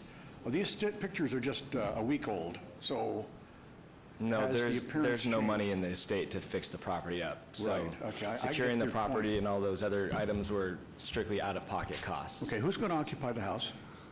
Hopefully a end user borrower, a buyer, hopefully a single family. How close are you to finding an occupant, a buyer, a renter? We're at a standstill right now because of these fees. So we can't negotiate a short sale with these fees that are currently outstanding. I see, okay, it makes sense. So it's basically a Our problem- pre-situation of where we were We have a before. problem, and we can help each other. Obviously, this is a blight on that neighborhood, so that street's property values are dropping as we speak, and so no matter what Zillow calls that, it's not, it's not much. So, but it could be, and maybe this will push you over the top. The thing is we can't waive, obviously, the hard cost. And that civil cost is not all just people sitting around drinking coffee. It's something there that indicates that time has been spent. Mail has not been returned, no phone calls, and I think you have, because you've got a deceased owner, is it still in court? I mean, is it still in receivership, probate? The probate case is currently open, yes. It is? Well, why hasn't it closed? We need to sell the property in order to close the estate. Can you sell it to yourself so that you can then? I don't want an upside-down property, but no, I can't sell it to myself, even if I would We want wanted people to. in those houses, but I usually have always said, you can't, we've got to give some incentive to people who are ready to go in, are ready to fix it. Right. Where is your plan to fix it? I don't have a plan there's no money in the estate. I represent the estate. I know, but and you'll so have we're- to borrow against the property to fix it, won't you? Our goal is to sell the property. And that case right now is a short sale because the loan balance is higher than what the market value is. There's also these liens. So we're working with the servicer, the bank, to negotiate this short sale. So Well, there we're is- at a roadblock, a hurdle, and that's right here. The bank is a roadblock then, isn't it? These fees are the roadblock that we're in front of right now. Yeah, well, do you have the authority under the estate to be able to do all the legal business for I this do, home? yes. Vicki, if I could ask for your input here on this. It's a little different than what we've been seeing in a sense that it's catch-22. This is not a wealthy man, but on the other hand, I can see where you got to fix it to occupy it. You can't occupy it without fixing it. So I will go ahead and move to approve some reduction. First of all, on this particular house, there's going to be time limits involved. No one can sit still as soon as if this motion passes. If it passes, the motion will be to waive all the not waive the hard costs. That's cash out of pocket for the taxpayers, and 80% of the costs called soft costs or administrative costs. That's not all, and that's the best I can do on this, but I think, and you'd have to perform within a certain length of time. Vicki, what do you recommend? I suspect they have no cash. Yeah, well, and I understand that, but the servicer actually, from my conversations with the, I'm not quite sure what her role was. I don't know if she was a realtor or what, but she advised that the servicing company was actually the ones that applied for this hearing. They, of course, have not shown up, but so the mortgage company did at some point have control over this property. I'm not quite sure when Rose passed away, but, we did our best to notify everybody. So in this situation, you could waive the 80%, or you could put this on hold and wait and see if they come up with an offer for sale, and we could bring it back at that time. Would you say the servicer has equity in this, in the sense? Yes, they have an interest? absolutely. Yeah, all right. How long do you need to come back and discuss this again? And you have to have an appointment with my office, Mr. Moore. If I delayed this a month? I'd like 60 days, but I'll take whatever I can get. Oh, if you don't mind, we don't mind. Okay. The neighbors mind. do what you can to do some sprucing up over there, because I'm going to want to see that when you come back in 60 days, but really, January is better because we're running up against the holidays. First meeting in January? Just to be clear, I'm not looking for time, I'm looking for a reduction in the fees. Yeah, I move this item 69 to be held in abeyance until the first meeting in January. We only have one meeting in January, so that'd be January 16th. January 16th. Thank you. Thank you, Mayor Luann. and council? Yes, please. I'm not sure if this gentleman's clear as to exactly what you want him to do within that 60-day period of time. Well, he could make thank you very much, council. I think I didn't say it clear enough. I think you need to make a good faith effort to help these neighbors out. You know what that could be. I think we're not looking at the same problem. The estate has $0 Well, in I'm it to talking spend. about sweat equity, son. Sweat equity. It could be helpful in our decision in January. So let's You guys, see. where we're going to go is to where that property was that you guys just viewed about, but we're 2 years prior to having another hearing. So if you guys really want to clean up the city, then that's what needs to happen. Telling me to Thank go you. take sweat equity to clean up the house isn't going to reduce any sweat, fees. as in making yourself sweat while you clean up the yard and stuff like that. I know what that term means, All but right. that doesn't help Thank you very anything. much. That's my motion. All right. Okay, there's a motion. I have no idea what the motion is. It is, thanks, Alvaros. It is to make sure that, I'll repeat this, to obey this item until January 16th. With no accruing costs? Costs will continue to accrue. That's all right. We'll take care of that later. We'll take care of that later. It's just the idea. Let's move it along. Well, no, we can't obey something and make somebody pay a fine during that abeyance. That okay. doesn't make sense to me. I think the fines are going to stop because he has now responded to us. Councilman, I'm sorry, I just want to clarify, this property is not open and accessible right now. It is secure. It does have weeds and trash and minor debris around it, but I just wanted you to understand it isn't open accessible. It is secure. So what we have to do then is freeze the fines in their present condition. No new fees, no Yeah. accruing fees. And he's not accruing any fees right now. That's what I thought. Yeah, But that's, it's just really it's okay. who should be the appropriate party coming in. I'm going to talk to the gentleman about the servicing company, and maybe they need to attend. Well, and two, if you cut the tree back, that would make it look a little better and pick up all the debris around it. That's simple. If you want to make a profit on a house, you got to help your neighbors, I say, because somebody's got to live there. All right, so your motion is then to obey it to the first meeting in January and 16th, yeah. January 16th, and no accruing civil penalties, that they are frozen. And that's your motion. Yes. Okay, It's already please been vote, voted on. please post. Motion carries. Thank you. Okay, and that motion carried. We're into agenda item 70, public hearing discussion for possible action regarding a request for a waiver and/or a reduction of fees totaling $6,191.75 out-of-pocket costs and $19,500 civil penalties for a total of $25,691.75 recorded against property located at 2009 Linden Avenue. Property owners, MT Real Estate Investment, Inc., Ward 3 of Councilman Coffin. This is a public hearing, which I declare open, and Mrs. Zuna, and then I'm going to ask sir if you are the owner and/or represent the owner. Yes, I am. My name's Michael Turner. Okay. Good afternoon again. Madam Mayor and City Council. Vicky Ozuna, Code Enforcement Section Manager.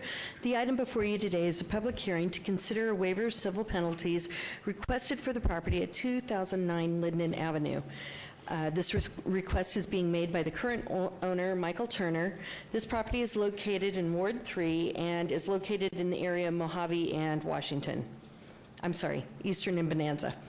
Code Enforcement completed an abatement on this property in January 2017, which consisted of securing and boarding all open doors and windows in the main structure, removal of refuse and waste, and high grass and weeds from all yard areas, and also the removal of an open accessible shed and some vehicles from the property. There are outstanding out-of-pocket costs of $6,191.75 and daily civil penalties of $19,500 for a total of $25,691.75. This property has not been rehabbed. It is secure at this time. The current valuation of this property on Zillow is $147,235. Staff recommends denial of this waiver request. Okay, Mr. Turner, again, if you'd repeat your name for the record, and then go ahead. My name is Michael Turner. And any comments you wish to Yes, make, please? we had previously been in front of this body before. Greg Logan here has, him and I are associates, and we have done 2 properties in Councilman Coplin's district. I have those with me. I gave them to Idalina earlier, but she didn't have a chance to provide them to you, but I do have them here with me. Oh, you did see them, okay. In addition to that, we have done one in the presence of Vicky Ozuna on a property on 3205 Lava that was not rehabbed before we had actually got the, we had a tentative agreement to get the reduction upon completion of rehab, which we have done, and I have that one here to provide as well. So in short, we would request that we pay the hard cost plus 10%. We would have the property completed, remodeled 100% within 90 days. We do have a track record. And is there any questions that the council may have for us?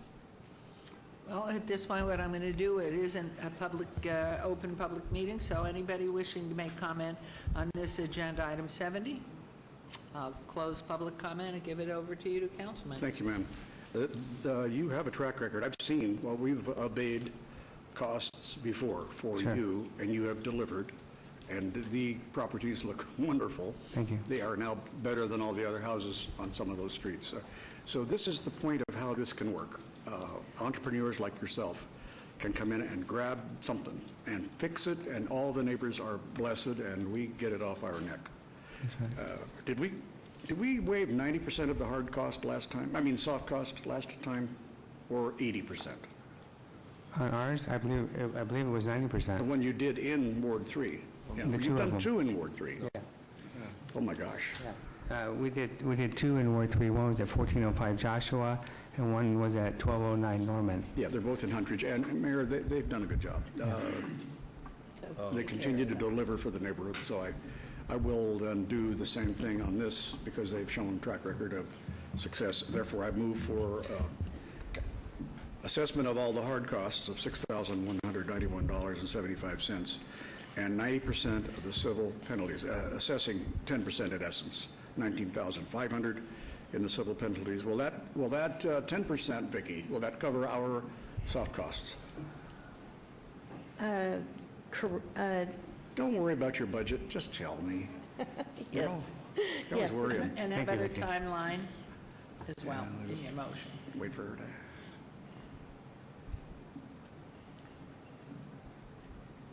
So the verified amount would be $8,141.74, and to be paid within 30 days? That's part of the motion.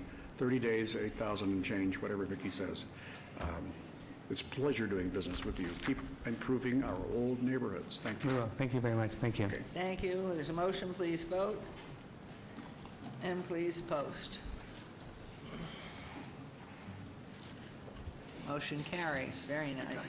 Okay, good luck. Agenda item 71, public hearing, discussion for possible action regarding a nuisance notice and order for failed inspection fees of $1,380 and assessed daily civil penalties up to $28,000 to authorize the recording of a lien against property located 1830 Myrtle Island Drive. Yeah. Property owner Yeah. Doron Perkins and Brittany Salvatore in Ward 1 with Councilwoman Tarkanian. This is a public hearing which I declare open, and Ms. Azua, please. Good afternoon, Madam Mayor and City Council. Vicki Ozuna, Code Enforcement Section Manager. The item before you today is a discussion and request for possible action regarding a nuisance notice and order with failed inspection fees of $1,380 and assessing daily civil penalties up to $28,000, and request authorization of a lien to be filed against the property located at 1380 Myrtle Island, which is located in Ward 1 in the area of Oakey and Pioneer. Excuse me, I think you said 1380, and isn't it different than that? Isn't that reversed? 1830. It should be 18. It is 1830. Sorry. Code Enforcement received a citizen complaint on short-term rental activity on September 17, 2017. Code Enforcement investigated and verified the unlicensed activity, so a notice and order was issued September 21, 2017, advising the property owners Doron Perkins and Brittany Salvadori to cease the activity. Code Enforcement had multiple discussions with the owners advising that they needed to cease the activity and only rent out the property for over 31 days. Code Enforcement has performed 10 inspections on this property, attempting to verify activity. We have received additional complaints from several complainants in this area when the activity would occur. Based off of the complaints, our inspections, and website activity, Code Enforcement obtained a search warrant and submitted it to Airbnb and HomeAway.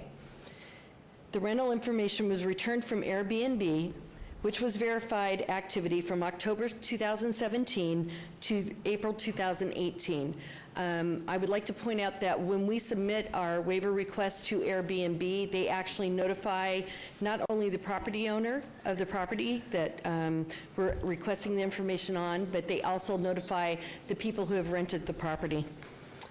The rental information was returned from Airbnb, and we verified that activity with 56 days of rentals through this time period had occurred. Information was not returned from HomeAway. At this time, the websites are currently down, and they have been since June 2018. The requested penalties of 56 days of civil penalties totaling $28,000 and inspection fees of $1,380 be approved and recorded as a lien against the property for a total of $29,380. Additionally, the owner is also responsible to pay to the city room tax, which is estimated at $5,475. We will be asking business license to notify the owner of what needs to be paid for the outstanding room tax. So staff is requesting approval of 56 days of daily civil penalties totaling $28,000 and inspection fees of $1,300 to be approved and recorded as a lien against the property for a total of $29,380. Thank you. Is the owner or are the owners here or their representative? Seeing and hearing none, I will then ask, is there anyone from the public who wishes to make comment on this property?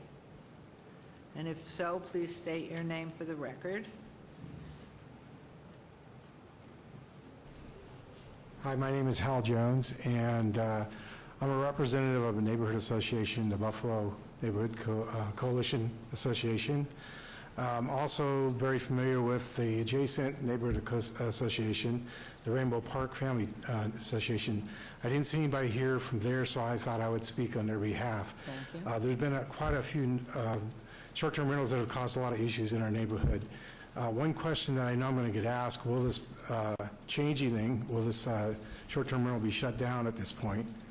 And we would like to see the fines. We wish the fines are at least doubled, if not more. And I appreciate your time on this. Well, thank you very much for coming down. Anyone else on this agenda item? All right, I'm going to close. Yes? That's all right. Walk. I'll wait. Wait. Thank you. Hey, Chris Jones. I'm also the same neighborhood associations that Hal mentioned.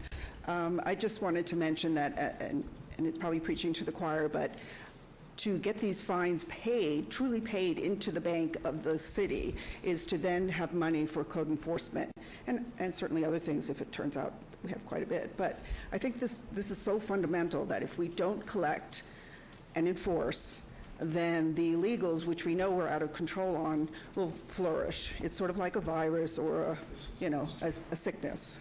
And that's what I ask, is that we hold tight and collect the money that's due us. Thank And you. certainly for Vicky's organization especially, doing a great job.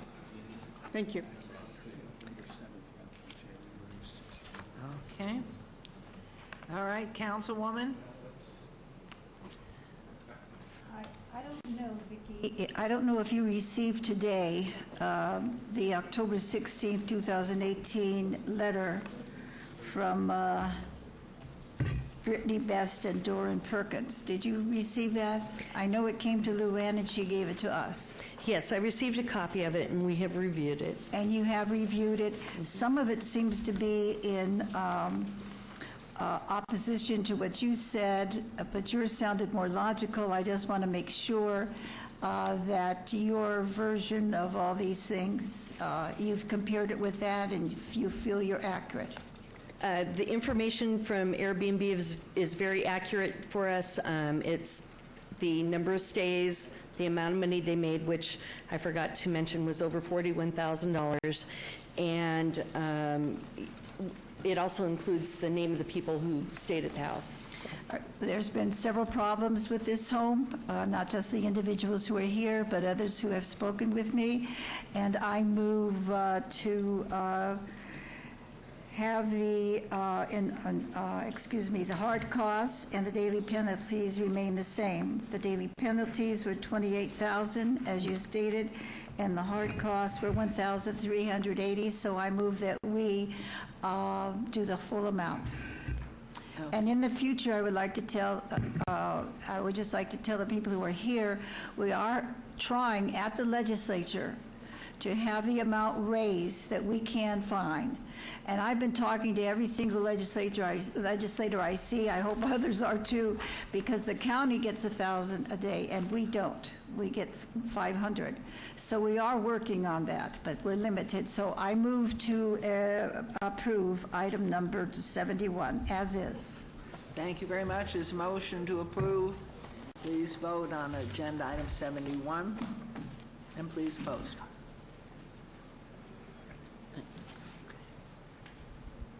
That motion carries. Thank you very much.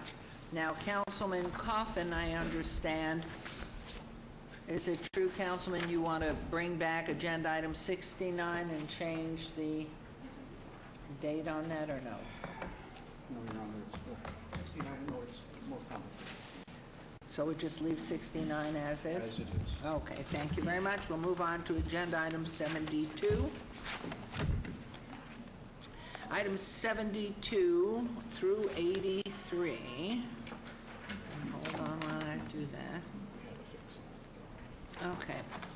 Through 83 on the consent agenda are considered to be routine or recommended for approval may be enacted in one motion. Are there any items council wishes to bring forward?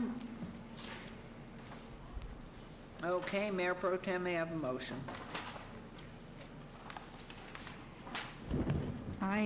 Excuse me, this, we're on item number 72 through 83. And this is Fiore's area, and that was not on my sheet. No, it's Excuse the me. consent agenda. Oh, it's still the consent agenda. Yes. I'm sorry. Move to approve all of those. Thank you. There's a motion apologize. to approve agenda items 72 through 83. Please vote and please post. It's taken us so long, I just think we're past consent in my mind. And please post on that. It's breakfast time. And that motion carries. Thank you. We'll now move on to agenda items 84 through 88. Items 84 through 88 may be considered in one motion, one vote. Considered to be routine, non-public, and public hearing items with no condition changes. Any person representing an applicant or application or a member of the public or a member of the council not in agreement with the conditions and all the standard conditions for the application recommended by staff should request to have that item removed from this portion of the agenda. Agenda item 84, EOT 74467, applicant owner 1205 East Sahara Avenue LLC, and a request for an extension of time for a non-conforming use tavern. at 1243 East Sahara Avenue, C1 Limited Commercial Zone, Ward 3, with Councilman Coffin. Agenda item 85, RQR 73212, applicant Lamar Central Outdoors LLC, owner Lipkin 1992 Trust, and a required review of an approved special use permit U010402 for a 40-foot tall, 14-foot by 48-foot off-premise sign at 1509 Western Avenue, M Industrial Zone, also Ward 3, Councilman Coffin. Number 86, MDR 73901.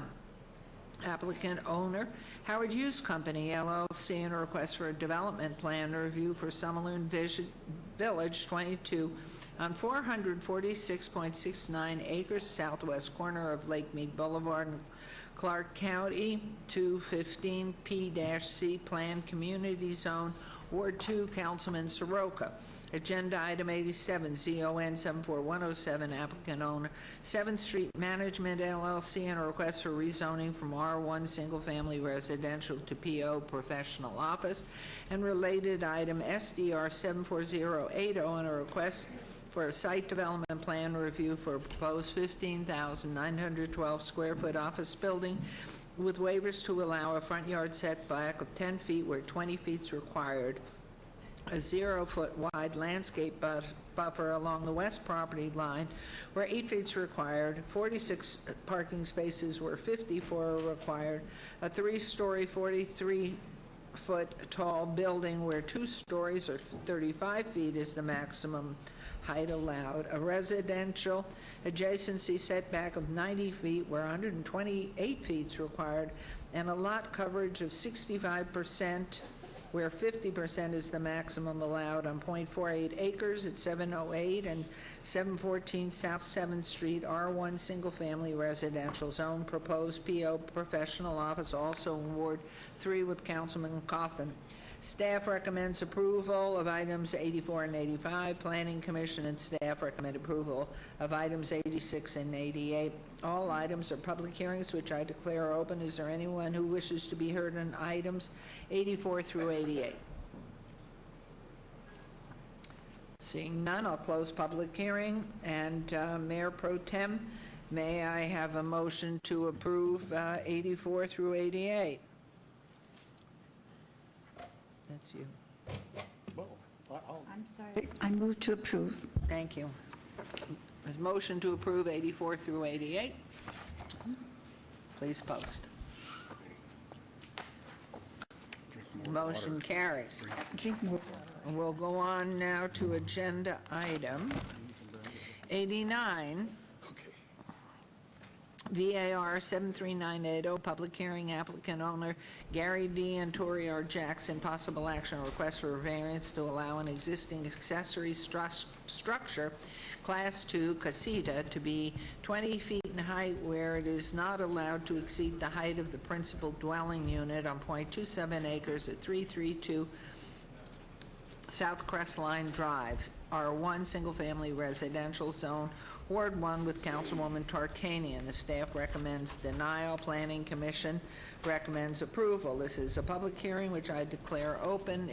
Are the applicants present? Yes. Names, please. Madam Mayor and Madam Pro Temp and City Councilman Gary Carlson, 6440 Bristol Way. I'm the architect. The owner is hired. Gary Jackson, the owner, is here. Okay. Thank you. Be glad to answer questions. Okay. Mr. Lowenstein.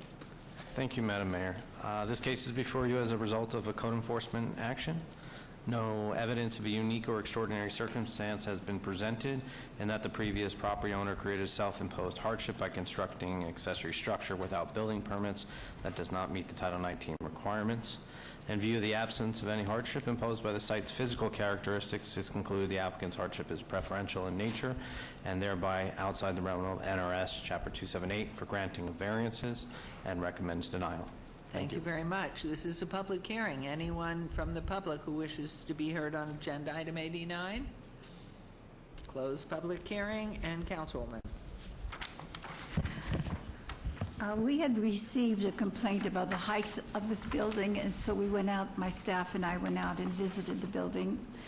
We found that there was one other one not far away that was the same height, and also the way the landscaping is done with the tall trees, the height does not show. So it ended up that that wasn't a critical area for us. However, now, did you do the architecture on the building that exists today? We have done exhibits for the purposes of planning and city council meetings. We will continue to finish the plans with engineering for full permits. All right, because we've not seen any of the plans itself. We didn't see Other than that, what was submitted to planning for the All right. meetings. I feel that we could pass this. However, with the understanding that all inspections are completed within 60 days, and that we also have any necessary changes completed within 60 days. And particularly, my concern is the stairway doesn't seem sturdy enough to me anyway. So inspections would know. But we need to have all that. And thirdly, that we have the backyard where you said you were going to use the wood to improve the house, cleaned up, because I think it might be a fire hazard. I just think it's too much wood and too many other things around. So it would be those three things. Yes. Through you, Madam Mayor. Okay, so on the variance, the first condition that's on the staff report and will be in the action letter is all unpermitted accessory structures must obtain a building permit or be removed within 60 days of this approval. The final inspections on that would actually take a little bit longer. As the architect on the project, he can tell us where he is with the permitting and how long it may take for him to get the construction drawings together and get through the permitting process. So I think the first condition will address in 60 days he needs to have a building permit or they have to be gone in totality. Secondly, I heard you want them to Well, can he get a building permit within 30 days? Does it take that long to get a building permit, 60 days here in the city? In my experience, it can take longer than that. All right, then we'll go with 60. That's good to know. Well, through you, Mayor, there's a couple different variables with that. That is, if the applicant's ready to submit their building. Could you put a little closer to you, the mic? Thank you. As I was saying, there's a number of different variables. If they're ready to submit construction drawings to the building department is a fairly quick turnaround on their permits. But if they're still compiling their construction drawings, they're going to need more time before even coming to the city to submit for those permits. So I believe 60 days is ample amount of time for them to prepare and have something into the system and through the system to achieve a building permit. And who wants to speak to it? Mr. Carl? Yes, and you wanted to say something, sir? Yeah, we would agree to the 60 days after the permit is pulled. It'll take us about 2 weeks to get the drawings and engineering completed to submit. So you agree to the 6 weeks on that? After after permits are pulled, yes. All right, then, and see, my concern is this was built without a permit, wasn't it? Yes. At first. And Yes, this it's not is- completed, but yes, that's right. Yeah. That is correct. It should never have been started without a permit. Now We we're can say trying yes to go to that. back and make up, and that's why I'm putting the time as tight as I can, because it's been there so long without a permit. Right. So in planning, how can we work that out? Okay, so the current condition is 60 days to get a building permit, which means that it's through our review, and then they would go into the inspection process after that. That would address the steps as part of it. That would be part of their building permit package Okay. and construction drawings. So the second concern you had would be addressed through this condition as well. If you wanted to add on to this as far as after they receive the building permit, how many days they have to receive a final inspection, not knowing what condition and what the inspectors would find, I imagine you'd probably put 30 days on that. So you're saying then for that latter part would have 90 days rather than 60 days? It would be, with the additional 30, it would be 90 days for this to get final inspections and be completely done through the permitting process with the city of Las Vegas. So you're talking 90 or 120? 90. 90, all right, that sounds good. And then the last thing about the yard. Cleaning the yard, because there was a lot of wood about, yeah. And the stairs, you were concerned about a stairwell? Yeah, but they mentioned that stairwell, that they would, you mentioned the stairwell, that would be something you would be working on. Yes. Yeah, the railing that was on there was a temporary railing. But you see, we don't know, you don't have a permit, and people are going up there, and that's our concern. We just are all trying to make sure nobody gets hurt. Right. I know you didn't mean bad, but that's how it is. Is that okay then with planning? So, Mayor, through you, Mayor Pro Tem, he's writing up those conditions so we can make sure that we have the record clear. With regard to the cleanup of the yard, that's typically not something we would have in a variance condition, but that may be something you get the applicant to agree to, and then as a part of our inspection process, we can report back to your office if the applicant has done what they've said they were going to do with regard to the cleaning okay, up then of the the yard. question is, would you agree that by the time you finish the building, that you would be able to have the cleanup done in the backyard with the wood stacks and things like that? Okay, I'm a little confused on the time frame for getting the permits and then what you're saying for completion of the total project. And he will read that to you. He's writing it now so he can do it officially. Because I know that once we get the permits and we're doing inspections, I mean, if they have questions, I mean, time can be added onto that real easy. And I just want to make sure that I have enough time. Well, then you can come and you can ask us for, additional time if you need additional time. The key thing I feel is, I guess you're going to have to pay double for your permit now, aren't you?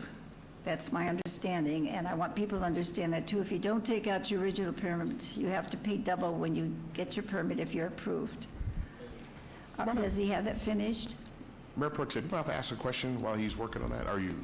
That's okay. Thank you, Madam. So I need to understand, and this is to the owner.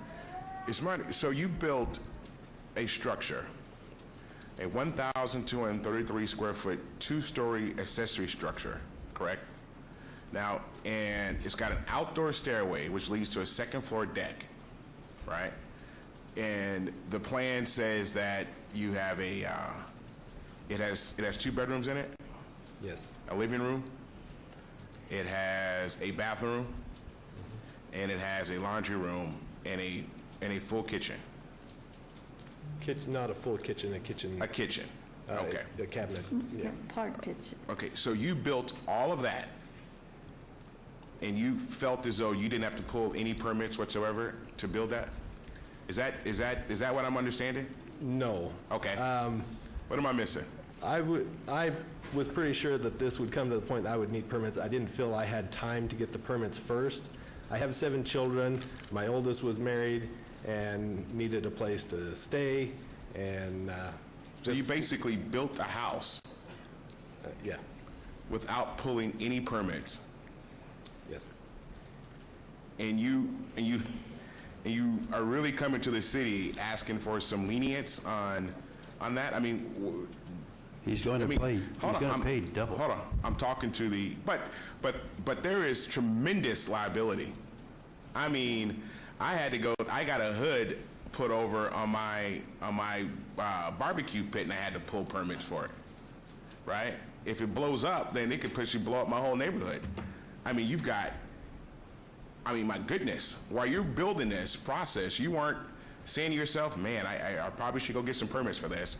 I'm putting in plumbing, you got electrical, you got all these things. In a very dense area too. I mean, you're around a bunch of other houses and structures, and you don't see how tough that is. I go along with Mayor Pro Tem in terms of she's gone out, she's done the research on it, and I respect her opinion on it. But my goodness, man, I mean, what if everybody did that? And then they come in looking for forgiveness afterwards. You don't see the problem in that? And you didn't see the problem of that while you were doing it? No. You didn't? I was trying to provide a place for my kids, and that was my focus. I got you. I understand that. But, you put a lot of you could put a lot of people's lives at risk. As well, what if people walk up and down that staircase, get up to the second floor, and it falls apart? I've been doing construction work my entire life. I do know what I'm doing. I do understand your concern, and that's what we're trying to fix here. As soon as I was notified, I have none of the construction has continued, and the floors are open. All of the electrical can still be seen by the inspector. The plumbing can be inspected by the inspector. Things are open. As Mayor Pro Tem has seen, the floor is still open from below. You can see the things that have been done. Are people living in there now? My son was there for 3 months, and he's now moved up to St. George. So all this stuff is exposed and people are living in there? That's not good either, right? I mean, you're in construction. I'm not. Is that good? There's one bedroom that is complete and one bathroom that is complete. Okay. A lot of the other stuff is open. The plumbing wall that goes to that bathroom is open from the back. Things can still be seen from the back, so, yeah. Okay. I think those were very good points that you made, Mr. Creer, and I agree that conscionably, certainly somebody should have thought, and I think I sort of said the same thing to you when I saw you. How in the world could you wait that long? However, the lives you were endangering were your family. If there were anything went wrong, it was your own children who were up there. And because of other situations, that's why I moved what I told you. And he's ready now. Thank you. Through you, Madam Mayor, it would amend condition 1 to read as following. All unpermitted accessory structures must obtain a building permit or be removed within 60 days of this approval. The applicant shall have 30 days to have a final inspection approved following the issuance of the building permit unless extended by the building official.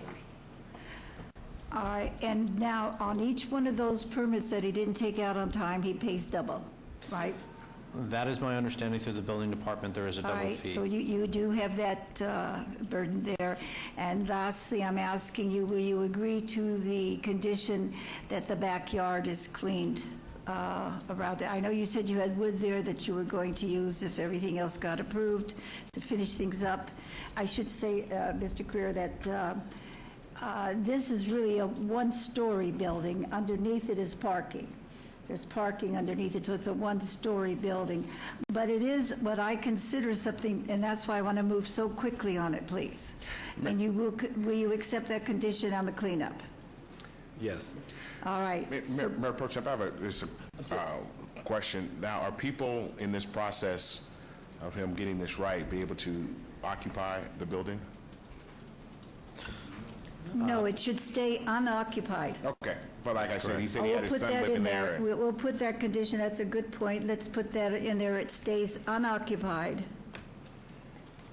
And Mayor Pro Tem and Mayor, with regard to the aspect of cleaning the yard, do you mean just removing whatever lumber he has in the yard, or? Well, the stacks in the yard, and there's other things too, probably used in building, but it's really sort of messy. So removing all the building materials? Yes, removing all of that and cleaning the yard.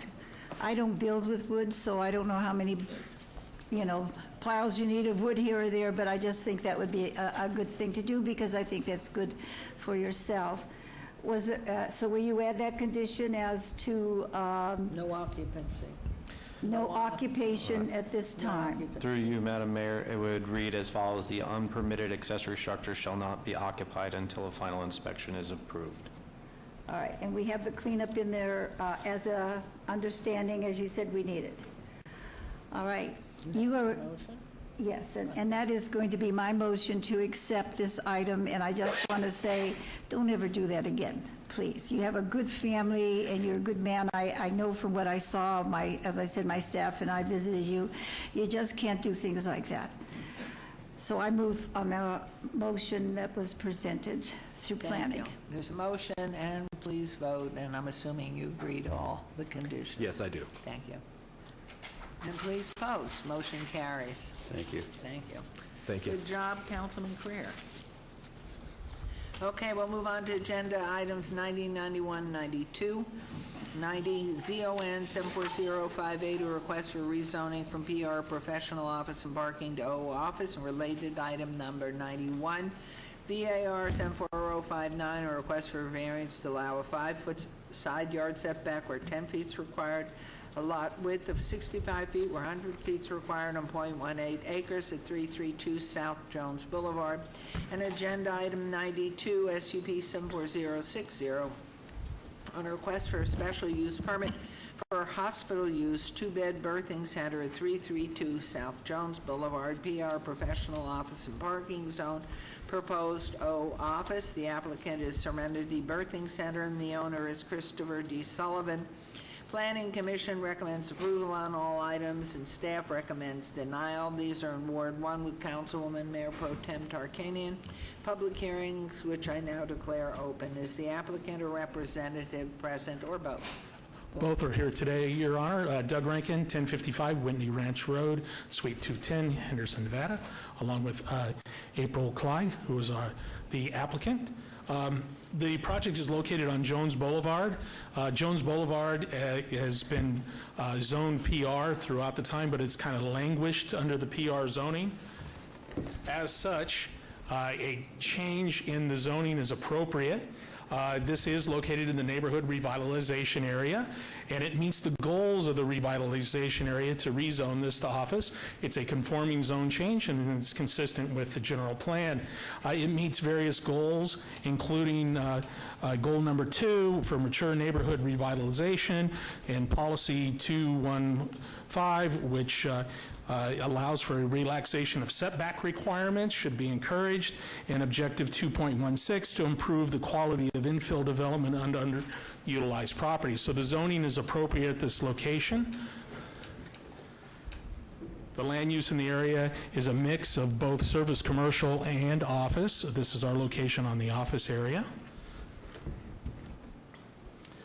The project doesn't plan to make any changes to the building. It was converted to an attorney's office, and since then, Ms. Clyde is coming in to do her birthing center. There's no changes to the building being proposed on the outside, just interior remodeling. We're waiting for our permits, and we need this approval to move forward.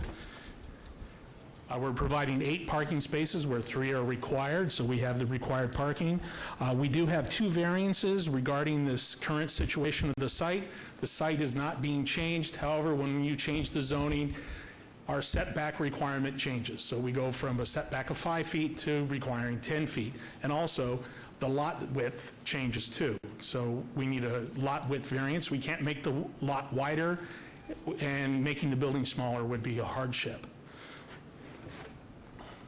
I have the floor plan here for the project. There's going to be 2 birthing rooms here. So the rezoning is appropriate at this location. It's due, it's ripe to rezone the property, and our variances are a result of hardship. For the use, I'm going to let April speak about that because she's the expert on birthing. So it's a small room, a small birth center, just 2 rooms. I currently have a home birth practice. I'm a UNLV grad. I have my degree in nursing and then went back to school to become a nurse practitioner. So I have a home birth practice that I've had for 10 years. I have a lot of clients that live just outside of Las Vegas, Overton, Pahrump, that it's not feasible for me to go to them for birth, but they don't want a hospital birth, and so often now are birthing sometimes in hotel rooms or or families' homes, or this would give them the opportunity to have a birth in a facility that's meant for birth, but it would be a very small volume. And how far away is the nearest hospital? UMC. So I have a partnership right now with the School of Medicine for transfer and transport. We have protocols in place of how that would happen and what that would look like. Do you know the distance? Approximately. 10 to 15 minutes in a car. Okay, So- I mean, I know you always have EMTs available, but just wondering how close the nearest hospital Part in of, ER is. yeah, it's about a 10 or 15-minute drive. I don't know exactly, I mean, Well, you would go from Jones to Alta all the way down from Jones, so probably about 10, 15 minutes, depending on the time of day. Yeah. We also are working on a partnership. There's a fire station within walking distance, just around the corner Yeah, on on Upland. Yeah. That we're working on a partnership with them as well. Most of the transfers, the transfer for my home birth practice, it's a very small number. You're screened. This is only for healthy, low-risk women. We're not, and anybody with medical complications, or they're not a candidate to birth there. Excellent, thank you.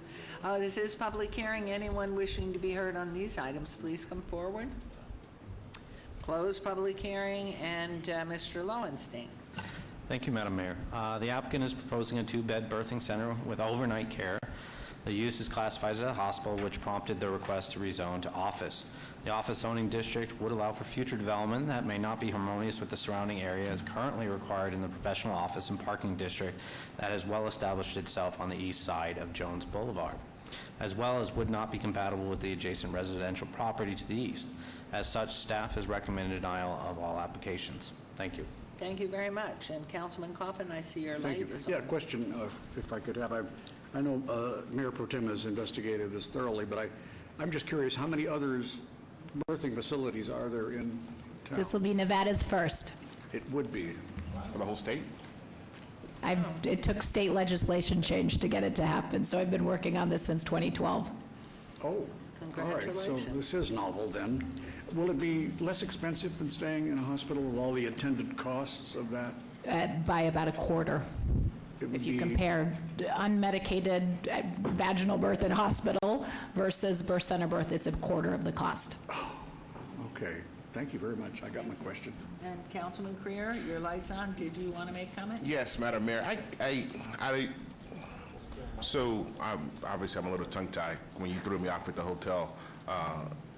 So I don't think we're here to necessarily say like what licensures you have to go to, how you're regulated. I don't think we're here to talk about that. I guess we're here just talking about the land use of the particular building. And so even though I have like a number of questions outside of this, which is, I find this somewhat interesting. So my question to staff is this: why do we have to go from a professional office to just office? Why can't they stay at professional office? Through you, Madam Mayor, the use through the zoning ordinance for the overnight stay kind of triggers it into a hospital category.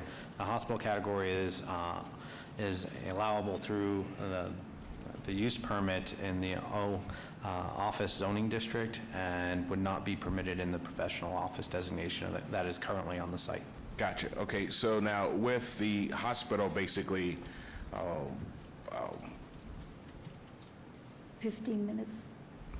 yeah, so is there other type of aspects that you have to comply with outside of, so the zoning is one Many. thing, but at So the I have- hospital, you have to? So I have to license and credential with 9 different agencies, 9 state different- and okay. federal. Okay. Okay. Wow, thank you. That's good? Yeah, thank you. Okay, Councilwoman, let's hear from you, and then take them one at a time, if you would, please. Yes, I'll tell you what, I'm learning something every day here on the council because I was aware of the birthing centers, and it wasn't until you came with your application that I began to do some research, and there are many birthing centers, for example, in California and Utah, and so I learned a lot about that. And my staff and I, again, we visited your building.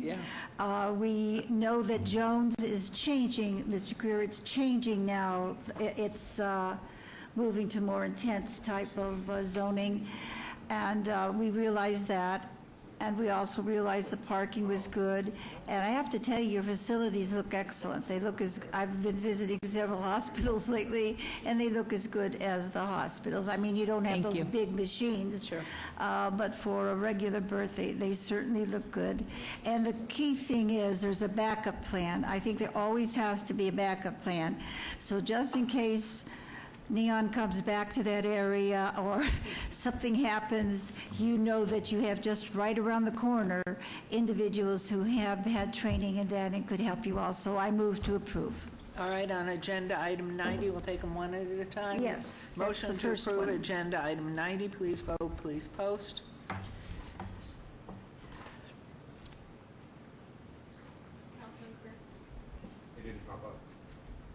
Say aye. Okay. And please post. Motion carries. 91, please, Councilwoman. Move to approve item 92. 1. I already said that, didn't I? No, we Approve? did 90. That was 90, now 91. Oh, sorry. Move to approve item number 91. Thank you. There's a motion. Please vote. Please post. Okay. Motion carries. And on 92. Move to approve item number 92. Thank you. There's a motion to approve agenda item 92. Please vote and please post. Good luck to you. Thank you. Thank you for your time and consideration. This is a real dream come true. Thank you. Well, make sure you have Councilwoman coming to your ribbon cutting. Will do. Good. And the Wonderful. mayor. She's the best. Forward. Well done. Boy, he's on today. He is, isn't Okay. Yeah, you get I good will credit. tell you, in the Arts District, they come up with a lot of different things to cut. Trust me, I did hot dogs one day in Ward 3 down in the Arts District, so it is possible. Anyway, we'll move on now. Agenda item 93 has been obeyed to the 7th of November. We are on to agenda item now 94. And that is VAR 74068, public hearing, applicant owner, Alan Elias, for possible action request for a variance to allow a 2-foot side yard setback where 5 feet is required for an existing addition to a single-family dwelling at 4,000 San Joaquin Avenue. R1, single-family residential, Ward 1, Councilwoman Tarkanian. Staff recommends denial, and Planning Commission recommends approval. This is a public hearing. And are you the applicant? I am. I represent the homeowner. My name is Chad Walker. I'm with Frontier Builders, who was hired to pull the building permits on it. Wonderful. Thank you so much. And is there anyone wishing to be heard on this item, 94? I will close public hearing, and I will hear from Mr. Summerfield, please. Madam Mayor, the application that's before you is a result of a code enforcement action that was taken during an inspection related to previously proposed short-term residential use at this site. Staff finds that these existing modifications to the home were done without building permits and therefore are creating a self-imposed hardship that has nothing to do with the unique nature of the lot and therefore outside the realm of NRS Chapter 278 for granting variances and therefore recommends denial. Thank you. Thank you very much. Okay, Councilwoman? Nobody wants to follow. Light. Nobody wants to follow getting the permits ahead of time, right? They don't. If I can actually address that very quickly. Yes. You're right. A lot of people don't. I work for the contractor, and we pull building permits, across the valley every day. This was actually something that was done not by this homeowner, but by a homeowner, probably not even the last homeowner. It was probably 2 or 3 homeowners ago. The part that was too close to the property line actually started out as a storage shed, and at some point it was converted into a walk-in closet. But there's a portion of it that still has stucco on the inside, and you can tell just with the age of the stucco, it was probably done 25 years ago. So it wasn't something that this homeowner did. In fact, as was just mentioned, he was actually going through the motions to make it a short-term rental while he's out of town. He's only in town about half of the year. And it was during an inspection that he found out that there was part of it that was not legal. And so now he's trying to make that up to code. Well, I will move to approve. There's not much you can do about that in there. And again, the permit requirement is twice the amount. Madam Mayor, through you, yes, as unpermitted work, they will have to pay double fees for any permits that they pull on the property. I know that in that area, also the area where I live and probably where the mayor lives, we had a lot of that done without permits.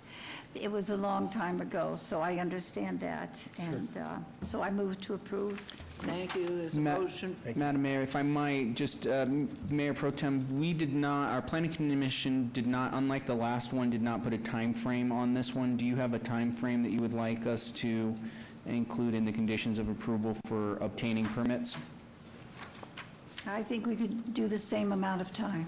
Okay, we will repeat the condition from the previous variance. So permits within 60 days, final inspection within 90 unless extended by the building official. I'll just clarify. I read it verbatim for you, so that we have it clear on the record. All unpermitted construction must obtain a building permit or be removed within 60 days of this approval. The applicant shall have 30 days to have a final inspection approved following the issuance of the building permit unless extended by the building official. To which you agree?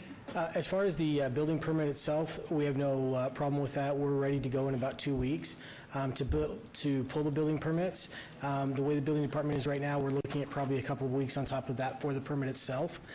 Because it was done illegally and we're doing an as-built permit, we don't know exactly the conditions. So for instance, we're going to call out the footing that we believe is there, but depending upon what an inspector calls out, it may actually delay that more. So I understand that a building official could extend time on that. Is that something that would happen through an inspection? Because it's very likely, depending upon what we find out, I guess it's not very likely, but it's possible that we would need more time if there's something that has to be That corrected. sounds reasonable. Madam Mayor, yeah, so the reason that Peter had added that condition and allowed that flexibility for the building official to determine if it is a more complex issue, then we can administratively, via his discretion, provide the applicant with more time to complete the work.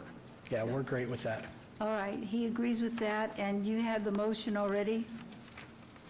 Nothing to add You were to it? going to say it, I mean, you said it already, and I move to approve. Thank you. There's a motion to approve agenda item 94 With the added condition. with the added condition and agreed to by Chad right there. Thank you. And please post, Councilwoman, you have to vote yourself? Yes, I do. And Councilman Creer? You're still on the umbilical cord, I could tell. Thank you. Thank you. Motion carries. Thank you very much. That was agenda item 94. 95 has been obeyed to the 19th of December, 96 to the 7th of November. So we are now on to agenda item 97. And we're into, looks like, a few SDRs. So here we go. SUP 73927, public hearing, applicant owner Deborah A. Madro, for possible action on a request for a special use permit for a proposed short-term residential rental use of 520 Sportsman Drive, RPD 6 residential plan, development 6 units per acre, zone 1.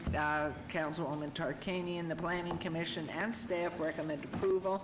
This is a public hearing which I declare open. Are you the applicant or representative? I am the applicant. And your name, please. Okay, my name is Deborah Madro. Thank you very much. This is a public hearing. Anyone who wishes to make comment on agenda item 97? Yes.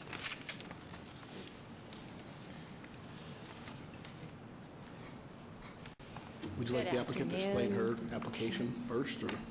No, I'm just going to go because I've seen this lady sitting Okay. there from before. Hi Thank there, you. I'm Terry O'Rourke. I have a question for you. Are you going to occupy the home while you're renting it out? I'm not going to occupy the home. I live in Las Vegas. I'm a native. I live 15 minutes away from the home. My plan, our plan, my husband and I, was to rent, to Airbnb the home out while we fix up our large home, and we plan to sell it and then retire to that home. We are vested in our community. We're vested in Las Vegas. We will be managing the property, so we hopefully will plan to be there, at least 2 to 3 times a week, or once a week, but we are literally 15 minutes away. I did go out and I met with all the neighbors when I applied, and I can show this to you, leaving our numbers, everything about us. We're vested, you know, I'm a native. I graduated from Clark High School and then UNLV. So, Which high school? Which high school? Clark High School when it was in the middle of the desert. Wonderful. And then also graduated from UNLV. Wonderful. But if you would like to see this is, I went out and spoke to the neighbors. I just want to make sure that our clerk has it and Councilwoman has. And most of them, what I found is most of them are renters. This is at Rainbow in Washington. So it's not a real affluent, you know, a community, but it's, the neighbors seem great, but most of them are renters too. And we made ourselves very accessible to anybody that wanted to talk to us, or if they had any issue. You know, it's we went out and canvassed the neighborhood. I don't know if you live in that neighborhood, but we did leave all that information in every mailbox, on their doorstep. So, you know, we're concerned citizens too. Sounds like you're doing everything the right way. That's what we want to do. That's our intent. Okay, anything further you want to add to this? I think Mr. Scott was absolutely right. I should have heard from you first rather than asking from comments from the public. But anything you want to add? That's a cute little home. Yeah, it's just for a little cottage, and our plan is we love to travel and we use Airbnb. So I'm hoping that I can retire in a couple of years and we will move there and we're going to jump off and hopefully travel the world. That's our plan. Anyone else from the public wishing to be heard? I'm going to close that, turn it over to Mr. Summerfield. Madam Mayor, the applicant is proposing to operate a non-owner occupied, as indicated, 4-bedroom, short-term residential rental unit that meets all minimum special use permit requirements of Title 1912. Staff is recommending approval with condition number 2, requiring expungement if the property is to be sold. I'd like to turn this over to Deputy Planning Director McElhone in case she has any additional updates on code enforcement or licensing concerns. Thank you. And apropos of Mr. Summerfield's comment, you would relinquish the right to, if you sell this particular property, that you would lease that short-term rental. Right. SUP. Understood. Thank you.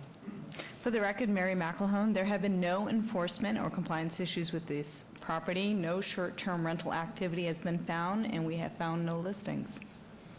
And the closest park or school, church, everything that the 660 compliance is there? Madam Mayor, there is no minimum distance requirements from any protected uses in relation to this particular use. It does comply with the 660-foot distance separation from a similar use. Okay. Where's the school located, though? Can you turn your mic on? Ask him. Could you tell me where the school is located? Madam Mayor, stand by 1 second. I'm looking to see, looking at the map, I do not see any schools or parks that are within the 660 feet of this location.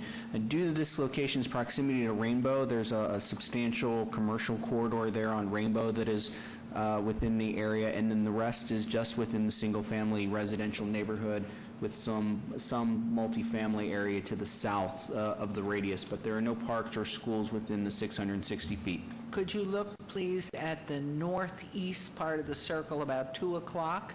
And that is outside the 660, but do you know what that green area is there? Madam Mayor, that is open space as a part of a multifamily residential development. Okay. Right there.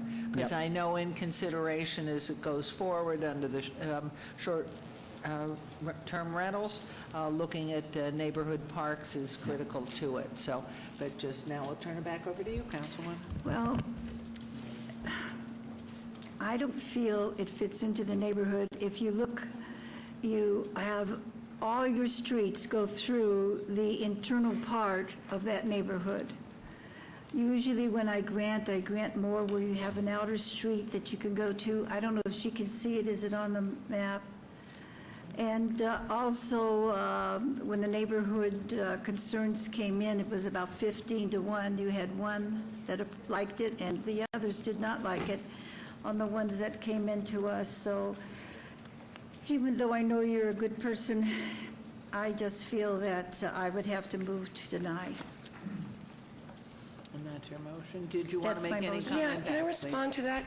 I don't understand that because it's like, this is at Rainbow in Washington.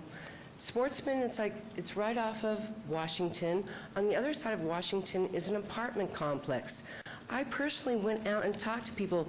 These people are renters, and a lot of them were, English as their second language, so I don't quite understand that. How many came in against it? You don't understand how many? No, I do understand that, but I'm talking about the people that I personally spoke to. I don't know. I don't know who you spoke to. I just know the people who sent in, that were notified by the city because they're the closest, and they're the ones who sent it to us. You know, I don't know who you talked to, so I don't know how they felt. I just know that in the card that's sent out by the city and calls we had in our office, it was 15-1. I think this book had about 13 or 14-1, and then we had a couple of calls in our office. That's all I know. And those cards, by the way, are sent to the people who live nearest. Yeah, I know. I saw them. I mean, because I talked to the neighbors, and they said that they received them. And the ones that received them that I talked to said that they were going to support me and support, you know, our endeavor. And they liked, you know, what we presented and what we had to say. I felt like I did everything right. You probably did, except they don't feel it fits in. And secondly, you did have one that came in that agreed with you. It could have been that one person. There was one that did come in. Ma'am, there's another person that wants to speak. Yes, please come. We have not closed, well, I did close. I will reopen public hearing. And if you would state your name for the record, too. My name is Tom Madro, and I'm Deborah's husband. We've tried this from the very beginning to do, in fact, we specifically looked for property in our area because we want to live there. We like our neighborhood. What was kind of interesting is the cards about Sportsman. We even got 2 at our home, and we're 10, 15 minutes away, so we're not even, we're on the other side of the freeway. And so if you had cards that came in against it, they could have been from anywhere. It didn't necessarily be within even a couple blocks of this house. Well, I don't think... And we're not asking the for a circle didn't variance serve- on anything. We met every requirement. It's only 3 bedrooms. It's 660 feet or more, actually quite a ways from anything else. Okay. And so, there's no, by your own rules, there would be no reason Sir, if I to could turn it just down. explain to you that we don't have any past the freeway that came in. So our 1,000 feet did not go past the freeway. So it isn't people past the freeway that sent these in. And the other It's thing not I people was... past Rainbow. The other thing I was just going to bring up is that at the Planning Commission meeting, this most recent one where I went just to hear, whether there was going to be a ban or a suggested ban on STRs to begin with, in that meeting, it was 90 to 8 in favor of STRs and not banning them, and yet the Planning Commission suggested a ban anyway. So, And again, sir, if I might answer that before you get on to another point. Sir, that meeting was attended by many people who do not live in the county, the city. They live in the county. Okay. People who have no ownership of business, and they have done this every time. Oh, I didn't see. So, Well, I mean, I was it's there as not a your fault. citizen. I'll tell you what I will do, however. I'll be glad to obey this until another meeting, and I'll meet and sit and talk with you and go over and show you all that we have. I'd be glad to we do would that. appreciate that Okay, very so much. when will you obey it to, please, Councilwoman? How are we doing on abeyances down there? We're doing okay? All righty. November 7th. November 7th? Okay, thank you. Thank you. There's a motion then to obey this agenda item 97 until November 7th. So Right. let's please vote and please post.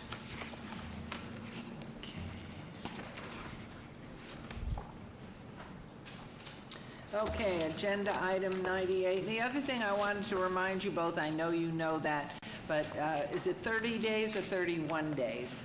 If you can find a renter for 30 days, then you're beyond the short-term rental. Oh, that's always the best. Then you can know exactly who to go after for damages. So, excellent. Is it 31 days? Correct. Short-term rental is a rental of less than 31 days. Perfect. Okay, thank you. All right, we're on to agenda item 98, SUP 73985, public hearing, applicant owner Olive Naus for possible action request for a special use permit, proposed short-term residential rental use at 1709 Kasabian Avenue, R1 single-family residential zone, Ward 3. Councilman Coffin, Planning Commission, and staff recommend approval. This is a public hearing which I declare open. Is the applicant present? Yes, Mayor, I'm here, Nathan Taylor, 8414 West Farm Road, representing the applicant. On Farm Road, your Farm Road. I'm a Ward 6 resident, Mayor. Beautiful. Farm Road, I know Farm Road. And your name, please? My client's here, but I'm going to give the presentation. This is Olive, the property owner. Olive Knaus. Thank you very much. Please go ahead. I've learned Well, I want to try to be as brief as I can. I would just ask that you follow staff's recommendation for approval and follow planning recommendations for approval. As you know, Mayor and Council, I always bring good operators before this council. I have done that since the new ordinance is passed. I will continue to do that. I also want to announce that Olive went through the CCSN course, got her certificate for short-term rentals, so very proud of her for doing that, along with all the other things that I ask my clients to do to make sure that they're good neighbors. And with that, we would just request your approval. Wonderful. I am going to ask anybody from the public that wishes to comment on this property. Please come forward. I see motion, but I don't, here we go. And state your name for the record again as you come, and then we'll hear from planning. Hi, Chris Jones. I don't know of this property specifically, but on behalf of the neighborhoods and the zoning for neighborhoods for residential estates, I ask that we stick to our zoning laws and we keep residential as residential and not businesses. The second point I wanted to make is, in the interest of children, elderly people, whoever it may be, there isn't a proper vetting process to really understand who is actually in these short-term rentals. I have a case in point around the corner from me of someone that is now being charged potentially with prostitution, in terms of prostitution ring. How does that happen? If we're to understand, we had someone extradited for murder, again, right around the corner. So how is the vetting process for quality applicants being done? And, you know, I question that Airbnb and the others, HomeAway, are doing enough to protect the citizens of Las Vegas and other cities around the world for that. So that's my point. Thank you. Thank you. And your name again, please. Hi there, Terry O'Rourke. Mr. Taylor, is that correct? My name is Mr. Taylor, yes. Yes. Has not always represented people who follow the rules, because one of those short-term rental bad operators is in our neighborhood. She had a party that had over 170 people Mayor, at I think it. we're beyond the scope of this particular application. No, it is, but I'm just trying to say that they're not always in the best interest of the neighborhood. Are you, I realize what you're saying, and where are you in relation to this particular property? Outside the circle? Yes, outside the circle. Okay, thank you very much. Thank you. Okay, Mr. Lowenstein, you look like you're ready to answer. Thank you, Madam Mayor. This application is before you as a result of a code enforcement action for an illegal short-term rental use. The applicant is proposing to operate a non-owner occupied 4-bedroom short-term residential rental unit that meets all the minimum special use permit requirements of Title 1912. Staff is recommending approval with a condition number 1 requiring expungement if the property is to be sold. Deputy Planning Director Mary McLaurin has additional information pertaining to this item. Thank you. Thank you. For the record, Mary McLahone. So notice and order was issued on this property August 23rd, 2018 as a result of identified short-term rental activity. Once that notice and order was issued, the listings were removed, and there has been no identifiable short-term rental activity since that time. Thank you. Thank you. And again, was there anybody else that wanted to speak on this agenda item? I just want to make sure. A closed public hearing. Councilman Coffin. Mayor, am I able to do a rebuttal after the testimony? Yeah. I'd like to first go to the overhead real quick, just to show you some of the pictures of what my client has done to the property. She actually has the nicest property in the neighborhood. I'll show you two more. Were you guys able to see those? Yep. Outside and inside? There you'll see the living area and the bedroom. She's invested over $40,000 in furniture. I just wanted to show you that. The other thing I wanted to address that they brought up was about the notice and order. Why I think it's important that I address that. My client, like several other clients I've had over the past year plus since the order was passed, didn't know that they had to go through this process, and oftentimes I do get phone calls after the notice and order gets issued from the city. She ceased operations immediately, contacted my office and said, how do I go through the process the right way? She hasn't had any problems since she received that. I explained to her that we need to go through the special use permit process based on the order she received. The listing that she mentioned, many of these sites that list these homes grab these from other sites and then post them without her knowledge. Once we found out that she was on other sites when she wasn't supposed to be, we contacted them and made sure that they were moved immediately. So I just wanted to explain that so that it was clear to make sure that my client wasn't doing anything that she wasn't supposed to be doing. Thank you. No, You're welcome. very helpful. Appreciated. Councilman? Thank you. Olive, how long have you lived there? I've been in Vegas since 2003, and I purchased this property last year in November. Oh, do you live in this house? I don't. I live 5 minutes down the street in another house. Okay.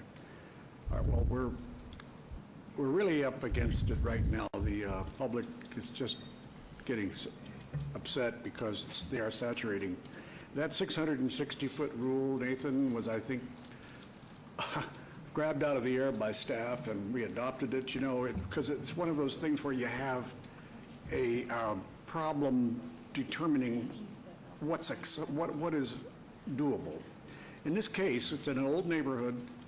It's on a street that's been there since I was a kid. I think it is one of those neighborhoods where bringing a commercial business into the residential area would not be good unless Olive was living there. That's different. I think we're going to see a big shift. We're going to see a big shift in opinions here on this, because I really believe in bed and breakfast. I really do. You've always represented your clients fairly and honestly up here, so certainly no slam against you or Olive. It's just that I'm strongly leaning in favor of approving only those where the owner occupies, and I think Councilwoman Tarkanian and I are working on that too.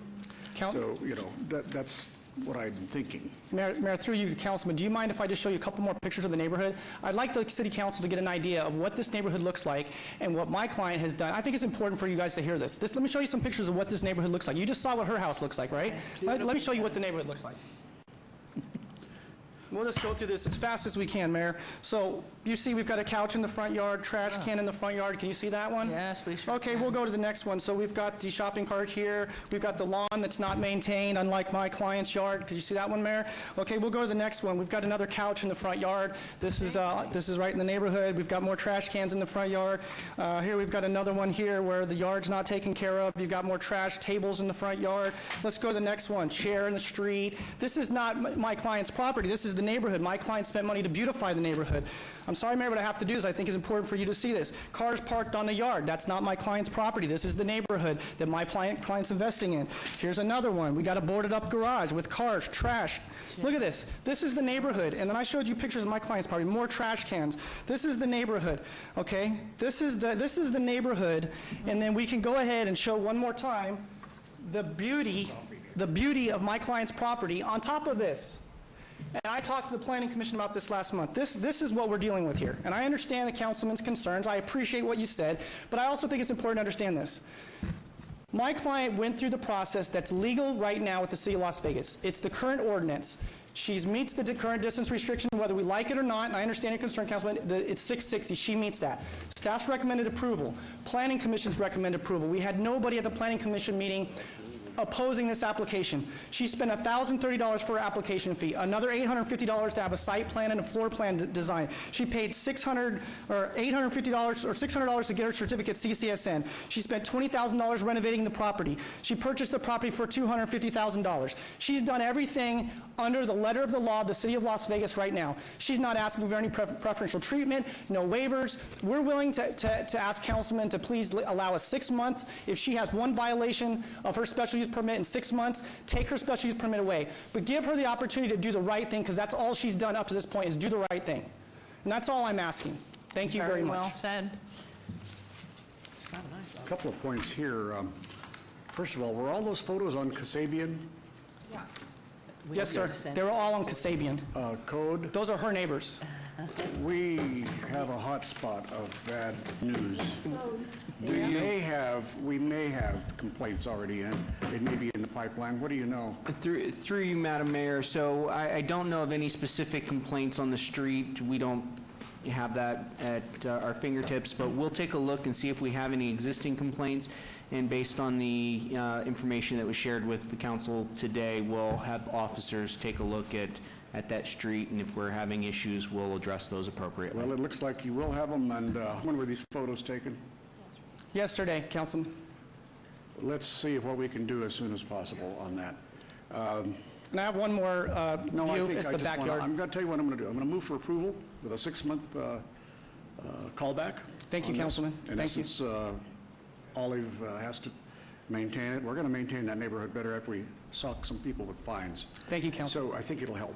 Thank you. So I will move for approval.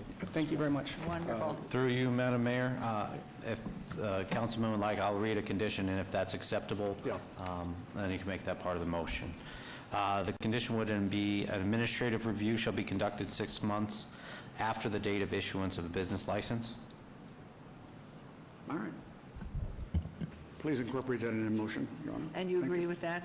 Yes, we do. Yeah, because I can assure you, you did a great job. I'd hire you if I were in the Thank you, Madam Mayor. Appreciate And it. your pictures, Taylor you've can done sell a anything. beautiful business. I was going to have to vote against my colleague here, but it's wonderful. I'm I so heard her glad. say something under her breath. I knew I Good was job. losing. There's a motion to approve. Let's get the show on the road. Yeah, hey, come on. Please vote and please post. Boy. Thank you very much, Mayor, Council. Thank you. Taylor, you're a killer. Yeah, yes. Your light. Wait, your thing. Yes, Councilwoman. I just wanted to tell you, you know how I asked you to hold those ones that you Yes, came I to do. me? And I did it until I knew the way it was going to go, so they wouldn't be harmed. So if you want them to come through now, I think we know that we're going to let those who have applied already and who are in the chain of whatever we do, that they can be voted upon. Okay, thank you, So Councilwoman. I appreciate I wanted to that. tell you that, and the only reason why I waited is I didn't want them to lose money. Okay, thank you very much. I appreciate that. Good job. All right, on to agenda item 99, and that's SUP 74024, public hearing, applicant owner David Hardy and Molly O'Donnell, possible action request special use permit for an existing short-term residential rental use at 1709 South 6th, R1, single-family residential zone, Ward 3, Councilman Coffin. This is a public hearing which I declare open. Is the applicant or representative present? Yes, David Hardy. Okay, the owner, wonderful. And let's hear from you, and then we'll hear from the public, and then from Mr. Lowenstein Summerfield. I'll try to keep this short. We've operated this as a short-term rental for 2.5 years with 0 complaints, no noise or partying, no trash, no parking. We're in good terms with our direct neighbors, Pablo and Christina to the north, Mike to the east. The neighbor to the south, during the time we lived there, was a long-term rental run by a slumlord. We've operated legally and paid taxes since day one. We're both college professors, and the creation of the short-term rental license opened up some possibilities for us to pursue a career out of state, which we've done. But because of the academic calendar, we're able to come back and stay in our home for about 3 months of the year, which we do. We really do consider it our home. And all of our belongings are still there. We moved across the country with suitcases and our daughter. So we have family here that can't travel because of health. We come back a lot. We spend the summer there. We spend Christmas there. We're very selective about who we rent to. If the object was to make money and run a business, we're doing a very poor job of that, because we deny the majority of people who want to rent our home. And we're on good terms with our neighbors.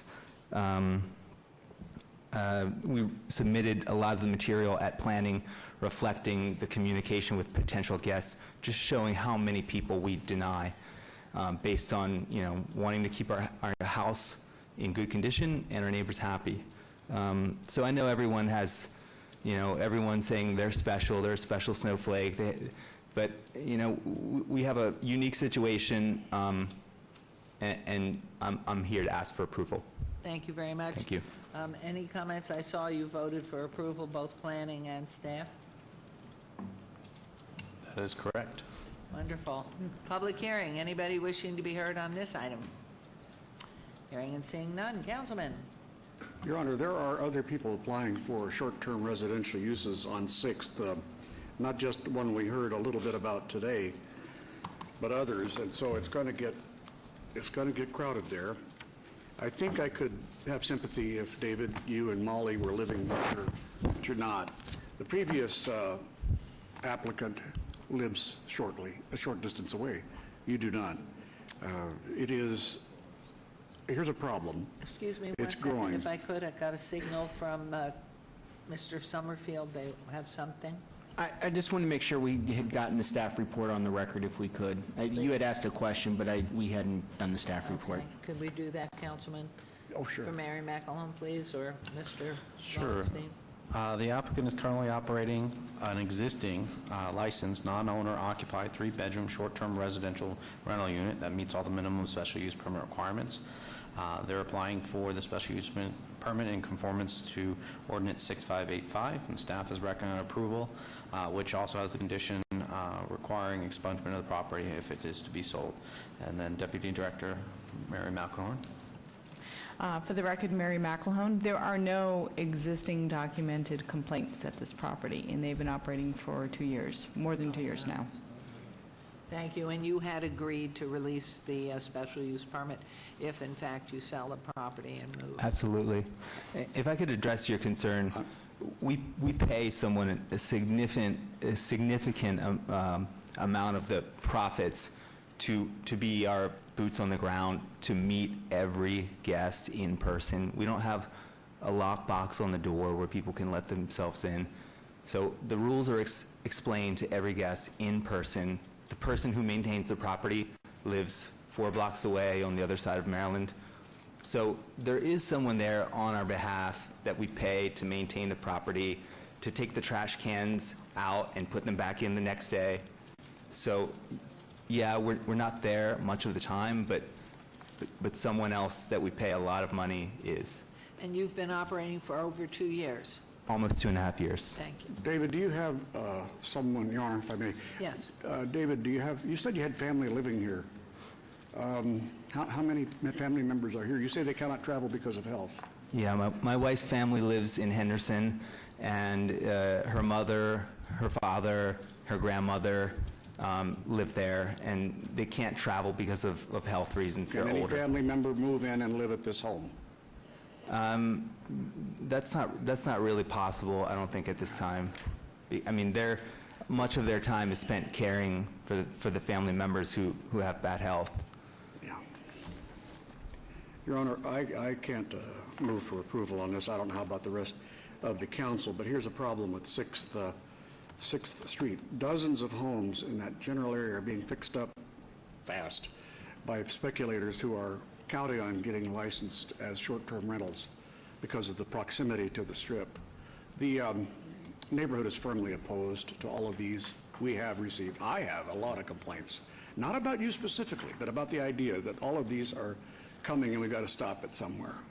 Owner-occupied to me is fine, David, but not this. I cannot move. Go ahead. Okay. I'd like to ask a question on this. How many, because I was listening to Mayor Pro Tem, how many applications are in the pipeline now? They're in existence for over 2 years and operating. How many applicants? So, Madam Mayor, if you can look at, let me be clear on your question. So if you look at the map that's up right now, Yes. you can see that there is one other application that's for a proposed short-term rental that is on the south side of Canosa Avenue. There is another one just outside of the circle on Canosa, and there's another proposed one over on 9th Street.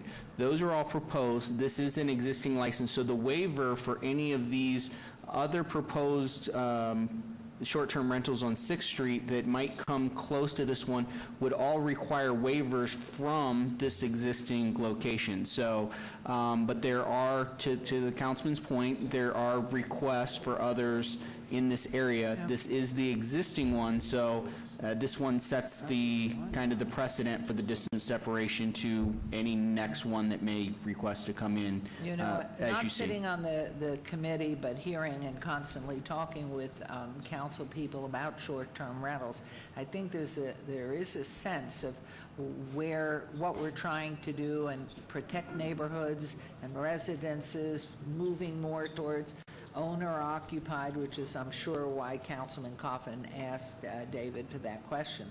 But the fact that it's been operative with no complaints for 2 years, that would preclude anybody else from coming in since he's already there and successful.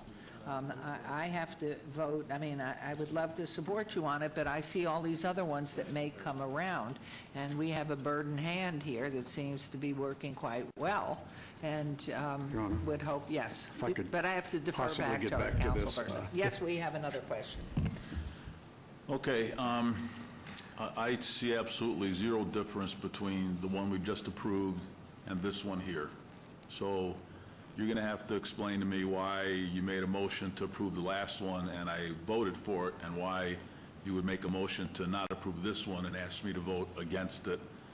If we do that, unless you tell me different, we're just being arbitrary and picking and choosing whatever we want. So unless I hear different, I'm going to support the guy because I support the last one, and it was the exact same situation. If I could, through you and to our colleague, it's, Stavros, it's one of those things where the neighborhood is a lot different. This neighborhood is very, very nice. It does not need code enforcement to go over and hammer people to clean their yards. It's extraordinarily nice, and for that reason, that's why there's opposition. There's no need to put in a profitable business in here. In essence, that's what it is. David, your own words were, well, you cut your profit because you have a agency that responds. But don't start... I'll give you an opportunity hold on a to second. respond. Let him make time. all his points. Yeah, the thing is that this is a different thing than that other one you mentioned. Every one of them is going to be different. There has to be, because that's what we do. We try to figure out what could work. In this case, it can't work because we're going to have another 15 or 20 that are going to come in and ask, but they're not going to stop asking. They're going to come in with waiver requests. And then our council will be full. Every time we approve one of these, it does mean that there is going to be a bunch more in there. They're not going to stop just because there's a circle there. They're going to come in here, and then we're going to hear a story that's going to be sympathetic. It's going to be one that you can bank on, will make you feel kind of bad if you turn it down. But it is one of those hard decisions we have to make. It is a profit-making business in a residential neighborhood. Again, we are going to expand, as I'm told, David, through Councilwoman Tarkanian's ordinance, which is coming real quick, to expand liberalization and the definition of owner-occupied to return to the bed and breakfast of the old that you may have traveled on as I did when I was your age. So, we're not saying totally no, but we've just got to have somebody there on Monday morning to figure out who to yell at when something bad happens on Sunday. And, you guys are too far away. So Could you allow him to respond to you? Of And I course. think Councilman Creer. So, Mr. Hardy, please go ahead, comment. Like I mentioned, we pay someone most of the profits to be that boots on the ground, to meet every guest. I can make a lot more money by just simply selling the house right now. It's doubled in value since when I bought it in 2013. And if I'm here to make money as a business, I'm doing a pretty poor job. I deny the majority of people requesting to stay at our house.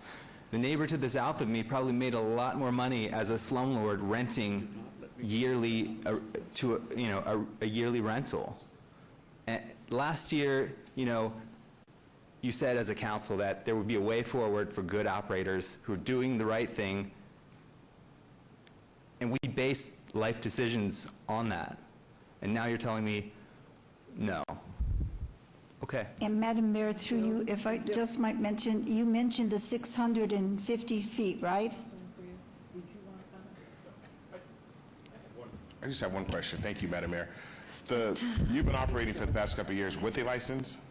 With the license. Okay, thank you. We got the license before we booked the first guest. We got the license before we took jobs that allowed us to come back. That's all. I got you. And Mayor Pro Tem, please. I was just thinking to Mr. Coffin, through the mayor, that if, the thing is, you have a protection there, and quite honestly, some people are forming this type of protection. If he's there, nobody else is going to come within the area of that neighborhood, are they? As I said, through you, Your Honor, to the Mayor Pro Tem, as I said,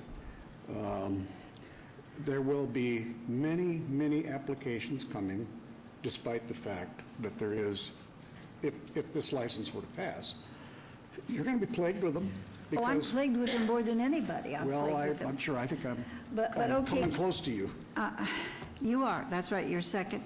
Could I ask our legal authority, what you told me a couple of times in the meeting is the requirement for maybe not finding a applicant eligible? Do you Mayor Pro remember Tem, what like you any other special use permit, you'd have to determine that it wasn't harmonious compatible with the surrounding development. Yeah, that's right, about the harmonious, and I believe that's what Mr. Coffin is basing his, I guess, motion on, that it's not harmonious. Is that what you're saying? Might not be harmonious the first time a violation occurs.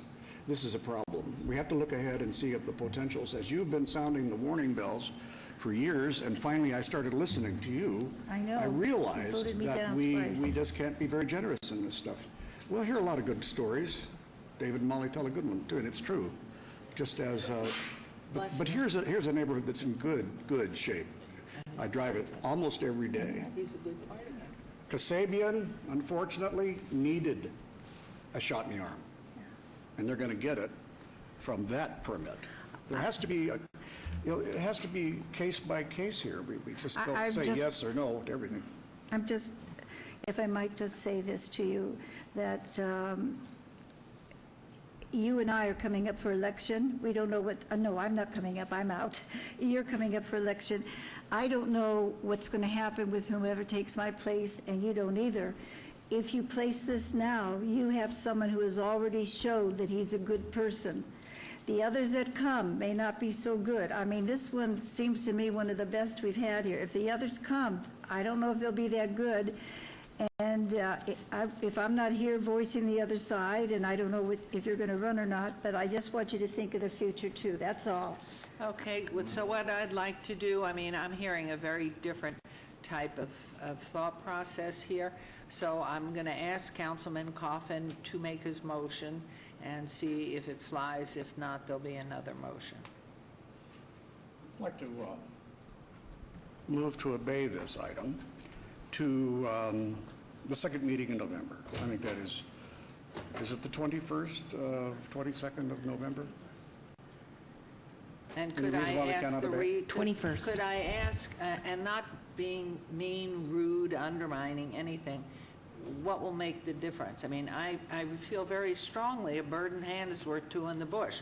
We have somebody that's proven himself, lived by the law, had people watching his home for him, and as Councilwoman Mayor Pro Tem just said, you are just very substantive, which may make all the other ones that are going to come into the line to ask, make them disappear. Well, Because Mayor, you know, this your- is a neighborhood I know pretty well because I You live there. live here. I You live live there. here, yes. So I ought to be, it seems to It's me that yours. the person who lives there Yeah. ought to know something about it. Without question. Because I- we've I'm been not denying we've been that. blocking this stuff around Right. your neighborhood, around the Councilwoman No, Tarkanian's my neighborhood. neighborhood's still a mess, but Yeah, take, this but the is thing your is, we do neighborhood, and listen you to your have somebody that's concerns when very you're a good. neighbor of Yeah. a business that's about to All move right, in. well, go make your motion and let's I'm see going to what move it happens. for a month, if you will vote for that. I think- You know, let's think about it, because And let's hear back from Mr. David, Horton. I'm going to want to have a neighborhood meeting I can tell you that There will be a neighborhood meeting.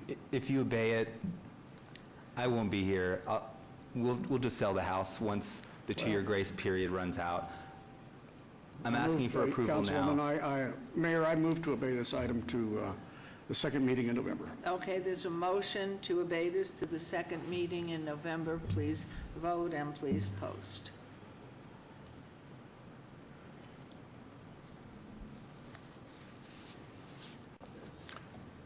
Where do you and Molly teach?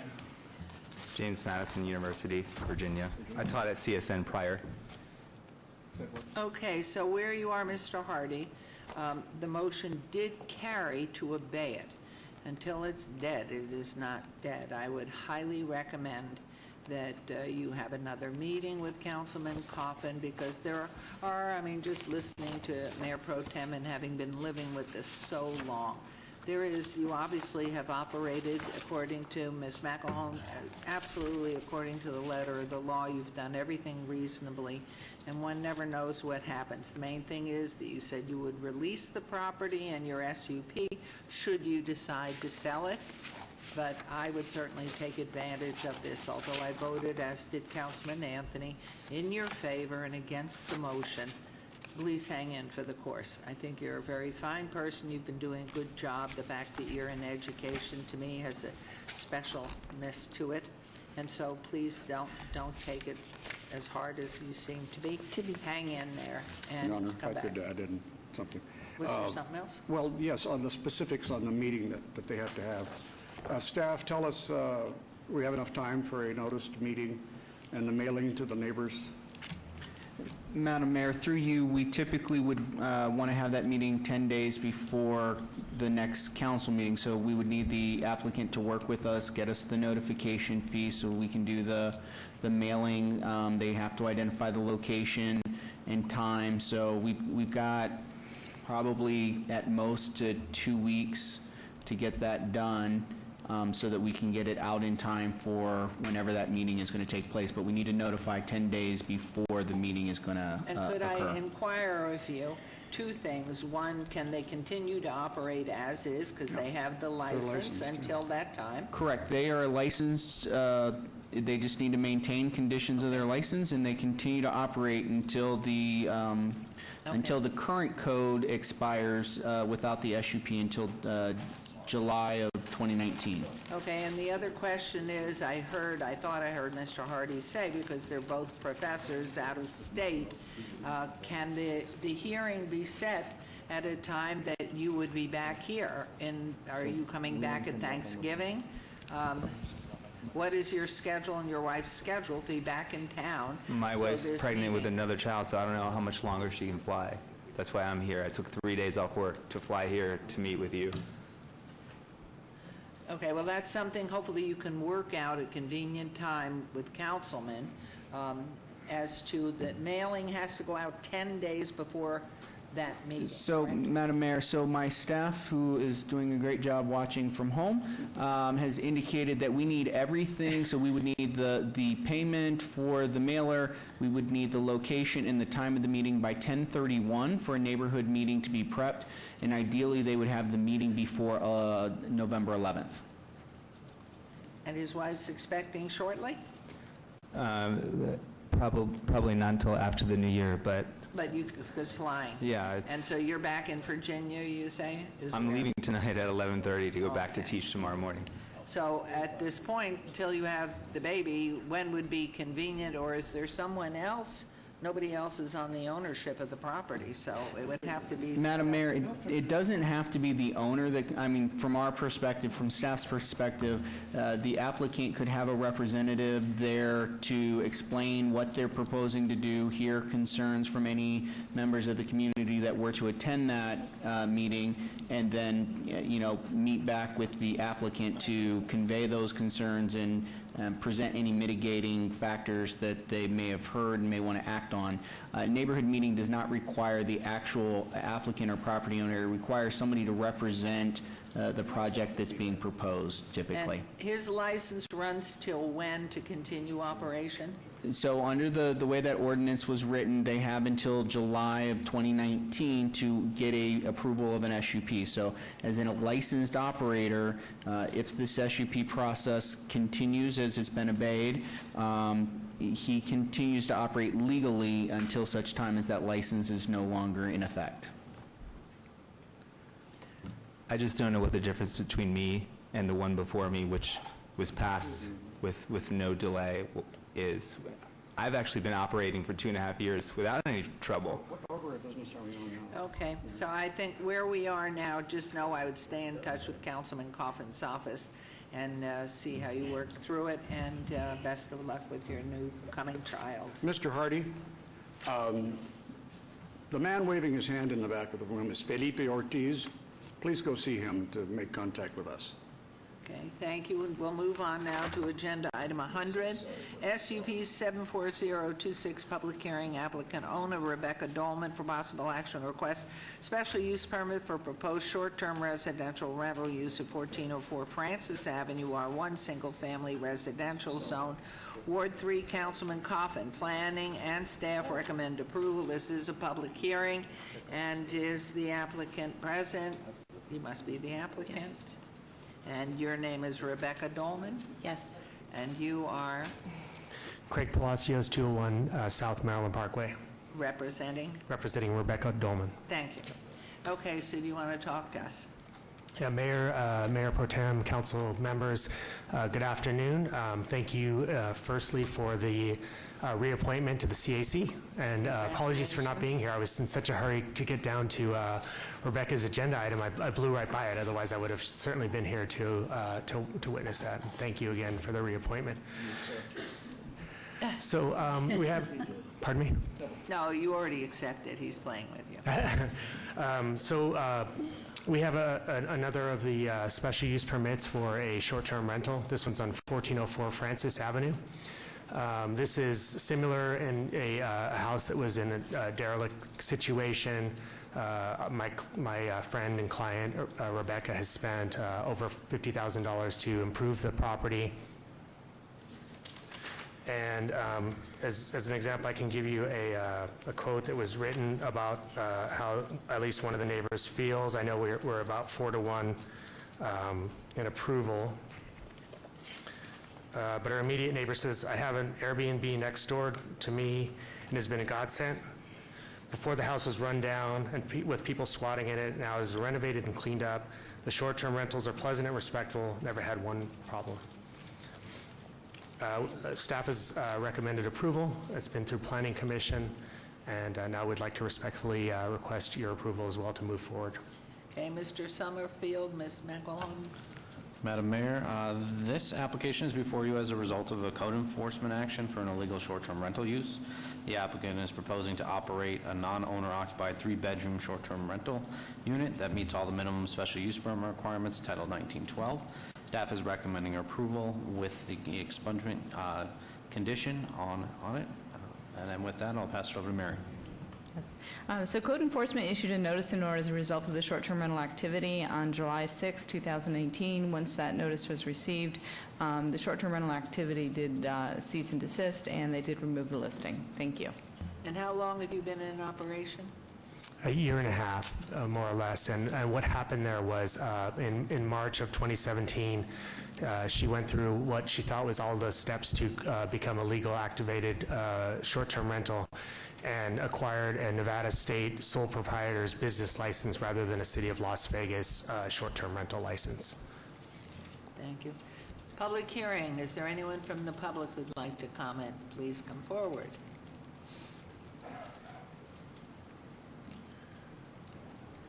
Suzanne Emerson, and I'm not in the circle, but I have just one point that I'm thinking about the future. And if you think you have a lot of applications now, wait till the Raiders come. And we have really expensive homes being bought up in our neighborhood strictly, and they're going to come before you in October to get a special short-term use. And we're having problems with the neighbors. Anyway, it's tough. So I just want to make that point that it's going to get really tough. And where do you live, ma'am? I'm over towards the lakes area. Okay. And it's We have 14 in our area right now, and I think only 3 are legal. Wow. And, you know, as one The of my neighbors southwest, said... the southwest is, and the southeast are really going to get... And they, I don't, you know, everybody's saying it's close to the Strip, but no, they're not. They're out where we are. And it's just becoming a nightmare. And we have a very cohesive neighborhood watch that one of our neighbors started. And we know each other. We have coffee every Thursday. We drive by, we know the cars, and now, you know, all these cars are around. We have no idea who these people are. And one got taken off, to, you know, for a murder. And, you know, there's just, I didn't move here. This is my final home to have a hotel near, or several hotels near me. So that's my point, and I thank you very much for your time. Thank you. Thank you. We understand. We always understand both sides. Anyone else wishing to be heard on this item? I'll close the public hearing. Turn it over to you, Councilman. Thank you, Mayor. This takes some time to travel from the lakes to come here to talk about this. I grew up in Huntridge, moved here in 1951, so I know this neighborhood very well. We lived on the other side of the park, but we had a lot of friends there. That's a very, very quiet neighborhood. It is holding its own barely because of the problems at Huntridge Park. And they're vociferously opposed to everything that has to do with this kind of business in their residential neighborhood. It's, I guess we didn't get a chance to visit, or for some reason we did not visit. I'm sorry, I don't know why that happened. We did call and sent an email, but I think we may have waited a little bit too long to fit into your schedule. Well, those are small homes. You know, they're 1,000 square foot homes, maybe, you know, 1,100 max, I think. So I really feel like we've got to protect them. They're under attack. It's not their own fault. It's not the city's fault because we just don't have enough money. But right now, I'm not going to add to their burden. I will not approve, unless, Rebecca, you were living there. Do you live there now? No, I do not live there. Where do you live? So I actually am renting a short-term rental myself near my in-laws. There was a death in the family, but this is my home. I have all my furniture and everything in there. But you don't live there. Where in town do you live? Actually, I don't live in town. Oh. That's a little hard for us to be able to supervise activities should any more complaints come in. We didn't even ask about what the complaint was about. Oh, no, I clarified that. It was a mistake in the business licensing that she got. That was what the... I just think something must have happened, somebody must have called, and that's why it came on our radar, be my guess. In any event, I'd be very sympathetic if you were living there, Rebecca, as that's an elderly neighborhood with young people moving in. It's both. It's a mix. But it's just not going to be appropriate to have a business in that little neighborhood. Those are narrow streets. I don't think they have sidewalks unless finally it's maybe have gotten there. It's just not an appropriate place for basically people coming in and have a good time for a few days and leave. So I'm going to move to deny your special use permit, item 100. Okay, there's a motion to deny an agenda item 100. Please vote and please Actually, post. Mr. Councilman Kaufman, would it help at all if we did take some time to get together with you and sit down and discuss it further? I don't see the situation changing unless Rebecca moved in. That could be a whole better thing, and it would mean where we're going. That's where we're really headed. I think you'll see the bill coming from Councilwoman Tarkanian. Councilman Creer? Also, too, this property is going to be professionally managed while I'm gone. Creer? Okay, you can post. Post. Everybody's voted. The motion carries. So that doesn't mean you can't go make an appointment with them anyway. Okay. Thank you. Have a good afternoon. Okay, agenda item 101.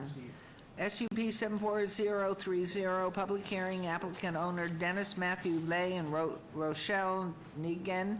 Possible action or request for special use permit for a proposed 452 square foot accessory structure Class 1 casita use at 2601 Colanth, R1 Single Family Residential, Ward 1, Councilwoman Mayor Pro Tem. Both planning and staff recommend approval, and is the applicant, this is public hearing applicant. I'm the is- applicant. You're the applicant, and you are? Rochelle Nguyen. It's Nguyen, but it's pronounced Wynn. Wynn. Thank you very much. I learn something all the time. It's beautiful. And you are? Haley Shinton, here on behalf of the applicant. I'd just like to make 2 quick points. I'll keep this short and sweet. I did notice that on the agenda, it states proposed. This is actually an existing structure. I'm not sure where that came from. We've made it very clear from the get-go, from the original submittal, justification letters, plans, that this is an existing structure. We're not adding any square footage. It's just interior remodel, and it's not going to be short-term rental. That's my second point. It's not short-term rental. It's actually for the elderly father to move in and be closer to the family. Beautiful. Public hearing. Anyone wishing to be heard on this item?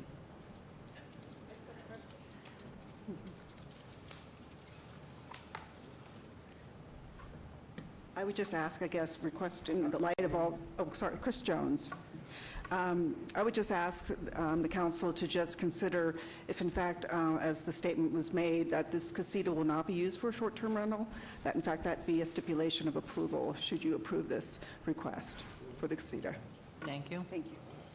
Okay, our staff report, please, because I see both planning and staff recommend approval. Yes, Madam Mayor. So the proposal, as indicated by the applicant's representative, is the conversion of an existing garage, but they're proposing to turn it into a guest house with a kitchen, and that all of that complies with Title 19 requirements, and therefore staff recommends approval. To the last comment made by a member of the public, for purposes of Title 19, short-term rentals do not, they're not allowed to be included in the rental or occupancy of an accessory structure, either Class 1 or Class 2, a tent, a trailer, or anything else. So again, they can't do that regardless. That doesn't need to be a condition of approval. It's already not a permitted activity. And when did you buy the property? We bought the property 4 years ago. It's in the McNeil neighborhood. We've lived there. My father-in-law, he's back there. My mother-in-law passed away earlier this year, and we would like him to move in with us. It's an existing structure. I think it was built in 1963.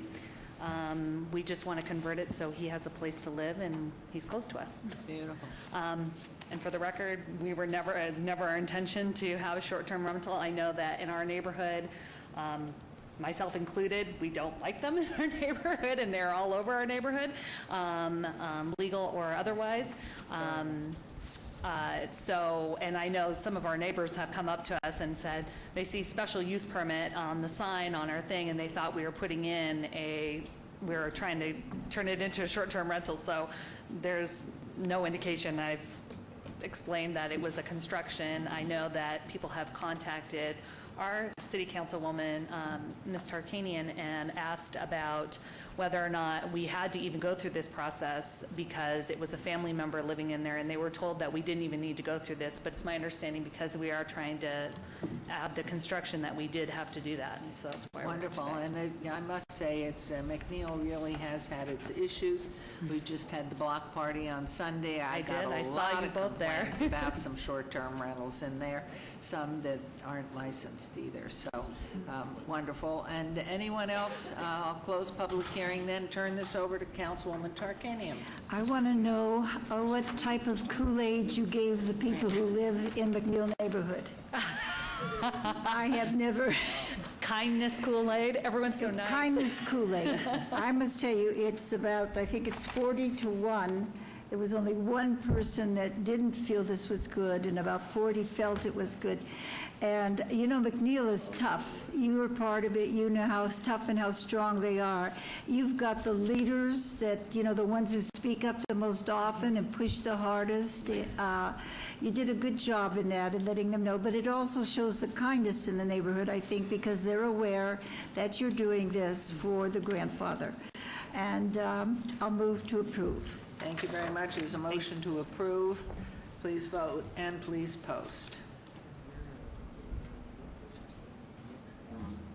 Yes, and council, there it goes. And that motion carries, so Grandpa, enjoy it. You're in a best you. neighborhood. Your Honor. Thank you. Neighborhood, yeah. Yes. Just on my own, I've been officiating these fights out there in the neighborhoods, and it occurs to me that in one particular case, which will come before us, a casita in the back suffices as a place for an owner to live at an STR. To me, it does.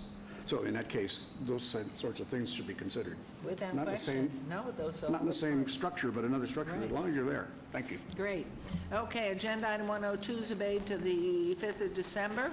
So we're on to 103, SUP 74065, public hearing, applicant owner, MMOF, Ray Fremont LLC, possible action, request for major amendment to a previously approved special use permit, SUP 55282, to allow a 1,936 square foot expansion of an existing 1,960 square foot marijuana dispensary at 823 South 3rd, C2, General Commercial Zone, Ward 3. Planning Commission staff recommend approval.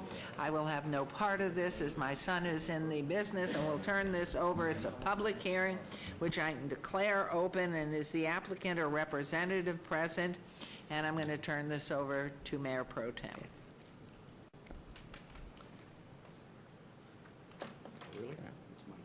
Button. Nope. We have SUP 7406. I read it. Oh, you read it already, all right, sorry. You're just going to run it because it's Councilman Coffin. I know that, I heard that, I should have integrated it. Would you like to make your statements first? Sure. Lucy Stewart, 1930 Village Center Circle, representing MedMen, which is the owner of this location. And this is an existing medical and recreational dispensary, which was approved in 2014. And at that time it was approved, they only requested half the building to be used. But that was the previous owner. The subsequent owner now would like to expand it into the full building, using the entire space. And they're also raising the ceiling inside to make it a little more customer friendly because it's a little low ceiling, and they're enclosing the front porch area. And so that's what they're requesting to do on this site. So we agree with staff's conditions and appreciate staff and Planning Commission recommending approval, and we respectfully request your approval. And now, do we have our magnificent Planning Committee? Mayor Pro Tem, everything is in order with this application. As indicated, staff is recommending approval. This is an existing facility compatible with the neighborhood where they're just doing an expansion. Thank you. All right. And this is a public hearing, and I now declare it open. We have the applicant's representative here. We've already heard from the Planning Department. Does anybody else here want to make a statement? If not, then I'm going to turn it over to Mr. Coffin. Thank you. Thank you. Your Honor Pro Tem, thank you very much. You know, this is a building I had an office in 45 years ago, so I can say one thing, they'll have high power bills because it leaks like a sieve.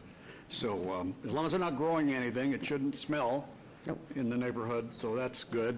But it is a good place. I mean, it's a very good location for this. And so I guess we're welcoming MedMen into this city. Is that the idea? Yes. Is this their first business in the city limits? In the city limits, yes. They purchased this dispensary. Are they going to go around trying to buy a bunch of dispensaries? They now own 3. But this one in the One in the city and then 2 in Clark County. Okay, all right. Thank you very much. I'm going to move for approval of item 103. There's a motion, please vote, and please post. Oops, I did that wrong. Could you undo me? I did nay, and I meant abstain. Got it. Thank you. And please post.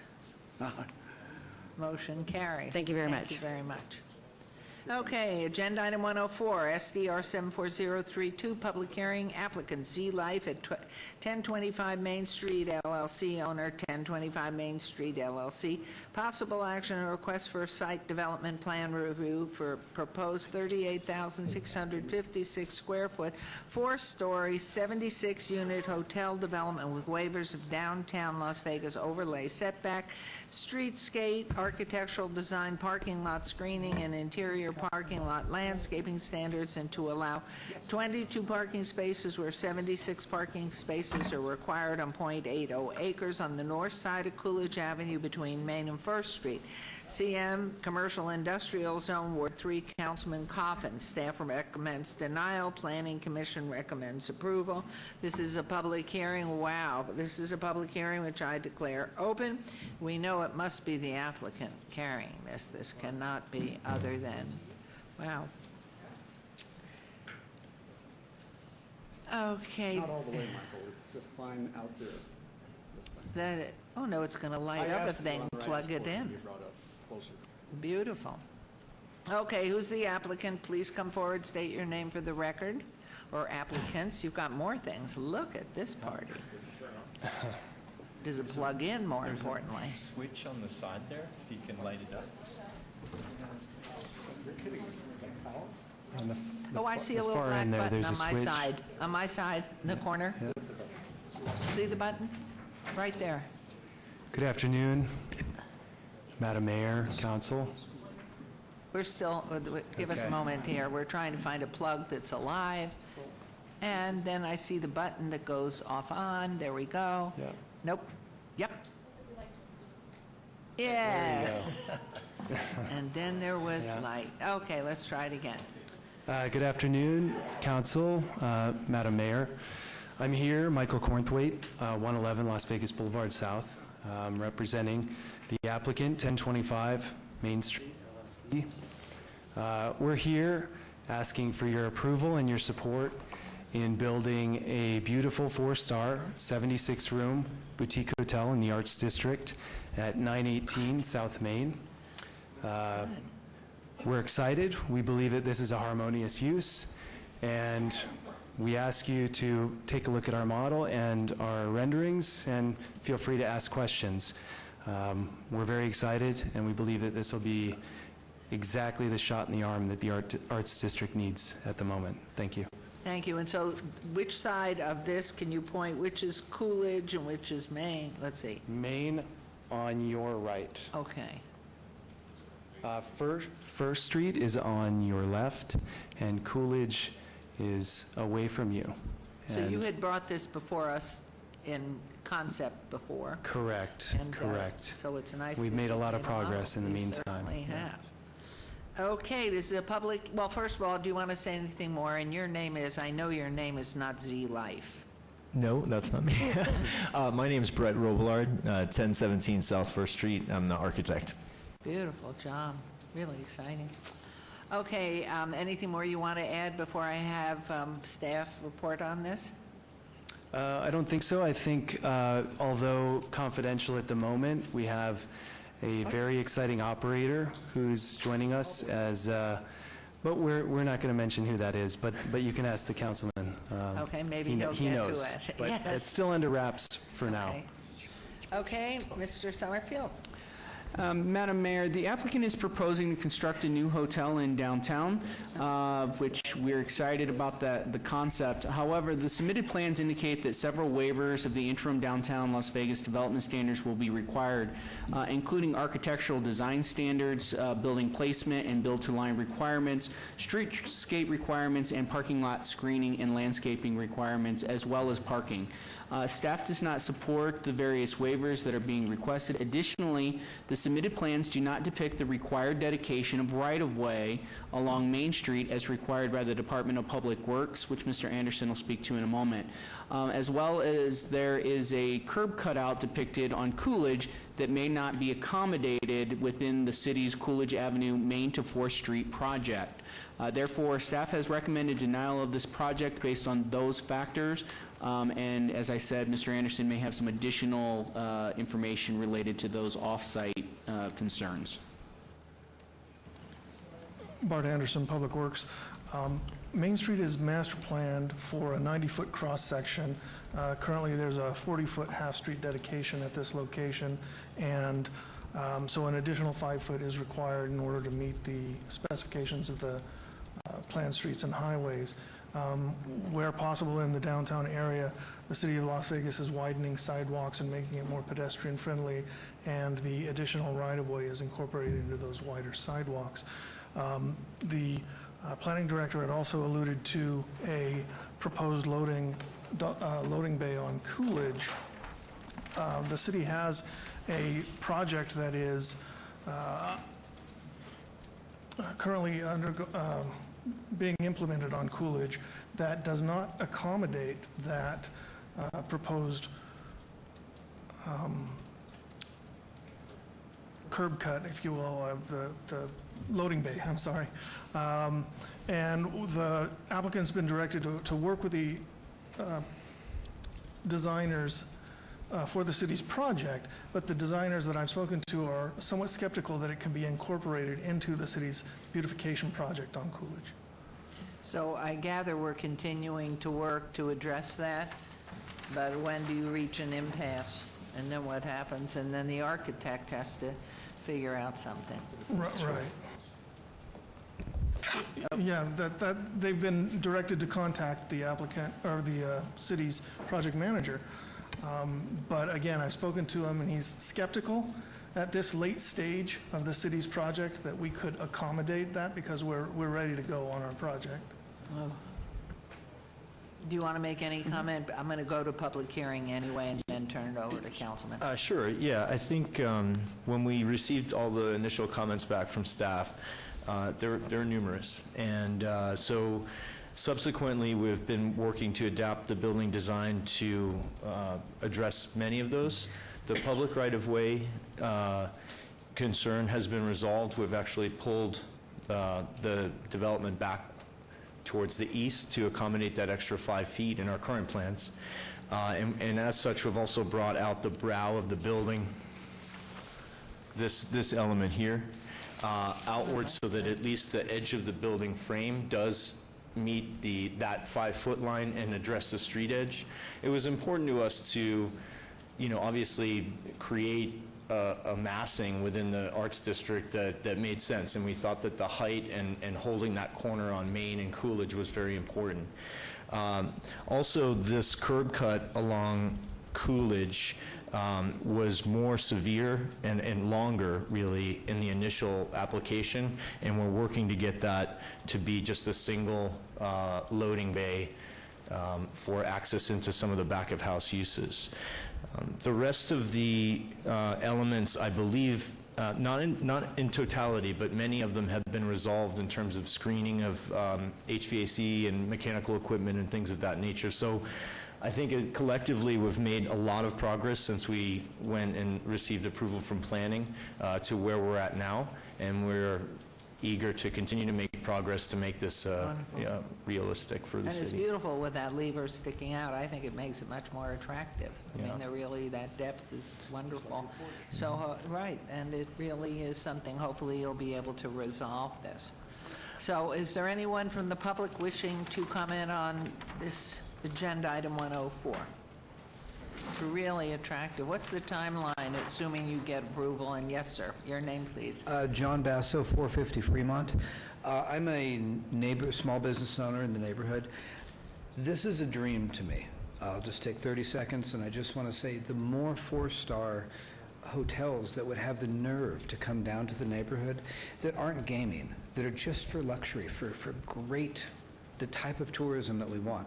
It's a dream to me. That's it. Beautiful. 30 seconds. Thank you very much. I think we agree with that. We love it. We just love the No, idea. I just would hate any small little things to get in the way of a project this good. I'm sure it could be worked out. Well, it depends who you ask, if it's a small little thing or it's a very large little thing, but I'm sure we'll work towards that. Thank you. Anyone else wishing to comment? I'll close the public hearing on this then, and we'll turn this over. Anybody from council? Councilman Greer? Thank you, Madam Mayor. Who's the owner? You're the architect and you're representing, Michael, who's the owner? It's an ownership group in the 1025 Main Street LLC. I'm a member of the group, as well as Weena Zhang, who's in the back of the room. And there's investors and there's additional partners, one of which is the builder, Jim D'Onofrio of Trident. And who's running it? Are you we have a management? We have a management partner who I just can't disclose at this moment. But if you would like to ask Councilman Coffin later, you're welcome to. I've shared it with him. Yeah. Look, I love the project, and I think it should happen. I'm a downtown guy. I like to know, though, who's responsible, right? Sure. Who's taking ownership? Like, if something happens, you know, just to kind of give an approval. What's the cost of this project? Roughly $20 million. So a $20 million project that, you know, we really can't talk to someone who's not taking ownership of it. Sure, I mean... You know what I mean? I mean, yeah, like, look, yeah. you've I mean, opened up restaurants, take you've opened up ownership of bars, it. and you've said, Yeah. I know if something was going on, I can go talk to Michael Sure. about it. And it just makes it kind of tough for someone who's just, there's an ownership group, there's some people, there's a management company. Does the management company report ultimately to ownership? Because in the hotel casino business, you can hire a management company to manage the property, but ultimately it is the people who own it. Right. That's correct. And this, because we've probably been working on this for about 11 months on finding that right partner who would build a brand with us, who had a proven track record, who we agreed on as far as goals, and we now have that partner. And that will be a partner in ownership in every sense of the word. So there is a group that owns the property, but there will be the same group in different share splits with the operator of the property. So no one's going to be anonymous, I can assure you. All right. Well, until that time, it's made public that certainly you're the contact man, correct? Absolutely, as always. Madam Mayor, down here, sorry. Hi, I just wanted to, before the motion is made, we do, based on the representation of the applicant, we do have an additional condition we would like to add relative to the fact that they've indicated that they are updating some of the site plan drawings to address some of the waiver concerns. So there's a condition I want to add. I also do want to make sure that council's making the most complete informed decision. So as they continue to work with Public Works on the issues, particularly on Coolidge, where the city is making significant investments, that may alter and tweak this site plan and the performance of Coolidge a little bit. So just as we're going forward, please understand that there's still work to be done on particularly that side of this project as they work with Public Works. So the condition I would like to add, if I may, Councilman Coffin, for your consideration, would be an added condition that says revised plan shall be submitted to the Department of Planning prior to the submittal of building permits depicting the full right-of-way dedication on Main Street. And that, I believe, is in keeping with what the representative has indicated, that they've made those adjustments. Thank you. I thought you just said Coolidge. Coolidge is where they still have work to do with Public Works regarding the Coolidge project. Right. However, Main Street was that first piece of it where there was that consideration of where the right-of-way dedication was anticipated. The applicant mentioned in their presentation that they've addressed that. We do not have the updated plans that reflect that, so we just want to make sure we have those for review prior to them submitting any building permits. Not a problem. Okay. And the property's all cleared now, correct? Yes. Yep, Okay, so completely that's cleared. helpful. And all things moving forward as you are hopeful and working out with the city, what's the timeline, do you think? The optimistic timeline is that we're breaking ground within January or so. 3 months, and that given the nature of the construction, that we can move pretty expeditiously and turn this around in roughly 12 months. Beautiful. Okay, thank you. Madam Mayor, I just have one Yes, follow-up. please. So the name of the company is 1025 Main Street LLC. And from the Secretary of State's website, there's a Eshkagi Kermani and a Jonathan Kermani. Yeah, that's actually a different company. Oh, is it? It's the company that we purchased the property from. So the property just closed about a week ago, less than a week ago, so it may not have made adjustments in there, but there is a different 1025 company that's in there. And that's, I think, a management company down the street. And they're registered in the state of Nevada, are they? Yeah, so it should be, it should be 1025 Main Street LLC, or sorry, Z Life at 1025 Main Street, 1025 LLC. Z-Life? Z-Life, yeah. Thank you.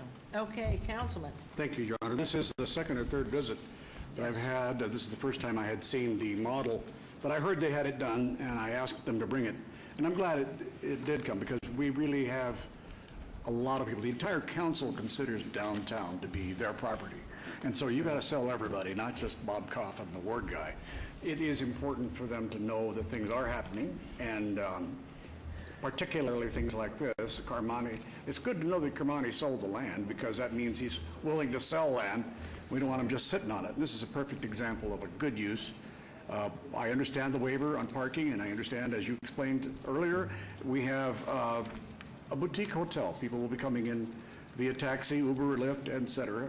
I don't think that's a problem. And the other condition, I believe you said no problem, but you need to verbally agree to the condition as outlined by Mr. Summerfield. So, Brett? I will agree to submit the revised site plan As soon as possible. as soon as possible. I'm not going to say anything else. All right, Your Honor, unless nobody else has any I questions. do. I apologize for, and I'm not trying to be a stickler, but Wayna Give him a room Zhang, there. Wayna Zhang is the managing member for Z-Life at 1025 Main Correct. Street. And who's that? Correct. She's sitting right back there. Okay. Mina? Okay, Mina. Yeah, Okay. she's a longtime developer in Las Vegas. She was part of Smith Center, World Market, Fontainebleau, a lot of projects. Okay. She's a down here builder. before, She's a yeah. builder. You're a builder. Okay, cool. Thank you. Thanks. Okay. Maybe as an additional condition for approval, that she be required to develop something in Ward 5. Because what she touches is magic. Well, I we now can move only for hope. approval with all the conditions as stated. And Councilwoman Mayor Pro Tem would like one in Ward 1, too, please. Okay, go ahead, please. I did move. Oh, there is a motion Subject then to all to the conditions approve, as agreed to. subject to all the conditions. There is a motion to approve 104. And that motion carries. So exciting. Thank you very Don't much. forget your Thank you. toy. Yep. Don't forget your toy. That is expensive to do. Okay, we are now moving on to agenda item 105, SDR 74085, public hearing, applicant owner, ProView Series 29 LLC, possible action and request for site development plan review for proposed 320-square-foot restaurant with drive-through with waivers to allow a portion of the landscape buffer adjacent to the south property line to be 6 feet wide and a portion of the landscape buffer adjacent to the west property line to be 10 feet wide, where 15 feet is required, and to not orient the building to the corner where such is required on .46 acres at 101 North Decatur Boulevard, C1 Limited Commercial Zone, Ward 1, Mayor Pro Tem. Planning Commission and staff recommend approval. This is a public hearing. Is the applicant or representative present? John Basso, 450 Fremont. I'm the applicant and the whole Is there thing. anything you'd like to say? Yes, just so that everybody understands what I'm trying to do. This is a bit of nostalgia that I think I have a great business model and I should do very well there financially. But what I'd really like everybody to understand is what I'm doing is a tiny boutique retro drive-through, something that no one's seen since the 1950s. And it's got a neat little boutique drive-in movie theater coupled with it. That's absolutely soundless because it broadcasts through low-power FM. It doesn't intrude with anybody because you have to be parked directly in front of the screen because of the way it's encased. So there won't be any light pollution or noise pollution. But it's something that I had as a kid that, you know, most communities in the United States don't have drive-in movie theaters anymore. Las Vegas is a rarity that we do. But this is an opportunity for people to go through, grab a sandwich, watch a quick little movie, and kind of relive the past. So it's a dream of mine, and a lot of people are helping me and jumping on board, and I'm very appreciative.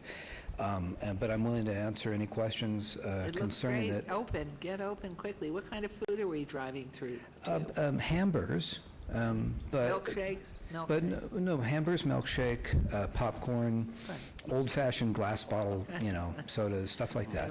So again, it's something that I think is a radical improvement from the way the lot is right now. The lot's been an eyesore for 20 years. I guess it's the 1980s was the last time the lot was occupied. So, What are the cross streets? I'm having trouble seeing them. it's right at the freeway at the 95 in Decatur. Okay. Okay, great. I know exactly where you are. Mhm. Wonderful. Any comments from planning? Planning is supportive of the project and is recommending approval. And you do, being across the street from Western, boy, do you have a built-in group of kids there. Yeah, there's a Cuban restaurant right next door to it now. Right, that's our next door neighbor. It's great. $5. You should try it. Everybody should. I'm going to advertise for it. It's I've been- $5 for like a full meal, and it's muy bueno. His Spanish is good. Well, this is wonderful. This is a public hearing. Is there anyone wishing to be heard on this item? Hearing none, I'm going to close it. Anything more you want to add? Are we up to speed? Way to go. And how lovely then, Councilwoman. We're going to the movies. Yes, we really are pleased with the plan. I know you needed a couple of changes as far as, variances as far as the way it was situated and everything, but working with planning, they feel all of that fits in all right, as you know from their support of what you proposed. I think it's wonderful. We need lots of good things like that in Board 1. I move to approve. Thank you. There's a motion to approve on Agenda 105. Please vote and please post, and we are excited. And that motion carries. Good luck. What's the timeline? When are we going to the movies? Realistically, March, permits and stuff, so. Beautiful. Thank you. Thank you. Good luck. Thanks. Okay, agenda item 107, set date on any appeals filed or required public hearings. I instruct the city clerk to set the public hearing dates and appeals to city planning commission meetings and dangerous business or nuisance litter abatements, please. Thank you. Okay, and now we're into our second citizen participation. And this is agenda item 108, citizen participation. Public comment during this portion of the agenda must be limited to matters within the jurisdiction of City Council. No subject may be acted upon by the City Council unless that subject is on the agenda scheduled for action. If you wish to be heard, please come to the podium, give your name for the record. The amount of discussion on any single subject as well as the amount of time any single speaker is allowed may be limited. It's your opportunity to address the council, but the council is not able to respond or engage in dialogue. And I have Mr. Tehran Bolden here with us, who submitted a card. So, good afternoon. Madam Thank you for Mayor, coming. Council members, my name is Tehran Bolden, resident of Rancho Nevada Estates, resident of Las Vegas, Nevada since '03. I'm the victim or the brother of a victim here, Michael Bolden. He was a cab driver killed in a strip shooting. And I'm here to discuss public safety. My issue is that I hope this body comes up with an ordinance to draft that will require casinos and hotels with a guest occupancy of 200 or more persons to have their bags inspected before they enter the building and checked. The consequence of having something happen in one of our high rises could be catastrophic. And it is up to the city council, I hope, to help preserve and protect the public, whereas the casino's bottom line would not allow them to have such a system in place. It's easy to implement, to have bags checked curbside, or if the guests would like to bring them, to have it open and check for weapons and hazards that could do a great deal of damage to the casino and absolutely our city. This is one of the items that I wish to bring, and I only have 2 minutes. The second item is in regards to school safety. My sister is a teacher at Western High School, and last week they had a race riot. Back in 2009, I spoke at a town hall meeting with the school board about school violence, and there were students who were on the panel that said there were guns that they knew that were at school, they were in fear for their lives at school and safety, and they had been bullied. Now, the school board has not taken any action to correct that that matter. It's been 9 years, and I've spoken 3 times on that issue, and another issue I wish to address along with that, cell phone use in public schools. They should be banned in all our public schools. They are a nuisance and they are weaponized. When kids enter the campus, they should be focused on the social network that we have on campus and not what's going on in the streets. It's a violation of privacy rights for the parents, the staff, and students to know that a student can place their image or anything that happens to them online and out in the cyberspace when we won't allow NBC or CBS to film anything without the express and written consent of a body and parents.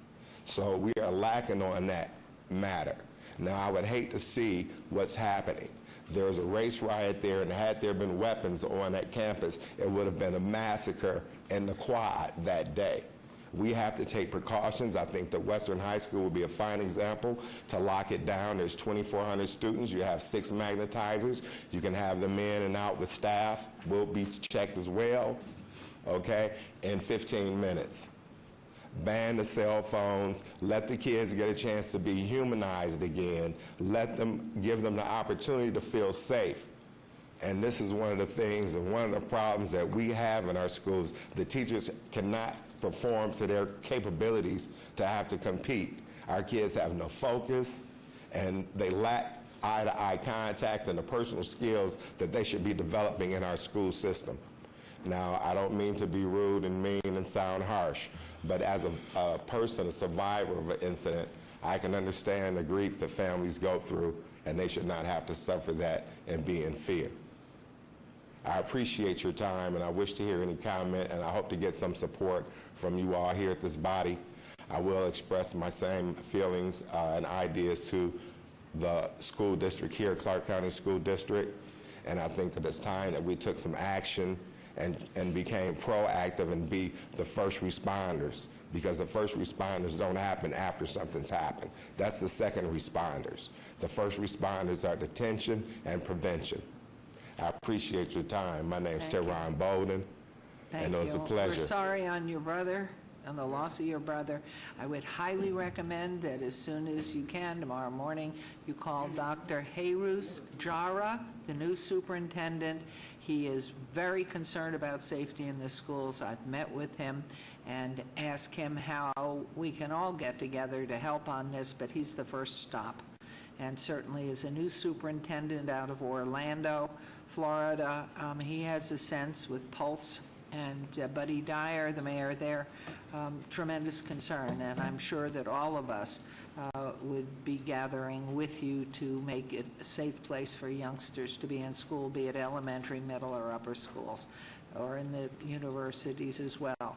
And so keep doing it. Keep doing exactly what you're saying, because you will be heard over and over again. This has been recorded, and your words really are the right ones. We agree with you. I appreciate that. Thank you, Mr. Bolden. And Yes. I would like, if you wouldn't mind, you live at Cowan Circle? Yes, ma'am. Isn't that your area, Cowan? Yes. Yes, I actually, I don't think Madam remembers, but she had gotten locked out of her daughter's house, and me and my sister saw her walking down the road. We gave her a ride home. She has had her slippers on. It was very nice. See, he kept you safe. He did keep me safe. My and- sister's like, that lady. I'm like, that's Lois. Yeah. So what I'm going to ask you to do, please call the mayor's office. My office said you spoke here today, and tomorrow give us a call. We'll set up a time to meet. I appreciate that. If Thank there's you. any more And Madam information. Mayor, if I could through you, you know, at one time, the school district did ban the phones. And then what happened is so many people got phones. I think it was, well, they felt it was not possible to do so. That was after I was on it.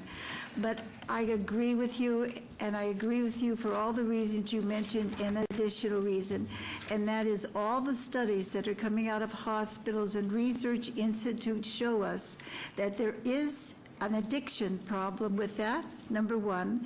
And number two, there's a problem as far as learning is concerned and what happens as the brain is molded during those younger ages.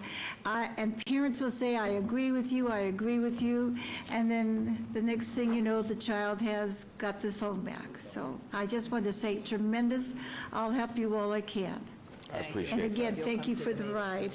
Thank you. And then my name, if you Google my name, or not Google it, but for the Las Vegas Review-Journal, there's some quotes in there that kind of give you an idea where I stand and what's been happening. Thank you. Well, you're most articulate the way you said it, so we got it. Thank I you. appreciate that. Thank Thank you. you. Y'all have a great day. Thank you. All right. Okay, so at this point, anyone else? I'm going to close the final public comment, and we are going into council member recognition. Council members may go ahead during this portion of the agenda. They won't be acted upon by the city council, and this is member recognition, and Councilman Soroka has an appointment, has to leave, has asked to go first. So please go ahead. Thank you, Mayor. And I'm Councilman Soroka, Ward 2. Next slide, please. We have good news. Uh-oh, somebody left, and we won't have, we're at this point 4. You're 4-5. Oh, and here comes back Councilman Coffin. You'll have to stay, we have to remain 4. Please go ahead.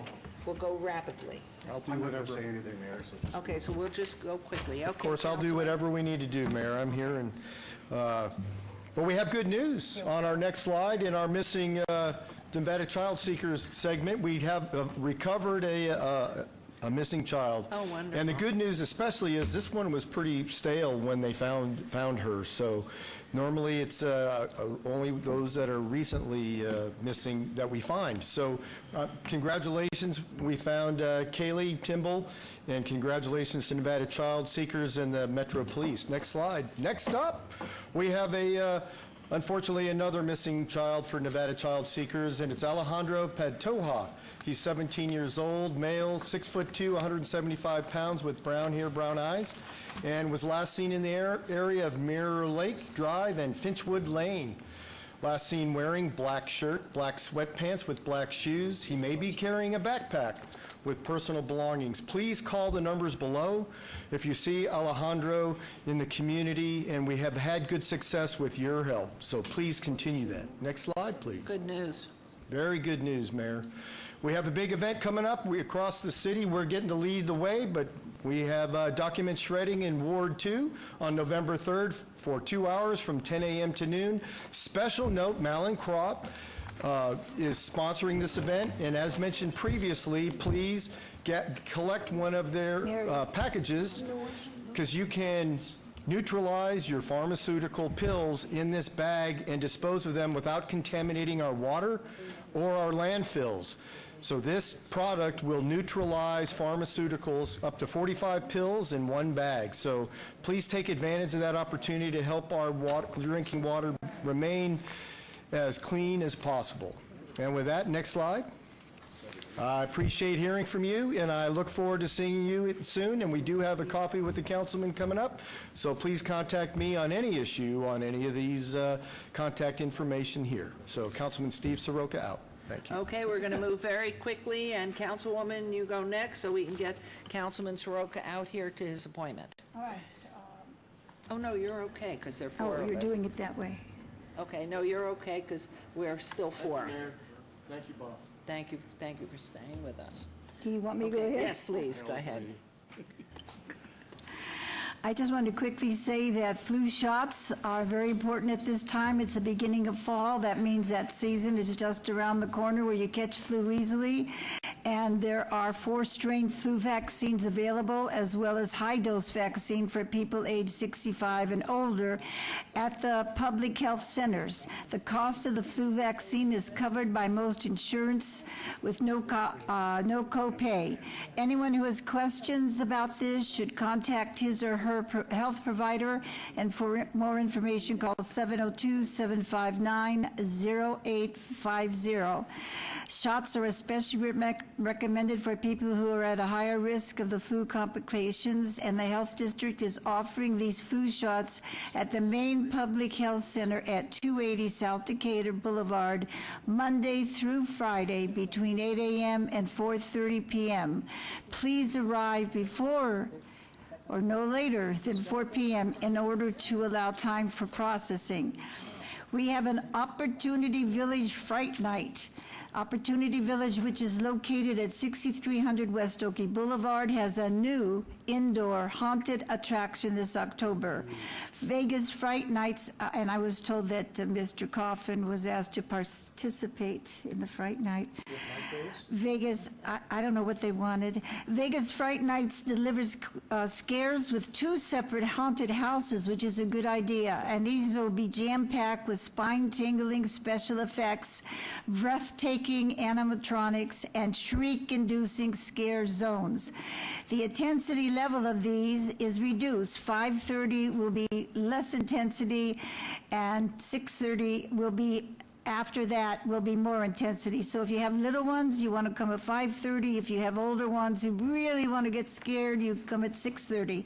For ticket information, visit VegasFrightNights.com, VegasFrightNights.com. All proceeds will benefit adults with intellectual disabilities.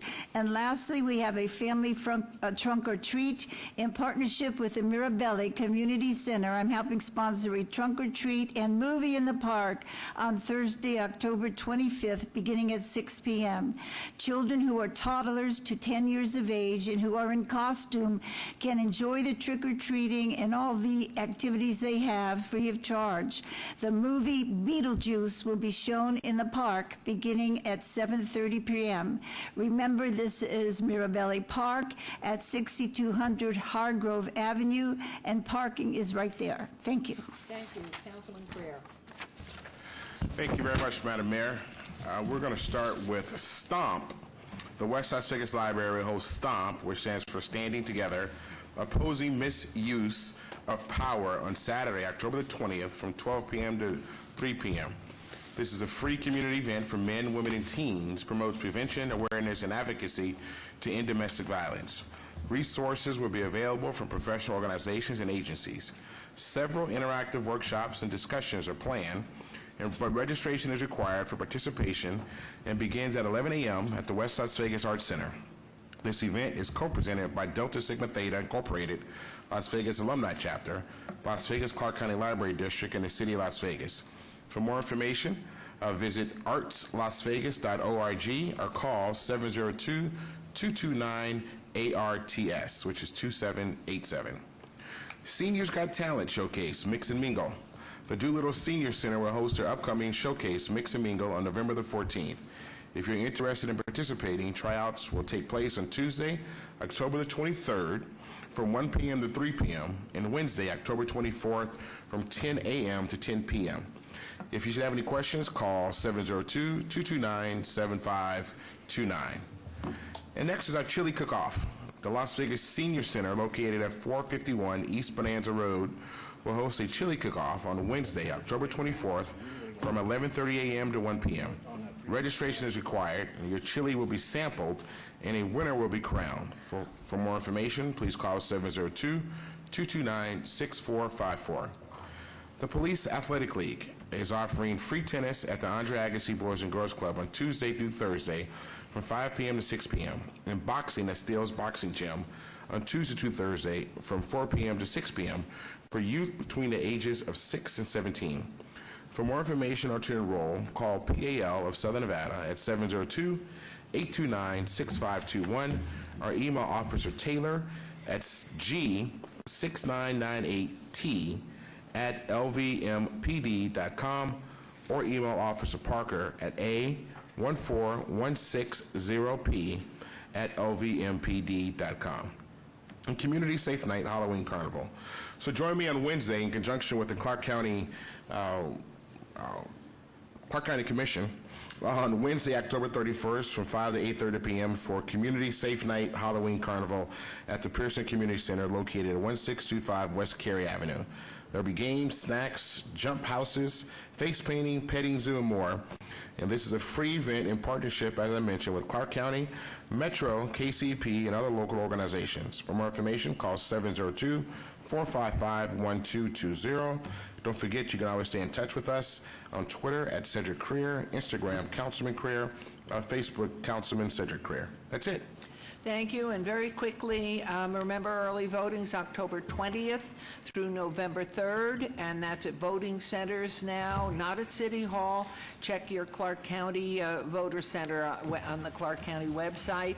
And for those of you who love to read, which I hope all of you do, join us at the fabulous Vegas Valley Book Festival, Saturday, October 20th at the historic Fifth Street School. That will be from 10 to 5. And on Friday, November 19th, the day before, we will be celebrating the 21st Annual Pride Night Parade on 4th Street right here in downtown. The pre-show begins at the Fremont Main Street stage at 6:45, followed by the parade at 8 p.m. on 4th. And Veterans Village will be hosting its second annual 5K run on Saturday, November 3rd, beginning at the Smith Center downtown. Join us at 8 a.m. for kickoff of this family-friendly event that supports an outstanding cause, our local veterans. And please enjoy and have a safe, memorable Halloween. Please be sure to bring your children home early. I think the Commissioner Weekly and the chairman of the Las Vegas Convention and Visitors Authority said, please get your children finished trick-or-treating by 10 o'clock. Maybe it was 9. And finally, our next council meeting will be here in Chambers on Wednesday the 7th. And thank you all. Thank you, our marshals, our tech staff, our full staff, and certainly our clerk's office and all of planning and license and all the wonderful things that you do all the time for fun here at City Hall. And thank you, colleagues. And our city council meeting of today is adjourned. Thank you. Thank you for staying. It's hard to keep 4 of us.